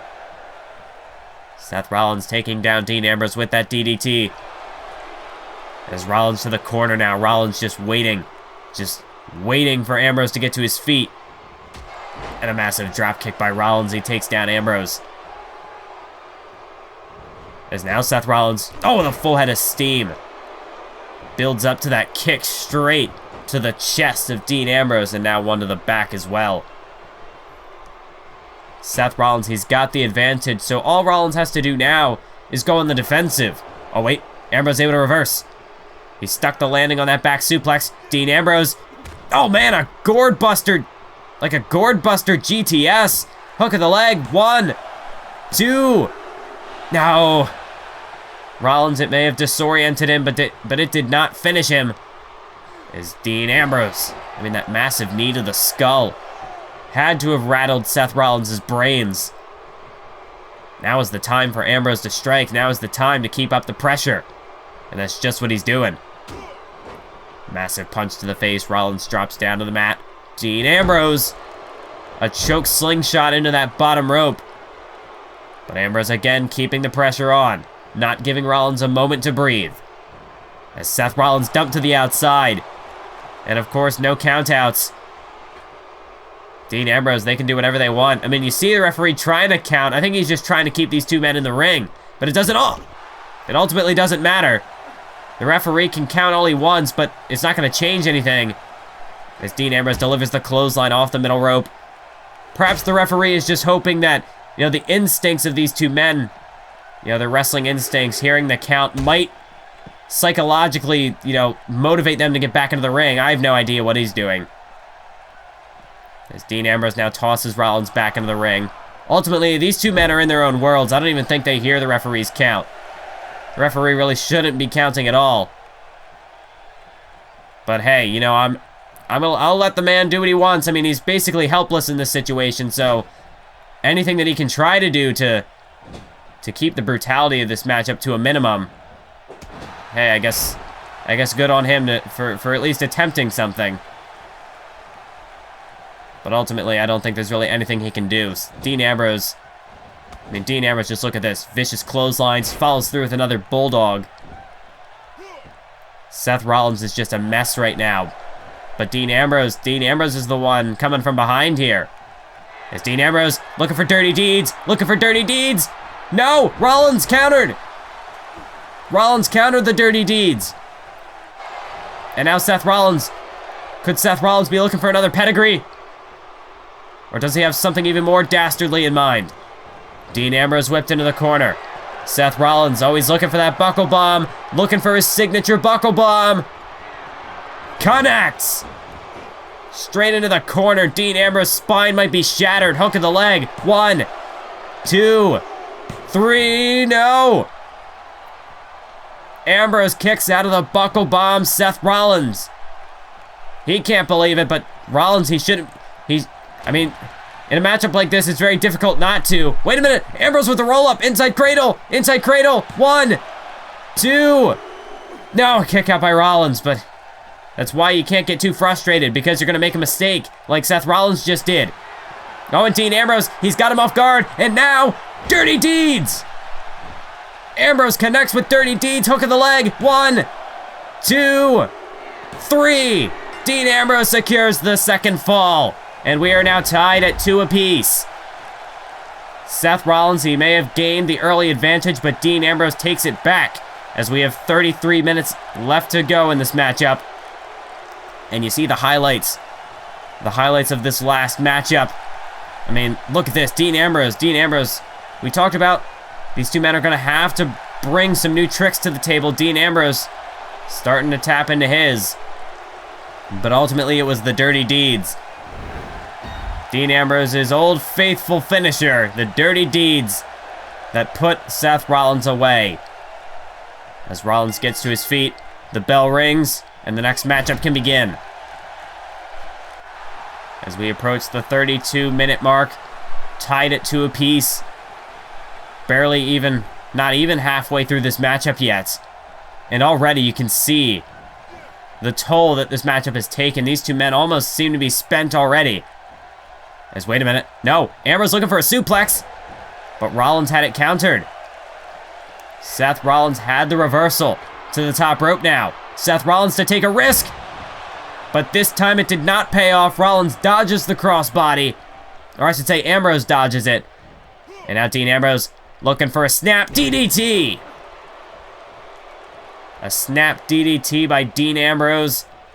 Is that going to be enough to put Rollins away? He's still dazed after taking that last pinfall, but he's able to kick out. 31.5 minutes to go. Dean Ambrose. It now seems to be all Dean Ambrose in this matchup. That last fall really shifted the momentum. It might be tied, but Ambrose clearly... Well, wait a minute, curse of the commentator. I was going to say that Ambrose clearly had the advantage, but just as I say that, Seth Rollins with the reversal. And he plants Ambrose face first into the canvas. Might have knocked him out. Rollins the cover again. 1, 2, and a kick out by Ambrose. Ambrose back to his feet, but Seth Rollins has shifted the momentum in a big way. As Rollins now just striking away. Ambrose hung upside down in the Tree of Woe. What's Seth Rollins looking to do? Rollins to the top rope. Oh, this is not going to be good. Double foot stomp straight to the chest of Dean Ambrose. Might have crushed the life out of him. 2. But Ambrose kicks out yet again. The double foot stomp in the Tree of Woe, not enough. As Ambrose dumped over the top, but he's able to hang on.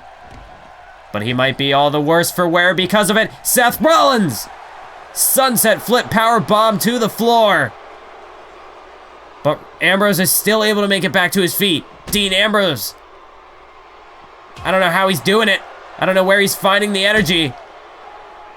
But Seth Rollins just continues to punish him, tossing him off the announce table, the ring post. Anything that he can use as a weapon against Dean Ambrose here at ringside, Rollins is using it. Ambrose whipped into the barricade now, and Seth Rollins drives him spine first. Amazingly, we have not had a drop of blood yet in this matchup. But how much longer is that going to be the case? As now it's Rollins whipped into the barricade. Dean Ambrose hangs him out to dry. A couple of shots to the ribs. Dean Ambrose up to the apron. Wait a minute. This is familiar. Look at Dean Ambrose paying homage to Rob Van Dam, a former Team Ambrose member. Of course, Rob Van Dam allied with Dean Ambrose to help take down Seth Rollins at Survivor Series. We know that Rollins and RVD have their history. Dean Ambrose looking to take a page out of RVD's book, and is it going to get him the third fall? 1, 2. No, a kick out by Rollins. Dean Ambrose borrowing some assistance, digging into the playbook of some of his allies in this matchup. But even that, not enough to score him a pinfall. As Dean Ambrose, look at this, the Ambrose stretch. Seth Rollins has experienced this submission hold. And he, right now, well, it's not any less painful than it was in the past. But Rollins manages to escape it. And follows through with a massive, vicious knee to the jaw. As now Rollins tosses him into the corner. Dean Ambrose placed up into the high rent district. That top rope is not a place where you ever want to be, especially when you're not in control. As Seth Rollins from the top rope, look out, suplex. Oh my God, Rollins kept it hooked. Rollins kept it hooked into a Falcon Arrow. 1, 2, and Ambrose kicks out. How did he do that? An impressive feat of strength, of athletic ability by Seth Rollins, turning that superplex straight into a Falcon Arrow. But an even more impressive display of endurance by Ambrose to kick out. But can he kick out of that? I don't think so. 2, 3. No, Ambrose kicks out again. Prove me wrong. That sit out face buster, not enough. 27 minutes to go in this matchup. And what more can these two men do? I mean, really.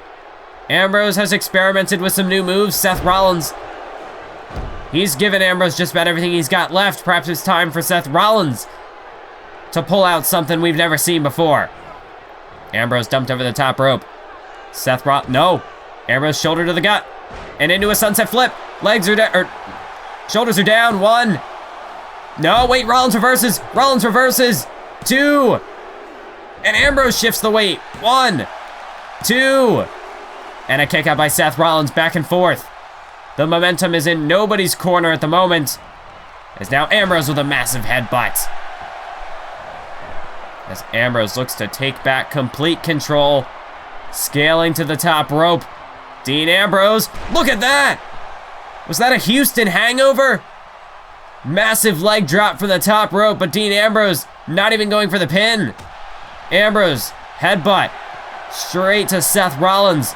Ambrose strikes back, or Rollins strikes back. Ambrose clothesline. No, wait, Rollins reversed. Roll up, 1, 2, and Ambrose kicks out. Ambrose went for that vintage clothesline, but Seth Rollins had it well scouted. And now it is Seth Rollins in control, as Seth Rollins places Dean Ambrose up to the top rope. Oh no. We have seen this before, shades of Survivor Series. Seth Rollins, superplex to the floor. Dean Ambrose and Seth Rollins might be broken in half. The crowd chanting, "This is awesome," but this, for the two men involved, this is the opposite of awesome. These two men I don't know if they will survive this matchup. We've still got 25 minutes to go, and already these two men have just about killed each other. Wait a minute. Somehow, some way, Dean Ambrose is able to counter, able to take back momentum. But not for long, as Seth Rollins takes it back. But wait a minute, Ambrose isn't done. Ambrose on wobbly legs, but he's able to strike back at Seth Rollins nonetheless. As Seth Rollins placed into the... No. Enough is enough. Dean Ambrose! A massive boot straight to the skull. Rollins bouncing off the ring post. His skull was just sandwiched between boot and steel. And Dean Ambrose throws him back into the ring. Ambrose, if he pins him, he's got that third fall, but Ambrose, he wants to add some insurance to it. As Ambrose, what is he thinking? What could Dean Ambrose possibly be thinking here? Rollins up on the top rope. Dean Ambrose. Oh, this is not going to be good. He's going to go for another Spanish fly. Another Spanish fly from Ambrose. But Rollins shoves him off. Rollins shoves him off, and he gets down off that precarious perch. But Seth Rollins, I mean, he's still out of it. He's a little slow to capitalize. Dean Ambrose whipped into the corner. Seth Rollins is going to look for another buckle bomb. Going for that, another power bomb into the turnbuckle, and they hits it yet again. But Rollins wasting a little time. Ambrose trying to get back to his feet. Oh, wait a minute. Rollins was thinking pedigree. Ambrose reversed. But Rollins reverses.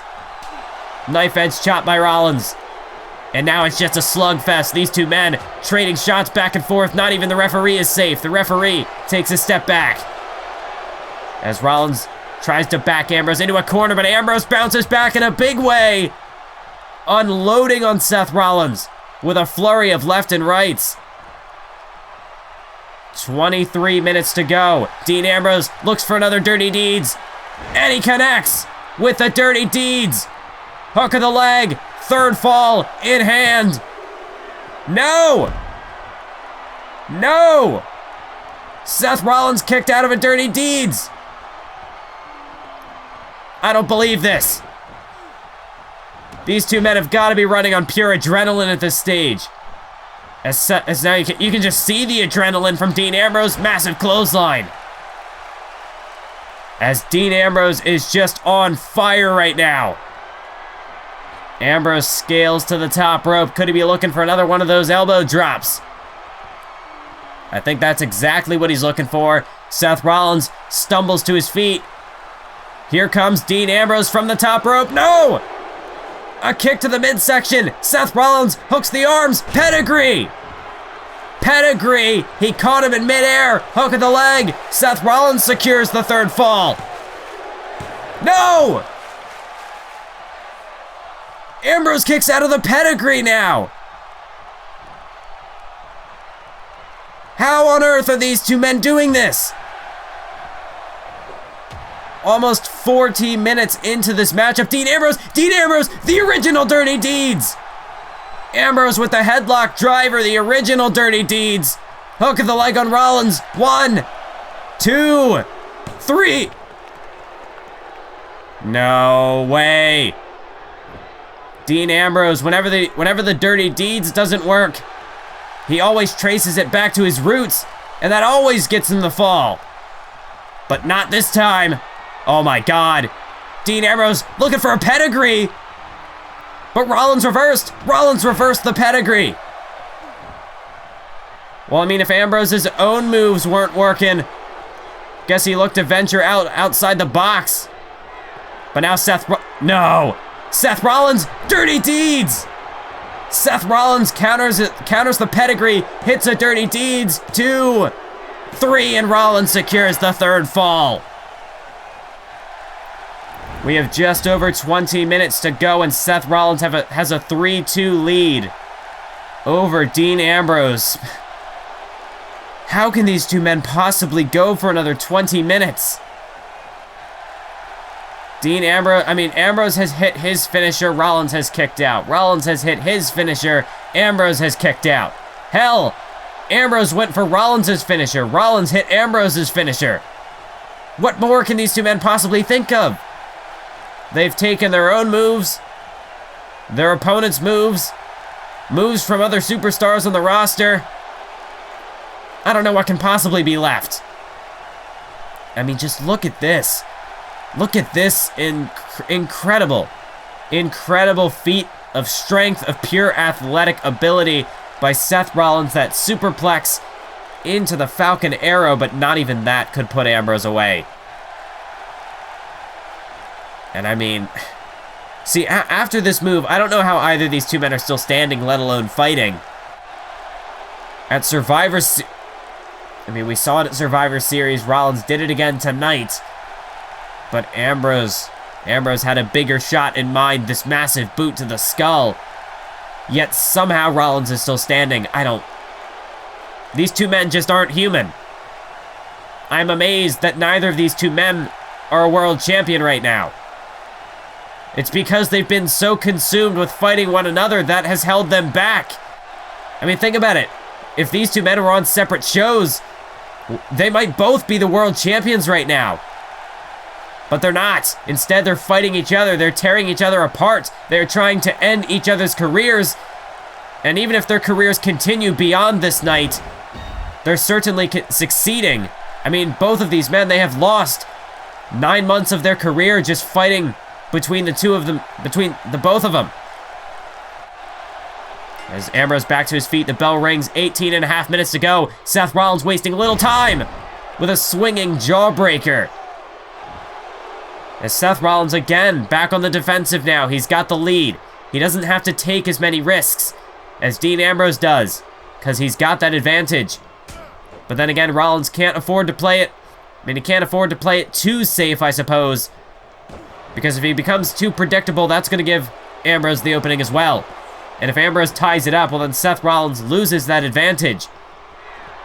As Rollins looking for another Dirty Deeds, this time it's Ambrose who reverses the Dirty Deeds. That's what I'm talking about, getting too predictable. Rollins made a mistake, went to the well one too many times. And now Dean Ambrose, a boot to the midsection. Dean Ambrose, you've got to be kidding me, off the ropes, curb stomp. He might not have hit the pedigree, but he hits the curb stomp. 2, 3, and Ambrose, just like that. As quickly as Seth Rollins took the lead, Dean Ambrose ties it back up with a massive curb stomp. Let's get another replay of this. Ambrose, bam. Rollins, the move that he has used to put so many opponents away in the past. Ambrose has experienced it on multiple occasions. And tonight, Ambrose dishes it back to Seth Rollins. It's got to be the most sadistic kind of satisfaction for Ambrose. As we hit the 17-minute mark, it's tied at 3 apiece.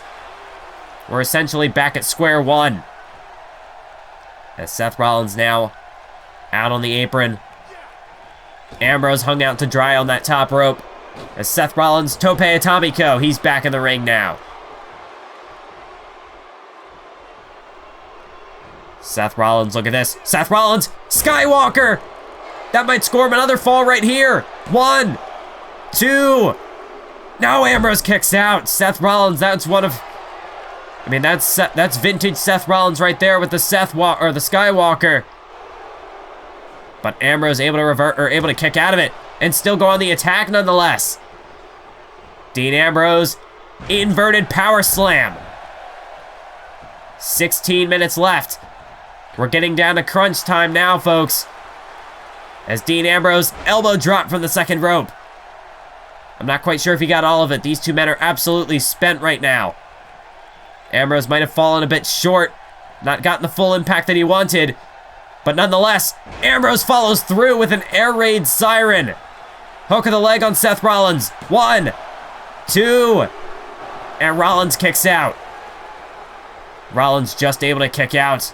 Dean Ambrose, no, wait, reversed. Rollins able to dodge it. Rollins, inverted Frankensteiner. The inverted Frankensteiner spiking Ambrose on the top of his head into the cover. 1, 2, and a kick out by Ambrose. Good God, I can't take much more of this. But I've still got to go for another 15 minutes yet. Rollins, roll up again. 2. Ambrose kicks out. And Ambrose now bridging into a pin of his own. 1, 2. No. Rollins gets the shoulder off the canvas. Dean Ambrose now punch to the face. And now Ambrose with an O'Connor roll. Shoulders down for Rollins. But Rollins able to kick out. Less than 15 minutes now. We are in the final fourth of this matchup. As Dean Ambrose, no wait. Rollins reverses, lands on his feet. Another schoolboy. What? No, not even a 1 count this time. But now Ambrose is on the back foot. Seth Rollins gave him the advantage because of it. And a float over DDT again, driving Ambrose skull first. As Ambrose back to his feet. But he is not in any way, shape, or form in control right now. Seth Rollins has gained a dominant upper hand in this matchup, and he knows it. Rollins perched up on that second rope, just lying in wait. As Seth Rollins with a second rope blockbuster. 14 minutes to go into the pin. 1, 2. Rollins gets Ambrose, I should say, gets the shoulder off the canvas. Just watching this has scrambled my brain. I don't have any idea how many injuries these two men have to have sustained in this matchup. As Rollins tiger suplex. But Ambrose kicks out again. How can he possibly still have any energy left? As Seth Rollins dumps Dean Ambrose over the top to the outside. Seth Rollins. A Phoenix Splash! A Phoenix Splash to the floor. But Seth Rollins, he can't pin him out there. This might be no countouts, but it is not false count anywhere. But Rollins doesn't care. Rollins has already... he's already got him on the outside. He figures, well, I've got 13 minutes to spare. Let me just tear this man apart while I can. He no longer has the advantage, so time isn't exactly his ally at this point. Although at this stage, as a last-ditch effort, the last thing that you can hope for is to just not give up a fall. I mean, of course you want to win, but the last thing you want is to lose. Oh, and Dean Ambrose has got a steel chair. That iconic steel chair that these two men have... I mean, these two men, they always go to the steel chairs when the going gets tough. No! Rollins was looking to drop him face first on that chair. Instead, Dean Ambrose takes him down with a bulldog. As Rollins tries to get back to his feet. But Dean Ambrose, steel chair to the midsection. Ambrose, DDT on the chair.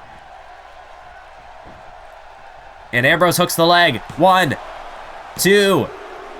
Somehow Rollins kicked out. A DDT on the steel chair and Rollins kicked out. Less than 12 minutes to go now. As Dean Ambrose, Irish whip. Seth Rollins driven into the turnbuckle. Up on the top rope now, Dean Ambrose. This is not going to be good for Rollins, but he counters. Seth Rollins with a diving Meteora. Knees driven straight to the shoulders. And now Seth Rollins has the chair. Seth Rollins has the steel chair, and he's just laying into Dean Ambrose. He is squashing this man like a pancake with that steel chair. And now perching it in the corner. This is going to be bad news for Ambrose, for either man if they go head first into it. Wait a minute! Ambrose reversed, and Rollins! His skull ricochets off the chair. His own contraption used against him. And now Dean Ambrose tosses Rollins back into the corner. And that was a haluva kick. Dean Ambrose with a haluva kick. Again paying homage to one of his fellow comrades from Survivor Series. As Seth Rollins whipped into the corner, another haluva kick. Back-to-back haluva kicks by Dean Ambrose, but he's still not going for the pin. Is he seriously going to try to four-corner him? No, this time. This time Rollins blocks the third haluva kick. Seth Rollins with a scoop, but Ambrose lands on his feet, and a German suplex by Ambrose. First, Dean Ambrose borrowing from Rob Van Dam, now borrowing the haluva kick from Sami Zayn. Rollins back to his feet, but Ambrose meets him with a steel chair to the gut. And now Ambrose just pacing back and forth. Rollins stumbles to his feet. And he caught the chair, Seth Rollins hooks the arms. Dragon suplex. Ambrose stacked on his shoulders. 1, 2. And a kick out by Ambrose. Less than 10 minutes to go now. We're in single digits. 9 minutes and 40 seconds remain. As Seth Rollins dumps Dean Ambrose to the outside. Here comes Seth Rollins full head of steam over the top rope. Tope con hilo. Seth Rollins risking everything. He wants to eradicate, to banish Dean Ambrose from the face of this company once and for all, and he will do whatever it takes to do so. As Seth Rollins drives him into the barricade now. And again, Ambrose into the other barricade. And again, spine first. Seth Rollins is a man possessed right now. Look at Seth Rollins. We talk about Dean Ambrose channeling a demon within him. What is Seth Rollins doing right now? Seth Rollins is just merciless. As Ambrose now tossed back into the ring. 8 minutes and 45 seconds.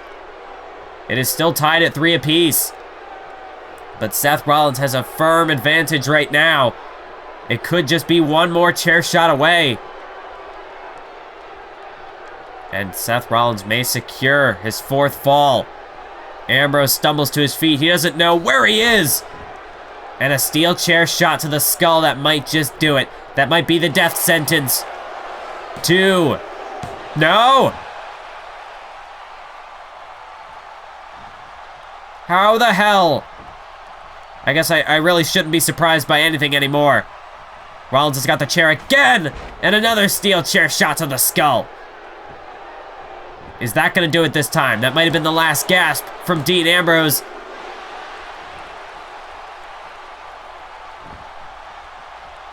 Oh my God. Oh my God, look at the blood. Look at the blood pouring out of the skull of Dean Ambrose now. I told you we'd see blood. I told you this would be a bloody affair. But a spine buster by Ambrose. Dean Ambrose. He's a crimson mask right now. I mean, you can see the blood on the chair. But Dean Ambrose now, steel chair to the skull of Seth Rollins. Dean Ambrose. Even with blood pouring into his eyes. I mean, he was already seeing red, so I suppose it doesn't make a difference. What is it? Is Ambrose going to try to drive Rollins on that chair? Does Ambrose even have the equilibrium left to do that? Well, he's going to try it. Ambrose to the top rope. No man's land. Ambrose, superplex. And he might not have caught the chair. But I don't think he needed to get the full impact of that one. 2. And Rollins kicks out. How? How are... I have nothing to say. There are no words. I've said all that can be said. As Rollins again looking for that sit-out face buster, but it's reversed once more by Dean Ambrose. Ambrose looking for another curb stomp, and he hits it. Ambrose with a curb stomp. There's the 4th fall right there. 1, 2. No!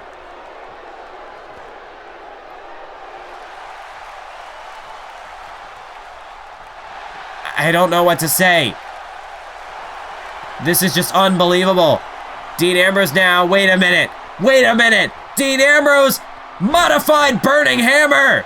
It's over. Ambrose with a burning hammer. Hook of the leg on Seth Rollins.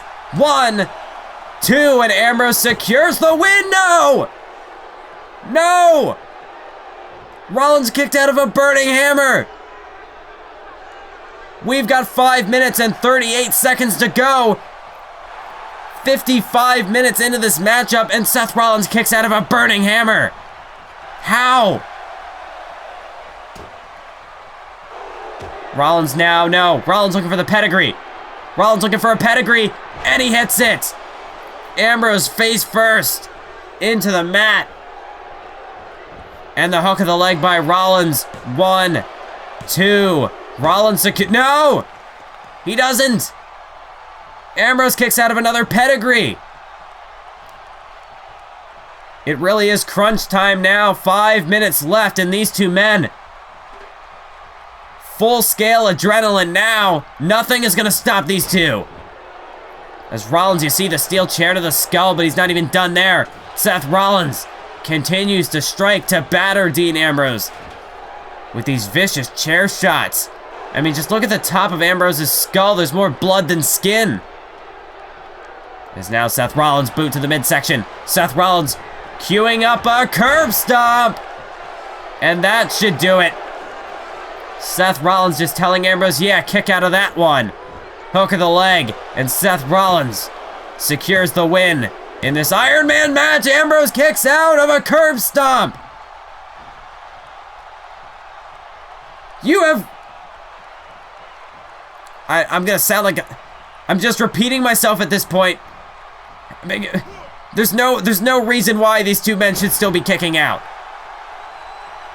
56 minutes into this matchup, and they're still acting as though this. Look at Ambrose. I mean, you can this. Rollins able to dodge. I don't know what to... Oh my God! Dean Ambrose countered the curb stomp into a cutter. 2, 3, oh my God! How did Rollins kick out of that? There's nothing that these two men can still do. They've hit everything. There's 3 minutes left. Are we gonna have a winner? I don't think we will. Well, maybe if Ambrose can hit this. Dirty Deeds! Dirty Deeds, that'll do it. Hook of the leg. 1, 2, 3, no! Rollins has kicked out of a burning hammer, a curb stomp, a Dirty Deeds. And he's still able to go in the attack. He takes the chair from Ambrose, looking for another pedigree. But Ambrose counters. And a massive clothesline. I don't think we're gonna get a winner. Even if we go to overtime, I don't think these two men have hit an almost godlike stage where they just cannot be pinned. Ambrose up in the high rent district. Honestly, I don't think anything can put these two men away at this point. Seth Rollins to the top rope, from the top, avalanche Falcon Arrow. With just 2 minutes to go, we're running out of time, folks. These 2 minutes, now or never. As Seth Rollins, well, Rollins is looking to take a hike. Oh my God. Rollins looking to take a hike. He's trying to get away from Ambrose, but look who it is. That's Roman Reigns. Roman Reigns, he's been on SmackDown, he's had to sit on the sidelines for the duration of this, but he's not doing so anymore. As Seth Rollins, he's forced to go back into the ring. Reigns is not gonna let Rollins escape this. And now Ambrose has got him. Dirty Deeds, 1.5 minutes to go. Ambrose, if he pins him, there's no way Rollins can come back. 1, 2, 3. What? I've seen it all. I've seen it all, folks. These two men cannot be pinned. This match will never end. Roman Reigns, yeah, he kept... Oh, wait a minute, Rollins with the roll-up. 1, 2, 1 minute to go. No, kick out by Ambrose. The chair is now out of the ring. No more interference from the steel chair. At least that's a good thing, but with 50 seconds to go, I think we are going to overtime. I don't see a way that this ends. Seth Rollins, he better have an ace up his sleeve. Yes, he does! He has an ace up his sleeve, a hell of an ace. Phoenix Splash! And Ambrose kicks out! Look at the face of Seth Rollins. Ambrose has kicked out of the Phoenix Splash. 25 seconds to go. Oh my God! If Rollins hits this, it's over! A vertebreaker! Seth Rollins with the vertebreaker. 15 seconds. No, Rollins is gonna win it. 1, 2, 3.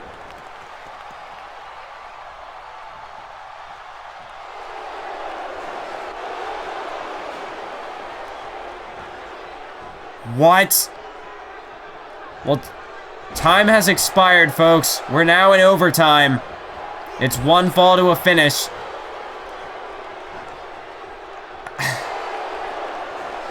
There's not... These two men, they're killing themselves in that ring. There's no way that they can... How are they gonna come back from this?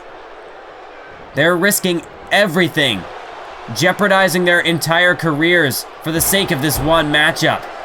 I mean, just look at Ambrose's face. Blood is just everywhere. But Ambrose continues to fight another Houston hangover.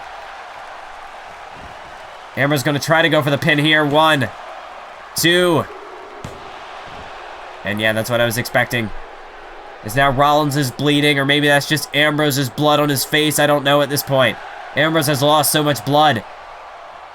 I mean, you can see blood on Rollins' his ribs there as well. Ambrose looking for Dirty Deeds, but Rollins with the reversal. Rollins reverses the Dirty Deeds. At this point, I'm convinced that even if Seth Rollins is bleeding, you can't tell. I mean, he's got Ambrose's blood on his ribs right there. Or on his lower back. As now, Rollins goes for the pin again. Not even a 2 count.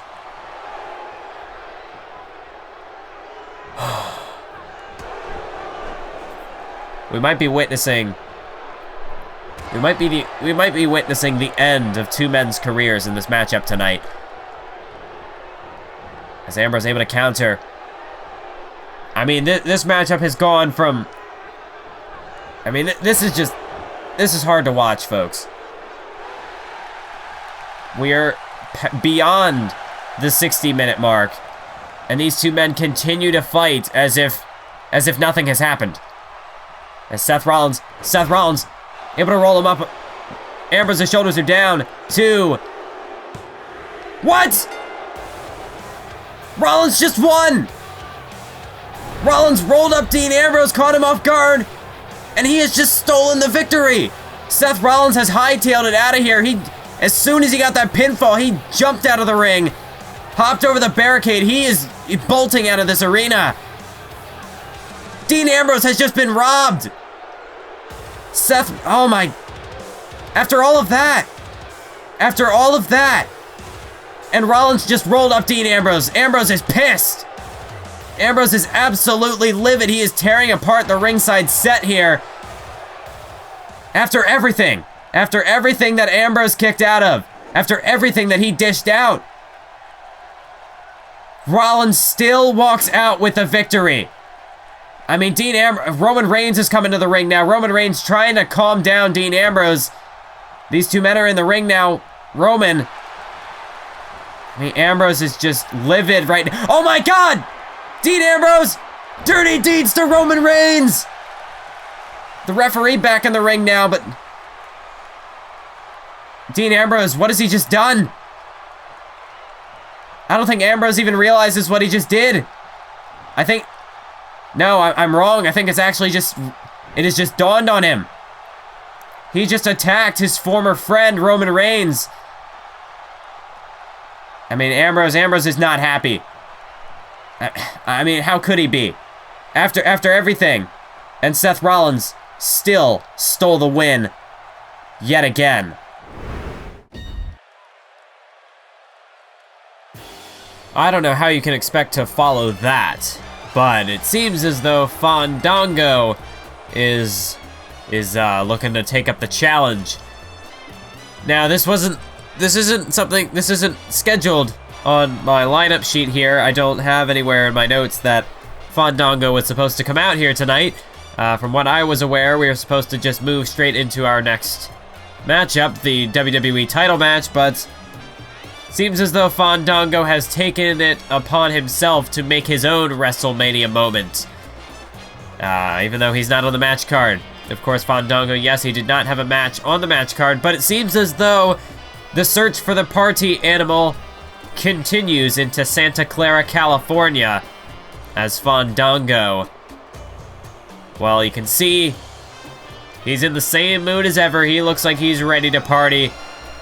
But the thing is he going to have anybody joining him this evening? Of course, ever since Adam Rose's untimely release from the company, Fandango, he's been a loner. He's been all by himself, and nobody likes to party solo. Yeah, I was right. WrestleMania is, I guess the place, I guess it has a killer after party. At least Fandango's planning one. But, Shawn Michaels is auditioning to, I guess we're hoping, are we holding some sort of open auditions, almost like an open mic, except for the party animal, like a dance competition? What's going on here? I have no idea, but it seems as though Shawn Michaels is up for a party. Not quite the man I would have expected for something like that, but hey, you know, I don't know what to say. I'm still trying to recover from that Ironman matchup. And here comes Fandango. I don't know how to react to this. Well, Fandango telling him to hit it. Oh my god. Well, Sean... I guess HB Shizzle is in the house, but it doesn't seem as though Fandango is too happy with that. I guess Shawn Michaels just didn't make the cut. I guess Shawn Michaels will not be the next party animal. Well, look who it is! It's Mrs. Foley's baby boy! It is the cool cat Cactus. Why did I just say Cactus Jack? That's not Cactus Jack, but you know, Cactus Jack, Mankind, Dude Love. I'm sorry. I'm still... I mean, that Ironman match has just fried my brain. I don't even know who's who anymore. This is Dude Love. This is not Cactus Jack. It's not Mankind. And it seems as though Fandango's pretty pleased with this. Oh, but I guess a bit of a backhanded compliment there towards the end. Dude Love, I think he's asking for some quiet. Or maybe he's saying that Dude Love's trying to clear the dance floor. What kind of moves does Dude Love have? Well, Dude Love has fired himself up. He's getting ready to go. Fandango's getting a little impatient. And Dude Love is breaking it down, folks. Look at Dude Love go. Dude Love is really getting into this. And the crowd is loving it. The crowd certainly is happy with this. But what does Fandango think? Not so much. Fandango just telling him to get out of the ring. So, Shawn Michaels has tried and failed. And now Dude Love has tried and failed. Well, who else are we going to see? Oh my god! The People's Champion, the Brahma Bull, The Rock is in the building, ladies and gentlemen. Well, it truly wouldn't be a WrestleMania moment without Dwayne The Rock Johnson in the building. My god, Fandango. Well, I mean, he may have rejected Shawn Michaels and Dude Love. But, I mean, if... I don't know. I don't know how... I still don't know how to process this. First, we go from Shawn Michaels, HB Shizzle, to Dude Love, and now The Rock. The Rock is looking to answer the party, and The Rock looks fired up. I don't believe this. Is this really happening right now? Fandango... Fandango, he seems to see some promise in The Rock. So I guess we'll see how this goes. The Rock taking a bow before he begins, I suppose. The crowd definitely seem to be supporting The Rock here. What is... Well, The Rock is breaking it down. He's showing us his moves, but oh. And Fandango not too happy with that. Oh, but The Rock delivers with a people's punch, and that's what the people want to see. Fandango has just been laid out by The Rock. And this crowd is electric. The most electrifying man in sports entertainment. Oh my. Well, I think the time for partying is over. I don't think Goldberg is out here to show us his dance moves. I mean, The Rock maybe, Dude Love maybe, Shawn Michaels maybe, but Goldberg... I mean, just look at the look on Goldberg's face. Does he look like he's in a partying mood to you? If I were Fandango, I'd get out of that ring. I mean, he's already pissed off The Rock, and we saw how that worked out for him. But I don't think Fandango wants to piss off Goldberg. The Rock is one thing, but Goldberg, he could break Fandango in half like a twig. Fandango, why are you still in the ring? Get out of the ring! Are you stupid? Do you not know what's good for you? Goldberg has hit the ring. Fandango's not backing. Oh, no.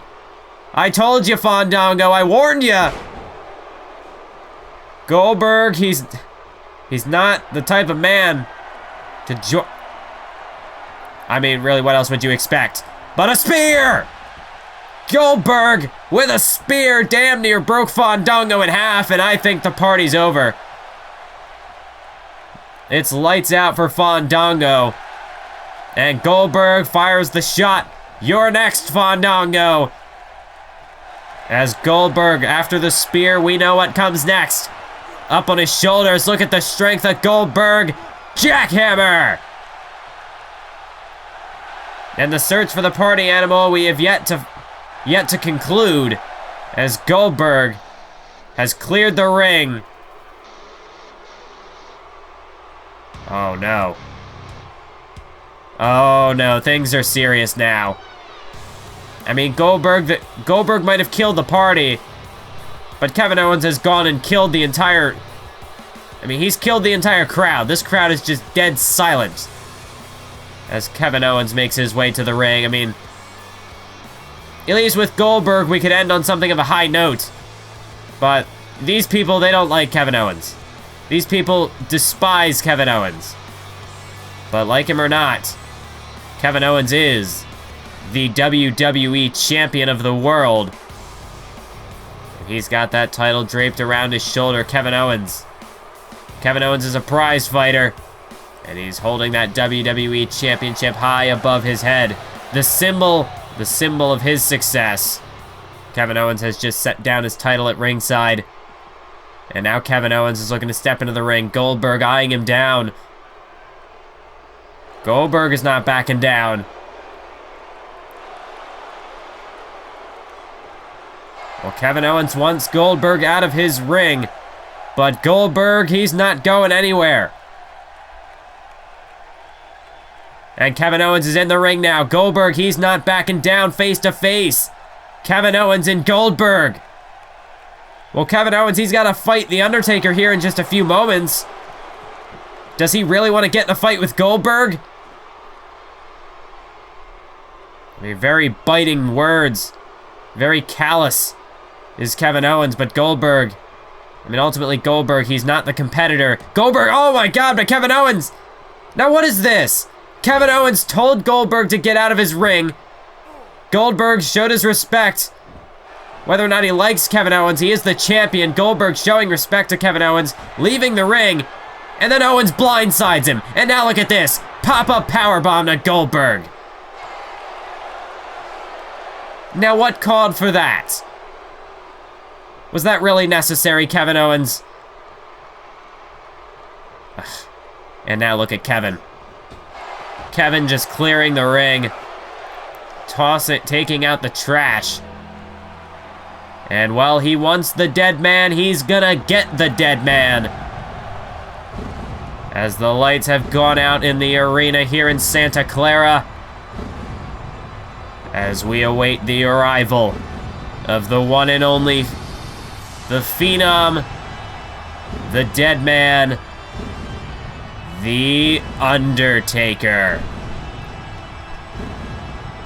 You can see the flames spewing out beside him. The only thing that lights the darkness, as the Undertaker makes his iconic, his legendary entrance to the ring. And you can't help but just get caught up in the spectacle of WrestleMania. When Undertaker makes his way to the ring at WrestleMania, I mean, there's just nothing like it. As Kevin Owens, well, Kevin Owens, he was choke slammed by The Undertaker back at Roadblock. Kevin Owens came out to challenge Cesaro, the Royal Rumble winner, but he didn't get Cesaro. He got The Undertaker. And we know that The Undertaker has always been a SmackDown guy. I mean, he's a former WWE champion. Here in Universe Mode, he did have some history, some run-ins with John Cena on Monday Night Raw, but it seems as though now, The Undertaker, he's tired of Kevin Owens' arrogance, the way that he's been running things on SmackDown. And The Undertaker is coming back to the blue brand that he knows so well, the blue brand that he once served. And now The Undertaker returns home at WrestleMania, and he looks to become, once again, the WWE Champion. The Undertaker with that unforgiving gaze as he stares down Kevin Owens. And that's the prize that these two men are going to be fighting for.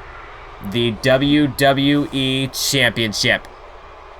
Kevin Owens, of course, he has held the title since he defeated Brock Lesnar and Titus O'Neil in a triple threat match at Survivor Series. That was 112 days ago. And Kevin Owens, he's already had quite the impressive title reign. The Undertaker here in Universe Mode, he's a former WWE Champion, although his title reign was quite short-lived. I mean, it was a very iconic moment back when The Undertaker joined The Shield. It was very controversial and very short-lived as well. The Undertaker not much of an extended stay at the top as the WWE Champion, but this time around, he looks to rectify that. The Undertaker looking to capture his second WWE Championship here in Universe Mode. But this time, I mean, The Undertaker, how much time does he have left in his career? He doesn't want to go out with his last title reign being as weak as it was, as short as it was. He wants to go out as dominant as his career would suggest. Kevin Owens rolling outside of the ring as he typically does. Typical Kevin Owens. The Undertaker going to pursue him, but that's just what Owens wants. Owens wants to dictate the pace of the matchup. He wants to wrestle his style of fight. But he doesn't want to get into a slugfest with The Undertaker. He's called the best pure striker in the WWE, and for good reason. Vintage Undertaker with the leg drop across the apron. As now The Undertaker re-enters the ring. This is a standard matchup, one fall to the finish. Disqualifications and countouts are in effect. And unlike in the Ironman matchup, those rules are not going to be corrected mid-match. So Kevin Owens, fortunately for him, that will give him the champion's advantage should he need to use it. If he gets in trouble, he can always get himself counted out or disqualified, but Kevin Owens, he doesn't seem like that type of guy. I mean, The Undertaker, he stepped onto his turf. The Undertaker called Kevin Owens out. Kevin Owens isn't a coward. He said when he arrived here that he would fight everyone and anyone to maintain his spot at the top. And if he were to back down now, if he were to chicken out of this fight now, I mean, that would just shatter his pride. But then again, you never know. Desperate men do desperate things. I guess we'll just have to see how things play out. The Undertaker going to work on the arm of Kevin Owens. This is the methodical side of the dead man. Usually when he starts off his matches, he will wear down that arm. Try to set you up for some old school. And that's just what The Undertaker is doing right now. Kevin Owens can't allow Undertaker to dictate the pace like he's doing right now. And honestly, in this situation, it's very rare for Kevin Owens. But Kevin Owens, he might want to try to wrestle a fast-paced match. Because like I said, The Undertaker, he does have a long, historic career in the WWE. But he has a lot of fatigue. All the fatigue, the damage, the wear and tear on his body that comes with it. So Kevin Owens, if he drags this out, and if he keeps things fast-paced, eventually, he should be able to wear The Undertaker down. But that's in theory, of course. The Undertaker very explosive in that ring, so who's to say that Undertaker won't catch him off guard if he takes things too quick, oh my god, just massive uppercuts. Body shots. Again, more striking from the dead man. And speaking of old school, The Undertaker's looking for it. To the top rope, Undertaker launching himself with old school. There's Kevin Owens struggling to get out of the starting blocks. Taker, hook of the leg. 1. But just a 1 count, not even a 2. And now Owens able to sidestep a kick. Undertaker, he whiffs wildly. And Undertaker taken down by that teardrop suplex. And a stomp straight to the face. Kevin Owens adding insult to injury with a boot like that. As Kevin Owens now in knee to the face. Taker staggers, but he doesn't go down. Kevin Owens Irish whip off the ropes. And a massive reverse elbow. That one dropped the dead man. As Kevin Owens now looking to go to work on the leg of the Undertaker. Smart strategy by Owens. I mean, Undertaker. He's got, wait. But Taker sweeps out the legs of Kevin Owens. As Undertaker taking the elbow straight to the face of Kevin Owens. As with Undertaker, like I said, a long career in the WWE, lots of fatigue built up over the years. You take down the legs, you take away his mobility. But maybe you should take away his arms, because Undertaker, he can still punch your lights out. He can still hang with the best of them in a fist fight. As the Undertaker drops Owens in the corner. Follows through with a knee straight into the face, just burying it into the nose of Kevin Owens. And the hook of the leg. But Owens kicks out at a count of 2.5. Undertaker starting to get a bit frustrated, but this ain't his first rodeo. The Undertaker, I mean, he's undefeated at WrestleMania. He knows what it takes to win a match on the grandest stage of them all. It is title versus streak in this matchup. Kevin Owens, that's a hell of a prize for him as well, but he can't let that go to his head. Because if he does, Taker's going to walk out with his WWE Championship. As off the gutbuster, a running senton by Kevin Owens. Working on the midsection, into the pin. 2, not even a 2 count. Taker kicks out at 1.5. As Owens now driving the knee straight to the face of the Undertaker. And Kevin Owens calling him on, saying, "Get up, dead man." Kevin Owens looking to keep a fast pace in this matchup.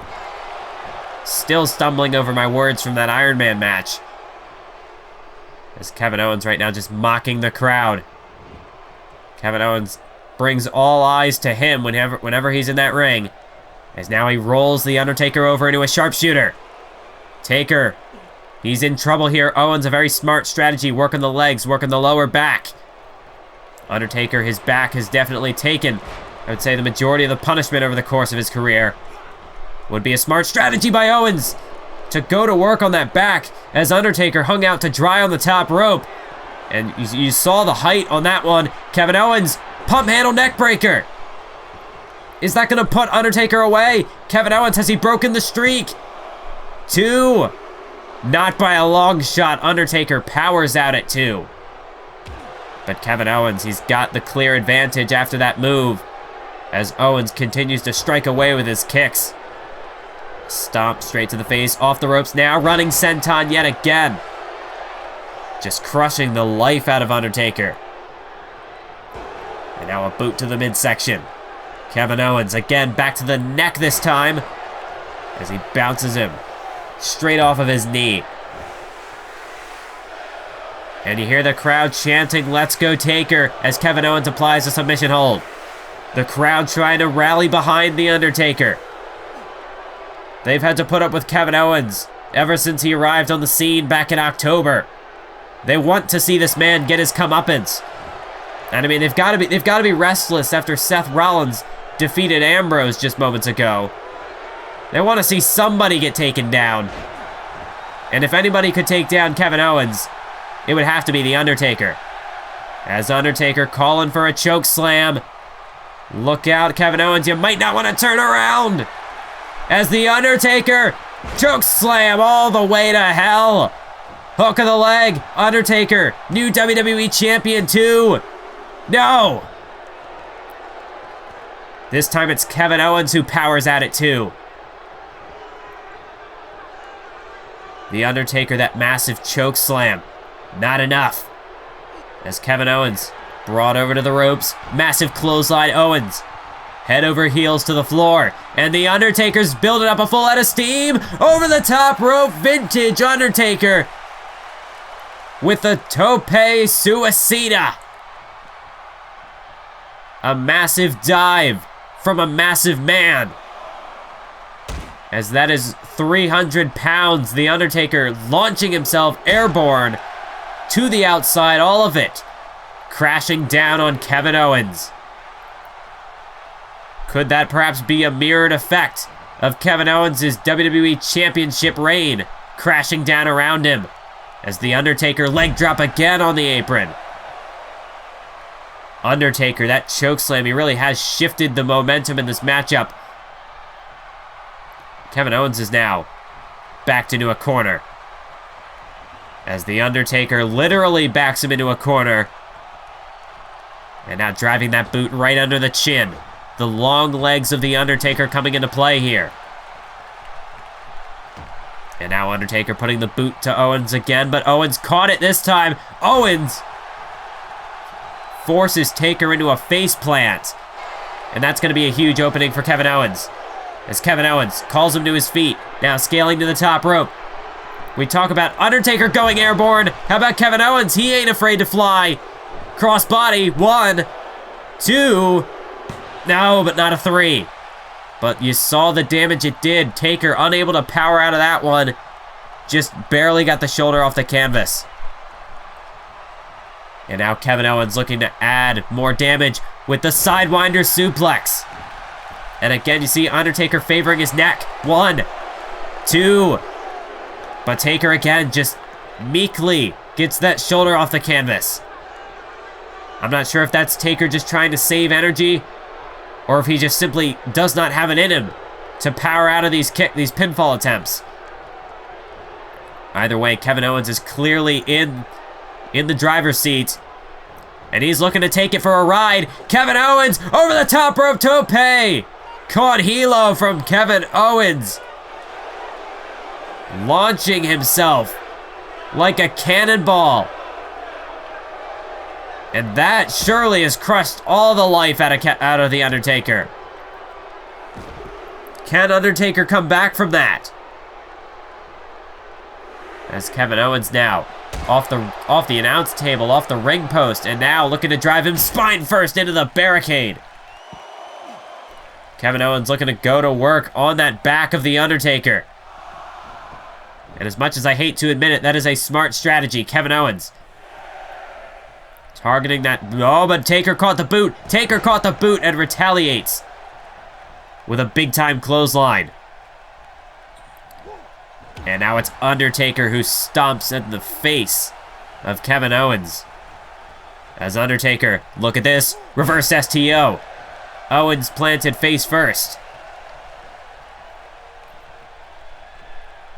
As Undertaker, though, he's moving kind of slow here. The damage to the back, the neck, definitely is taking its toll. As Kevin Owens shifts the momentum back in his corner. Taker up on his shoulders in a torture rack position. Kevin Owens, torture rack neck breaker. And he hooks the leg, a high impact maneuver, but can it get the job done? No, it can't. Taker able to kick out at 2 7/8. As Taker now whipped into the corner. A boot straight to the knee of the Undertaker. Kevin Owens now follows through with another knee to the face. The crowd again chanting for the Undertaker, but Kevin Owens with a moonsault from the second rope. But he's not even going for a pin. Kevin Owens is going back to the top rope. Owens is feeling froggy. Frog splash. That has to have crushed the life from the dead man. 2, 3, no. Taker kicks out yet again. But Kevin Owens not getting frustrated. Kevin Owens staying on the attack. But Undertaker bounces back. Undertaker fires the strikes. The right hooks from the dead man. Off the ropes, massive boot to the face of Kevin Owens. And Undertaker again raises the hand. Could he be thinking choke slam yet again? Perhaps not. Owens whipped to the corner. Wait a minute. Undertaker could be looking for a super choke slam. Here we go, nailed it. That could do it. Undertaker hooks the leg on Kevin Owens. 1, 2, no. Owens able to kick out of that super choke slam. Undertaker is going to have to come up with something more creative than that. As he delivers the knee. Undertaker sidewalk slant. No. Kevin Owens with a knee to the face. He staggers the dead man. As a boot to the midsection. Kevin Owens, he's going to look for the fall away package powerbomb, and again back to the spine. Kevin Owens working on that lower back, into the pin. No, not even a 2 count though. Taker shows his defiance. But that's not gonna sit well with Kevin Owens. Kevin Owens will not take kindly to that at all. Oh, it's a cannonball in the corner. But again, Owens not going for the pin. Owens looking to continue to ramp up the damage, but Undertaker, that seems to have fired him up. The Undertaker has got Kevin Owens. Look at the height. Last ride. Taker drills him with the last ride into the cover. 1, got him. 2, got him. New champion, no. Kevin Owens kicks out of the last ride. But Undertaker, he's got one more move left in the tank. He's calling for the end. Looking for the tombstone pile driver. Here we go. Kevin Owens, no. Owens able to get out of harm's way. Boot to the midsection. Oh no. Kevin Owens. Pop-up powerbomb. And the hook of the leg. 1, 2, 3, no. Undertaker just kicked out of the pop-up powerbomb. Owens can't believe it. 1, 2, and a kick out again. How many superstars have kicked out? Oh my God, and Taker sits up. Taker sits up like nothing has happened. Look at the Undertaker. How is he doing this? Where is he finding this strength, this energy? It's simple. That's just the power of WrestleMania. The power that the Undertaker possesses. Channel something from deep within him. Only at WrestleMania. And now the Undertaker again, raising the hand in the air. After that huge flurry of momentum, the Undertaker. Is he gonna look for another super choke slam? Obviously the regular choke slam wasn't good enough, but perhaps a second with some added impact could get the job done. We'll never know, as Owens the counter and a cannonball from the top rope. Owens the cover. 1, 2. No, but Taker gets the shoulder up again. And just look at Kevin Owens. Kevin Owens, he is irate. As Owens again to the top rope. What this time? Moonsault! And another hook of the leg. 1, the streak is over. No, it isn't. Not if the Undertaker has anything to say about it. I mean, look at Kevin Owens. Kevin Owens, I'm not sure. He's got like a mix of disappointment, a mix of shock, and a mix of anger just all rolled into one as he looks to the crowd thinking, why the hell is this man still kicking out? As Kevin Owens tossed him, and look at this, Owens going straight to the lower back again. Kevin Owens winds up for the go-home driver. Hook of the leg again. 1, 2, but it's not a 3.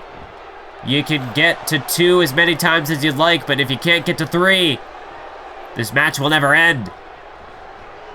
Undertaker placed in the corner. Kevin Owens gonna put him up on the top rope. This is not good. These two men in no man's land. Kevin Owens. Kevin Owens is looking for a rolling senton. You've got to be kidding me. From the top. That could do it, but Taker with the elbows. Look at Undertaker. Undertaker, Bulldog. Bulldog for the top rope. Both men are down. But it's Taker who gets to his feet first. And Taker, with what he's got left, turns it into the Hell's Gate. Hell's Gate. Kevin Owens. Kevin Owens is in trouble. The Undertaker might not be able to get him up for the tombstone, but he's got the Hell's Gate locked in. Is Kevin Owens gonna tap? His WWE Championship is hanging in the balance. Kevin Owens is squirming. He's trying to fight it, trying to find a way out. And somehow Owens escapes. Just barely. Oh my God, Kevin Owens looking for another one. Pop-up power bomb. The streak is over. Hook into the cover. 2, 3, no! Owens didn't hook the leg. And because of that, Taker was able to find it within him to kick out of that pop-up powerbomb. Oh, and Owens is looking for a tombstone. Owens looking for a tombstone, but Taker, tombstone pile driver. Kevin Owens may have just made the mistake of his life. 2, 3, no. Undertaker countered into a tombstone, and Kevin Owens still kicked out. Undertaker has taken 2 pop-up powerbombs. I don't know what he can possibly have left. He was able to counter into a tombstone, but can he lift Owens up for one himself? Does he have enough strength left in his lower back? Maybe he does. Look at this. No. Owens, a quick counter out of it. Taker couldn't hold it. He couldn't hold him for the tombstone, and now Taker dumped to the floor. Kevin Owens, he's got a crazed look in his eye. Look at the face. Look at Kevin Owens. A boot to the midsection. Kevin Owens. No, no, no, no, no!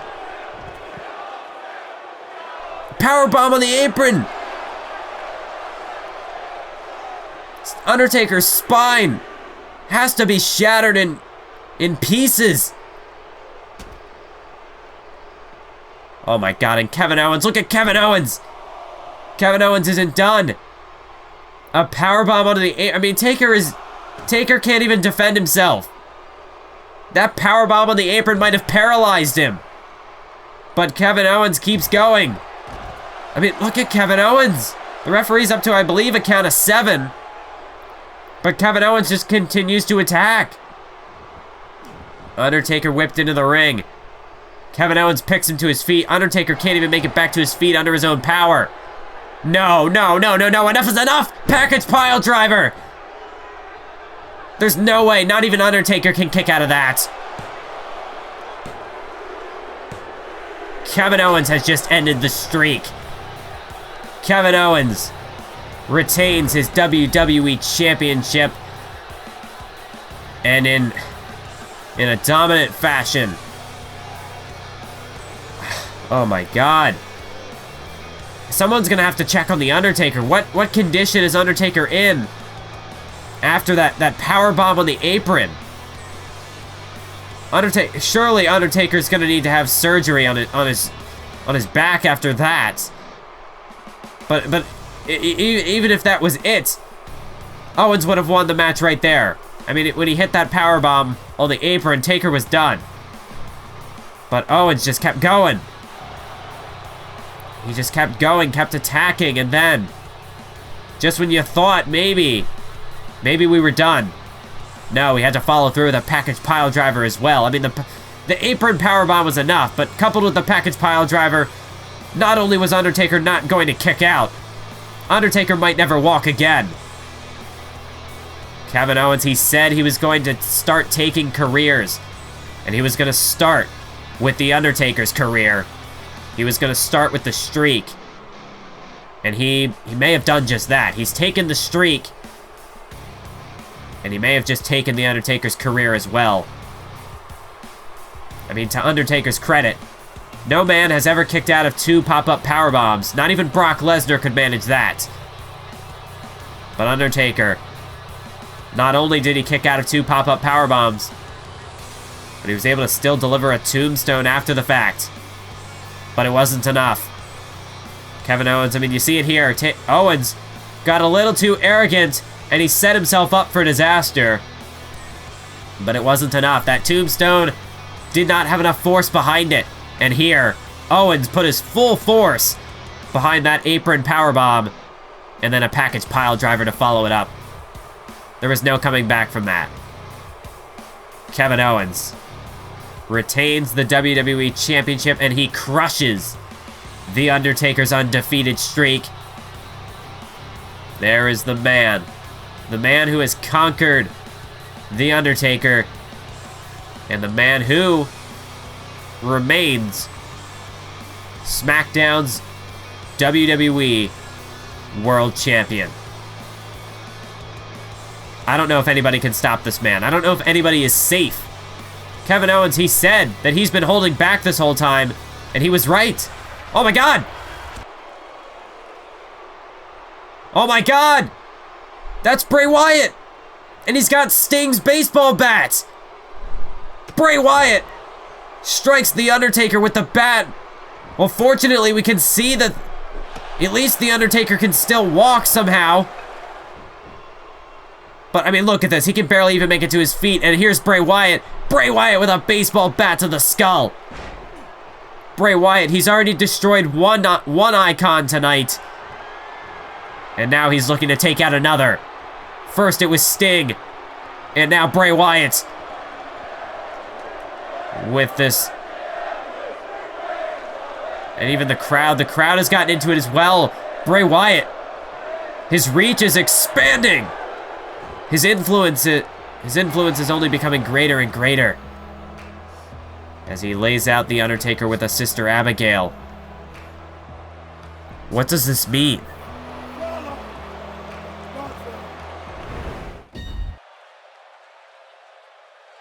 After everything that has happened this evening, after everything that we've experienced over the past 4 hours, I can finally say, it's main event time, ladies and gentlemen. And it is for the World Heavyweight Championship, as the Royal Rumble winner, the #1 contender, Cesaro, gets set to challenge the show-off, Dolph Ziggler. And it's our main event of the evening. Cesaro, the Swiss Superman, the King of Swing, the former longest reigning United States champion in the history of Universe Mode, looks to finally ascend to the main event level. After last year, he absolutely killed it with the open challenge for several months. I believe it was almost 6 months, 5 or 6 months. Cesaro just laid waste to the Monday Night Raw roster with his open challenge. People would step up and Cesaro would shut them down. From June all the way up to October, until he eventually lost that US title to Baron Corbin. But now, Cesaro moves to the main event. He moves to a world championship. But the question is, can he attain it? Can he take it away from the 2-time World Heavyweight Champion, who makes his way to the ring from Hollywood, Florida, Dolph Ziggler. Dolph Ziggler, after everything that he has had to go through to get here, you can be damn sure that Dolph Ziggler is not going to give up that World Heavyweight Championship so easily. Last year, Dolph Ziggler wasn't even at WrestleMania. He didn't even make the card. This year, he's in the main event of WrestleMania. So you can bet your ass that Dolph Ziggler is not going to let this opportunity go to waste. I mean, these two men, they have a hell of a show to try to top here tonight. But Dolph Ziggler, I mean, he's proven it over the past several months, going through the likes of Rusev, Ryback, and even the Heartbreak Kid, Shawn Michaels. If Shawn Michaels is the show stopper, Dolph Ziggler is the show stealer. So if anybody can top the incredible match card that we've seen thus far tonight, it would have to be Dolph Ziggler. His reputation would demand it. That's a hell of a weight on Dolph Ziggler's shoulders. On some pretty weak shoulders, to be fair, because Dolph Ziggler's neck is still not at 100%. I'm not quite sure exactly how physically capable Dolph Ziggler is of competing here tonight.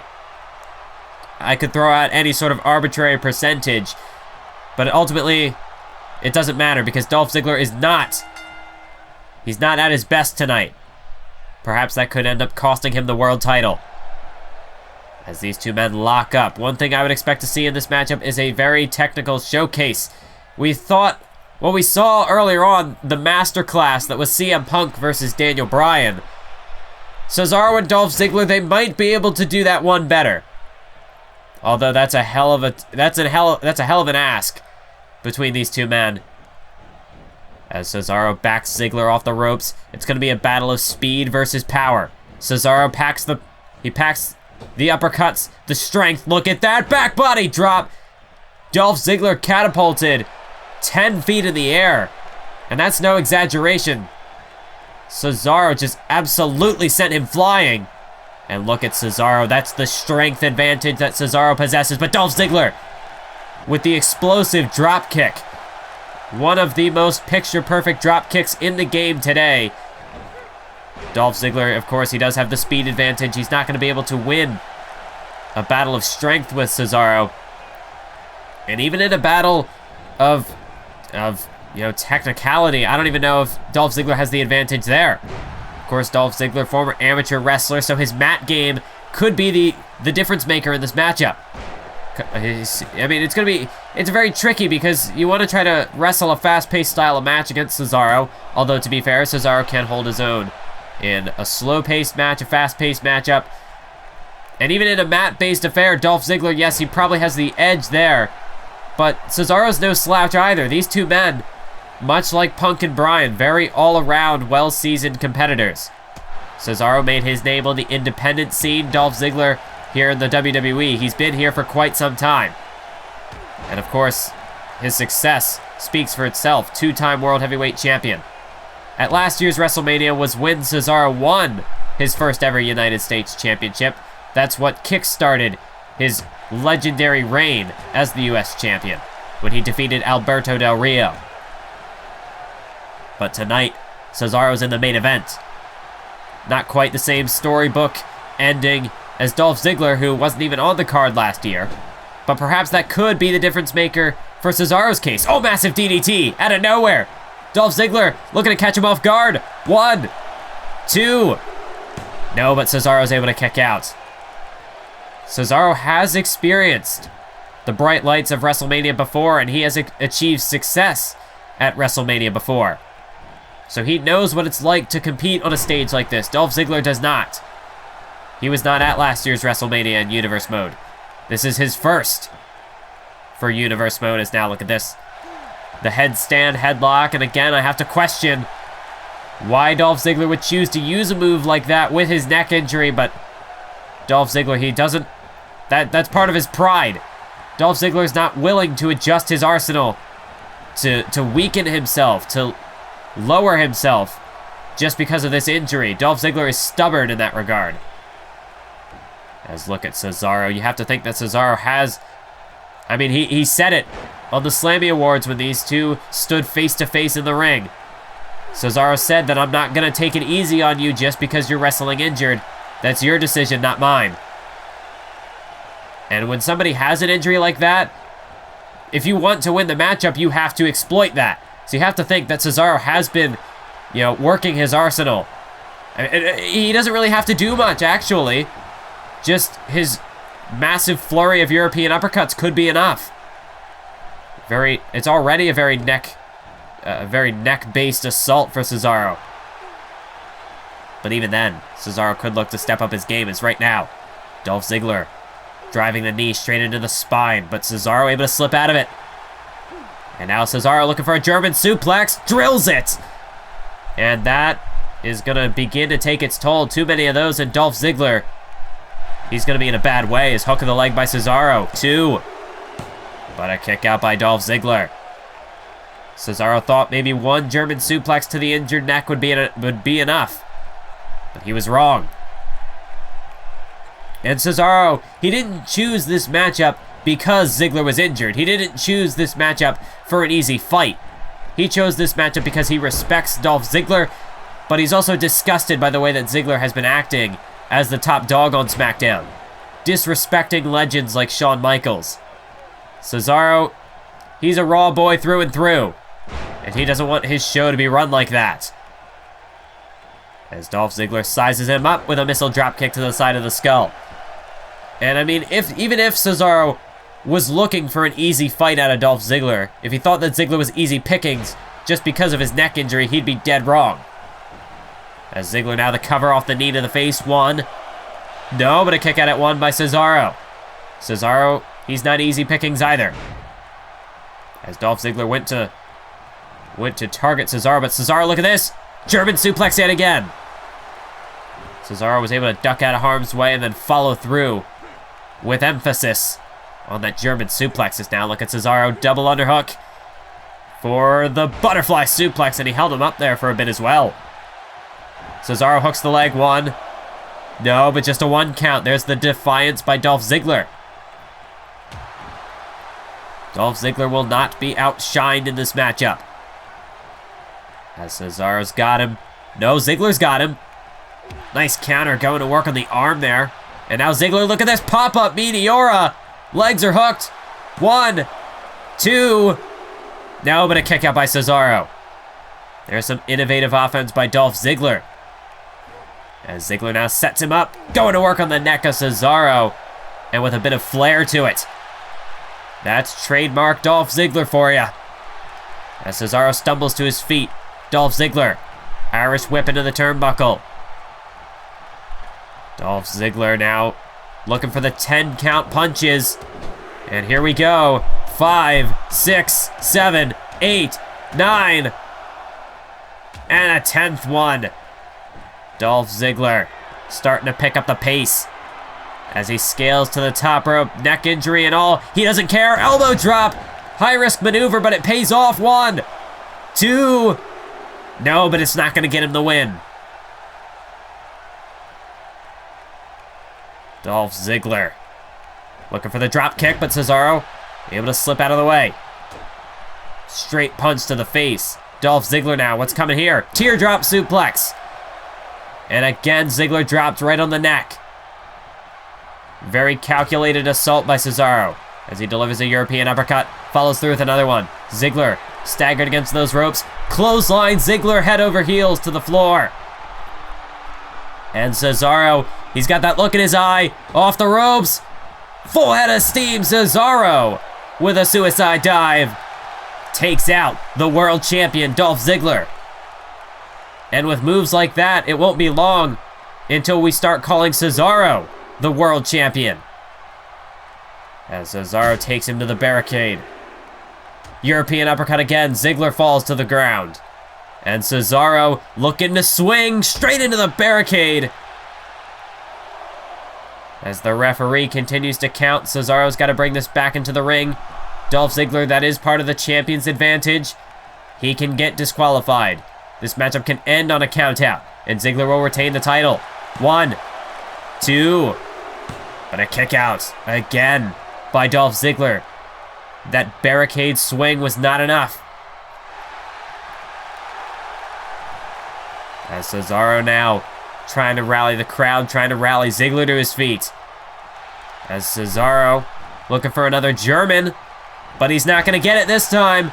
He went to the well, and Dolph Ziggler had it well scouted, float over DDT. And look at the quickness with which Dolph Ziggler delivered that DDT.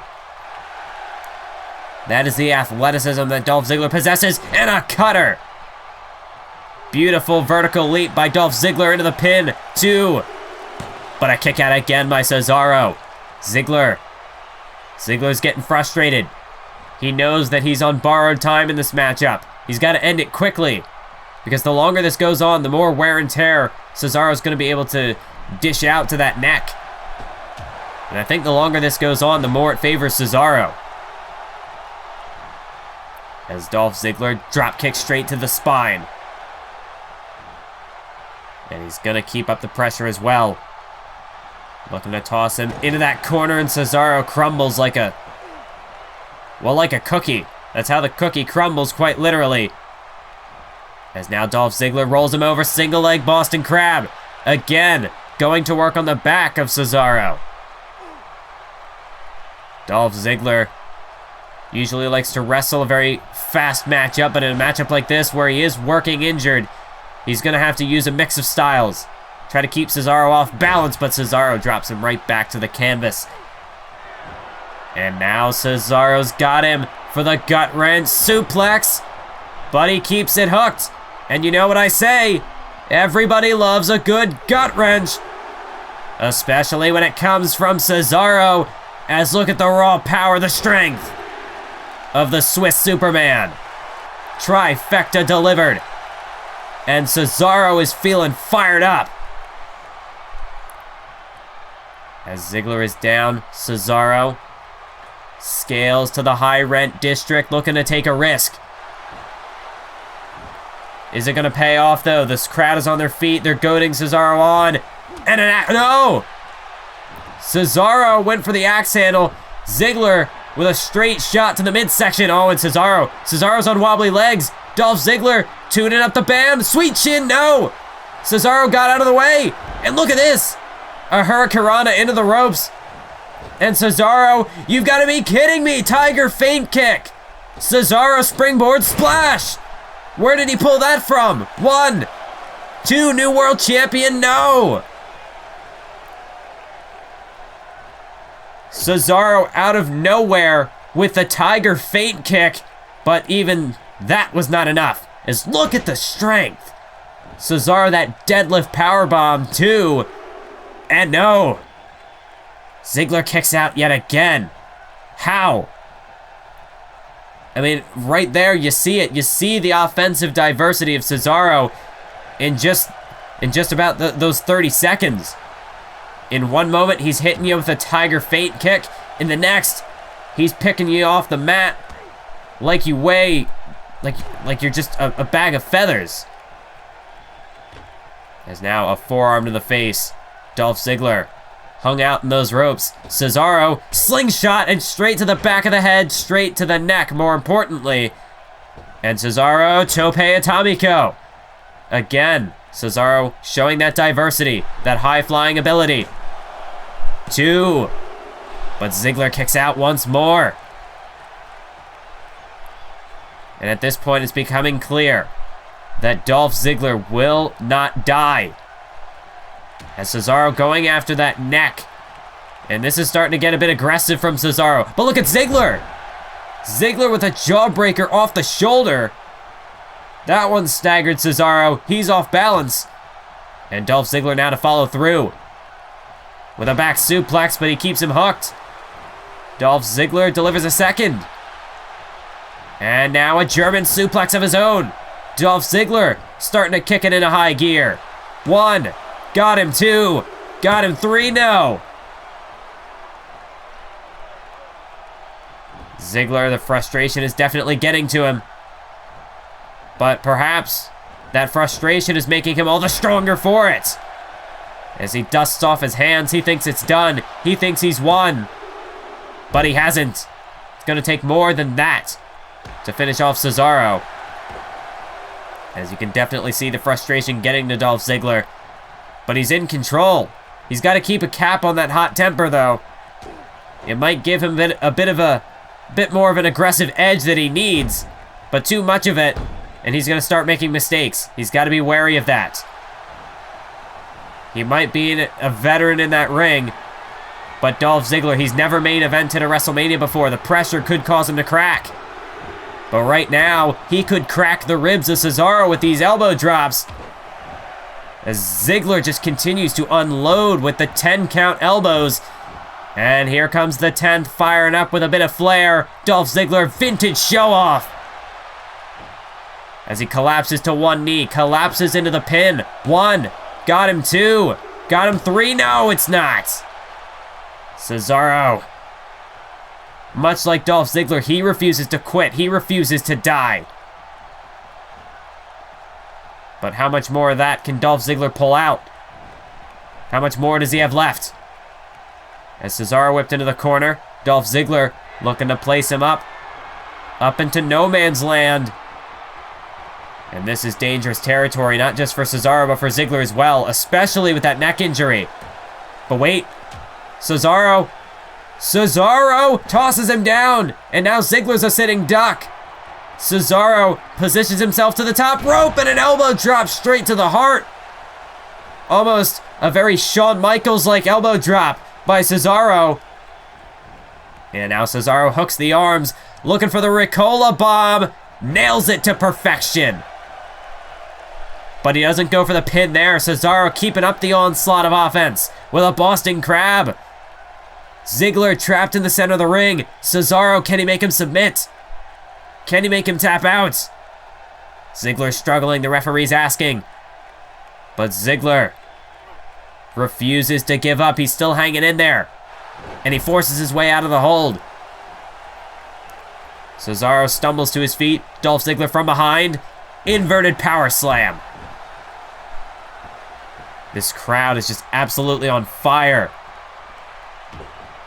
As Dolph Ziggler kicked to the midsection, Hangman's neck breaker, and you could see the whiplash off the impact of that neck breaker. This crowd is on their feet, giving these two men a standing ovation. As Cesaro now, he's in trouble. Ziggler looking to slow down the pace of the match now with his signature sleeper hold. Cesaro, he's so close to the ropes, but he's blinded. Ziggler's got the hand across the eyes. Cesaro has no clue where he is. Is Ziggler going to get Cesaro to pass out here?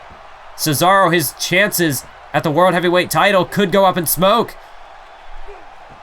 if he can't break out of this, but Cesaro rolls over to his stomach, onto his knees, and he's able to escape the hold. Ziggler struggling to get to his feet, but Cesaro ducks behind. Look at Cesaro. Oh, straight off the knee. Straight off the knee goes Dolph Ziggler into the pin. 1, 2. No. Even that isn't enough. Cesaro now off the ropes. Full head of steam straight to the top of the head with an axe handle. As now Cesaro, look at this. Look at that burst of athleticism by Cesaro. He's got him. Oh my God. Oh, straight to the neck again. Straight to the neck again, Cesaro. The pin. 1, 2. How? How did Ziggler kick out of that? Cesaro, you had to think, I mean, that's not a move he's used before. That was added into his arsenal strictly for the purpose of targeting that neck injury. And Dolph Ziggler still kicks out. Cesaro, European uppercut this time. Again, back to that neck. But, I mean, Dolph Ziggler, I mean, Cesaro, he's not exactly what I would call ruthless, not exactly what I would call merciless, but Dolph Ziggler's pushing him to that point. As Cesaro, European uppercut after European uppercut, the adrenaline is pumping. Cesaro could be on the verge of winning the World Heavyweight Championship. Dolph Ziggler, I don't know how much longer he can hang on. There's a forearm to the face. Cesaro, we saw this last year at WrestleMania. Cesaro up on the second rope. Deadlift. Apron superplex. That is nothing but raw strength. Core power by Cesaro. And that could win him the world title too. 3, no. Ziggler emphatically kicks out at 2.9. And so, what? Ziggler can go in the offensive Famouser out of nowhere. Where is Ziggler finding this? Hook of the leg. Ziggler, has he retained? 2. No, he hasn't. Cesaro kicks out at 2.5. And Ziggler, that might have been his last gasp, his last shot. As Dolph Ziggler now puts him into the corner. Perhaps looking for some snake eyes. Yes, that's exactly what he hits. Cesaro staggered. Ziggler whips him off the ropes. And a hip toss neck breaker. Dolph Ziggler now returning the favor, going after the neck of Cesaro. And again, Ziggler looks to tune up the band for some sweet chin music. No! Cesaro ducks. Cesaro ducks. Ziggler can't find him. Cesaro, Swiss death. That massive European uppercut, that'll do it. Hook of the leg, referee in a position. 2, 3, no! Ziggler is still in this matchup. Cesaro thinks maybe it was a fluke. But it was not a fluke. Ziggler with added emphasis behind that kick out.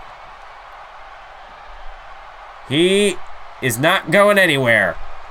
And Cesaro, he's going to have to do something more creative, something more impactful than that, if he ever wants to take that World Heavyweight Championship from Dolph Ziggler.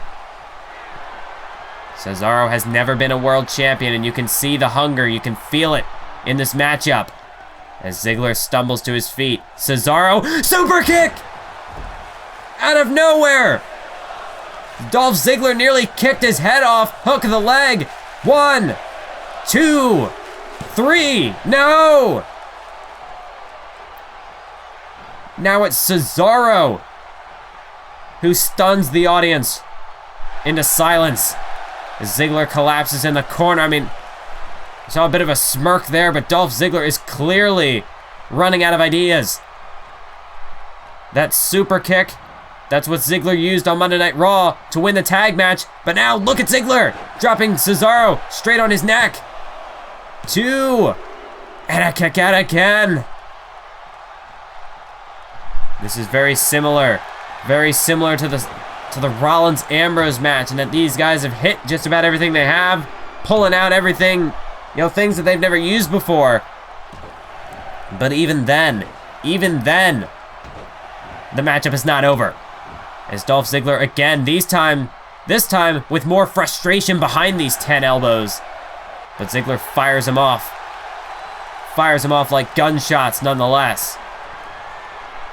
And now Dolph Ziggler looking to add an 11th elbow from the top rope. Shawn Michaels like elbow, but he misses it. He went to the well one too many times. And now Cesaro, this could be the chance. Cesaro looking for another Ricola bomb. But Ziggler somehow Ziggler able to fight him off. A punch to the face now, kick to the midsection, and a headbutt by Ziggler. Nothing pretty about this attack by Ziggler. As that splash in the corner drops Cesaro to the mat. Dolph Ziggler, he's hit him with a super kick. All he's got left is the zigzag, and it could be on the way. No, instead, Ziggler thinking something else. Pump handle backbreaker. Is that gonna do it? Ziggler hooks the leg. 1, 2. No, it won't. An emphatic kick out at 2 by Cesaro. Dolph Ziggler with a drop kick, but again, Cesaro sidesteps it. Cesaro able to get out of harm's way. And now Cesaro, fall away slam, and he bridges for the pin. 1, got him. 2, got him. 3, no. And it's Ziggler who again kicks out. The referee checking on Ziggler. But Ziggler refuses to quit, and Cesaro looking to channel his second wind. The King of Swing has arrived as Dolph Ziggler goes around and around and around and around and around and around and around. Cesaro just swung Dolph Ziggler into oblivion. And that could be the beginning of the end as Cesaro, the crowd on their feet, Cesaro fired up, the crowd fired up. The only one who's not fired up right now is Dolph Ziggler, as Cesaro fires away with these massive, vicious, aggressive, bombastic European uppercuts. As Ziggler from corner to corner, post to post, Dolph Ziggler is in trouble. Cesaro with a drop kick. And after that flurry, that volley of European uppercuts, Dolph Ziggler is just a broken mess now in that ring. And Cesaro tossing him to the corner. Looking to place Dolph Ziggler up on that top rope. What does Cesaro have in mind? Again, 2 men ascend to no man's land. Oh my God. Cesaro, a gut-wrench suplex from the top rope. You're kidding me. An avalanche gut-wrench suplex. Cesaro, new world champ. No! Ziggler kicked out of a gut-wrench suplex from the top rope. But Cesaro's not done. Northern Light suplex. Oh my God, but he bridges through. We haven't seen this in a while. Brainbuster, the Northern Light suplex brainbuster combination. And Cesaro follows it up with an elbow drop. But he might have hurt himself on that elbow. You can see the frustration boiling over as Cesaro, he thought that gut-wrench suplex was going to do it. Oh, Ziggler dumped him over the top, but Cesaro hung on. As now Ziggler pulls him through the middle rope. Cesaro now upside down as Ziggler takes him out with a neck breaker. These 2 men have been going for over 20 minutes, folks. And so, look at Ziggler. Look at Ziggler! A spear! Hook of the leg by Ziggler. 1. It's over. 2. It's over. 3. No! Dolph Ziggler just stole Edge's spear. One of Dolph Ziggler's rivals when he was the world champion. In fact, it was Edge who was partially responsible for Ziggler's neck injury.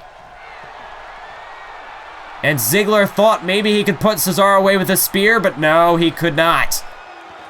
And now Ziggler looking to go back to something more familiar. The Avalanche Facebuster. That sit-out Facebuster could do it from the top rope. Cesaro face first, might have knocked him out. 1, 2, no. No. Cesaro is still in this matchup. No matter what these two men use, it's not enough. Dolph Ziggler boot to the midsection, but it was caught. Cesaro caught it. Oh my God, and a massive, massive European uppercut nearly knocked Ziggler out of his boots. As now Cesaro spins him around. Oh, and he's got him. To the back of the head this time. Another European uppercut. Cesaro going straight after Ziggler with these uppercuts. This is a side of Cesaro we haven't seen before. Cesaro, European uppercut after European uppercut. But this is not an unfamiliar Cesaro. This is not a Cesaro that has never existed. Cesaro going back to his indie days. It's just uppercut after uppercut after uppercut. But even then, Dolph Ziggler cannot be beat. Oh, wait, counter. Cesaro taken down with an arm drag. Dolph Ziggler launching Cesaro to the outside. And while this is dangerous territory for Dolph Ziggler due to his injury, it nevertheless could give Ziggler the advantage. A count out, very possible. At this stage in the matchup, both men are exhausted. If Ziggler absolutely has to as a last resort, he could end up winning this by a count out. As the referee up to a count of 4. Counter though, Ziggler staggers Cesaro with a punch and a massive clothesline. As now it looks like Ziggler, he's not looking for the count out though. You can't steal the show by winning a match by count out. So Dolph Ziggler looking to uncover that announce table. Cesaro can barely make it back to his feet. And he finally does. But there's Ziggler Famouser, and he nearly dropped him on that monitor. That was a close call. Ziggler even nearly landed on that monitor. That would have been terrible. Could have shattered his tailbone if he wasn't careful. But I guess that's just the risk that comes with being a champion. You have to take risks like that. But that risk was nothing compared to what Ziggler's thinking here. From the top, through the table. Elbow drop. We saw a flashback to Survivor Series earlier, but there's another one.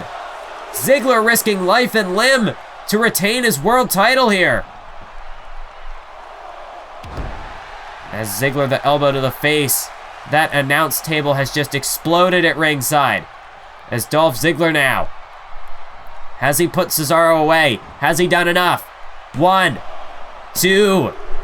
No, Cesaro kicks out. Too much time passed between that elbow drop and the pinfall. Cesaro managed to find enough resolve left in him to keep himself alive in the matchup. Nearly 30 minutes these two men have been going at it, non-stop. And somehow Dolph Ziggler, his neck is holding out. Somehow Cesaro is still alive in this matchup as well. Oh my God! You've got to be kidding me. If Ziggler was attempting what I think he was attempting there, well, it doesn't matter. Cesaro reversed it. Cesaro had it countered. Oh, and this is bad news for Ziggler. Bad news for Ziggler. Cesaro looking to finish with a neutralizer. Neutralizer by Cesaro. We've got a new champion. Hook of the leg. 1, 2, 3. No way. Impossible. How did Ziggler kick out of the neutralizer? After, on top of everything else, how did Ziggler kick out of that? Oh my God. Look at Cesaro with the shell shocked. The move that beat Dolph Ziggler at SummerSlam. 1, 2, 3, no. Of course it was Ryback who took Dolph Ziggler's first world title at SummerSlam with that very shell-shocked Cesaro looked to repeat the same. A mirrored image. But Ziggler, I mean, look at this. He's crawling. He can't even make it back to his feet under his own power. But he still somehow finds a way to kick out. As look at Cesaro here, electric chair. Oh my God. Oh my God, Cesaro! Drops him straight on his neck. It's over. 1, 2, 3. Well, Cesaro, that expression, it says it all, folks. How? Dolph Ziggler, I mean, he could very well. I mean, his future is hanging in the balance of this matchup by a very, very thin thread. As Cesaro with an inverted Alabama slam hooks the leg once again. And again, the pressure's on Ziggler. Can he kick out? Yes, he can. I don't know how. I don't know why at this point. Ziggler, I mean, he's jeopardizing his entire career, his entire future for this one match. Although, I suppose, who could blame him? It's WrestleMania, the main event. Dolph Ziggler, zigzag! Where did that come from? Dolph Ziggler with a last burst of life. Oh, but a rope break. Dolph Ziggler, he might have just retained his title, but no, you can't get frustrated, Dolph. You gotta drag him, get him away from those ropes. But has he lost it? Has he lost his chance to win? 1, 2, no! That moment could come back to haunt Dolph Ziggler. He hit the zigzag. His last gasp, his last chance to win. And it was broken up by a rope break. Dolph Ziggler, that was just a moment. Too caught up in the lights. But Ziggler now with a risk. And it did not pay off. As Cesaro caught him in midair with that European uppercut. And now Cesaro looking for the neutralizer yet again. He hooks him. No, that's not the neutralizer. Like a neutralizer pile driver. Cesaro hooks the leg. 1, 2, 3. And it's all over, folks. After all of that, we finally have a new World Heavyweight Champion. But it wasn't without sacrifice. Cesaro had to go through hell and high water just to put Ziggler away with that 3 count. My God. How I don't understand how my voice has survived this long. I don't know how I have survived this long. Just watching all of these matches, I think I might have suffered physical injury just by watching all of this. My God, but somehow you have to give props to Dolph Ziggler. You have to give major credit where it's due. Dolph Ziggler, even if this is his last match, even if he threw his entire career away for the sake of this one match, that'd be a hell of a match to go out on. If Dolph Ziggler wanted to steal the show in this main event, I mean, true, he probably wanted to win it.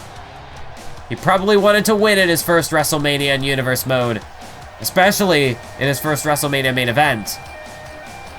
But while he may not have gotten that, he very well may have stolen the show. I mean, what a journey this is for Cesaro as well. For every tragedy, there is a success story. But then again, for every success story, there's a tragedy. In this case, Dolph Ziggler, his second world title reign comes to an end. And potentially, his career as well. But for Cesaro, I mean, Cesaro, I don't know how he's going to look back on this night. It probably has mixed feelings towards it. I mean, everything that he had to put Ziggler through to finally finish him off definitely is the stuff of nightmares, but Cesaro nonetheless, he finally ascends to the main event. He finally captures the World Heavyweight Championship. And there you see the referee hands it over. Cesaro is your new world champion, ladies and gentlemen. What a way to cap off WrestleMania. Cesaro a year's journey. This time last year, he defeated Alberto Del Rio to win the US title. And just 1 year later, Cesaro, last year, he opened WrestleMania in that matchup. This year, he concludes it. But he's still on top. Now, he's on top of the entire world. I can't think of a more deserving superstar to hold that World Heavyweight Championship, to lead Monday Night Raw into the 3rd year of Universe Mode. A massive, massive win for Cesaro. And it honestly, it couldn't be more deserving. But then again, this crowd just absolutely blown away. As you see, Shawn Michaels has come to the ring now. Dolph Ziggler's in bad shape. Cesaro and Michaels trying to help him get to the back, but Dolph Ziggler doesn't want any help. The referee checking on Ziggler, but Ziggler shrugs him off violently. Dolph Ziggler will not be helped to the back. Dolph Ziggler, he's going to leave on his own power, even if it kills him. Thank you for joining me.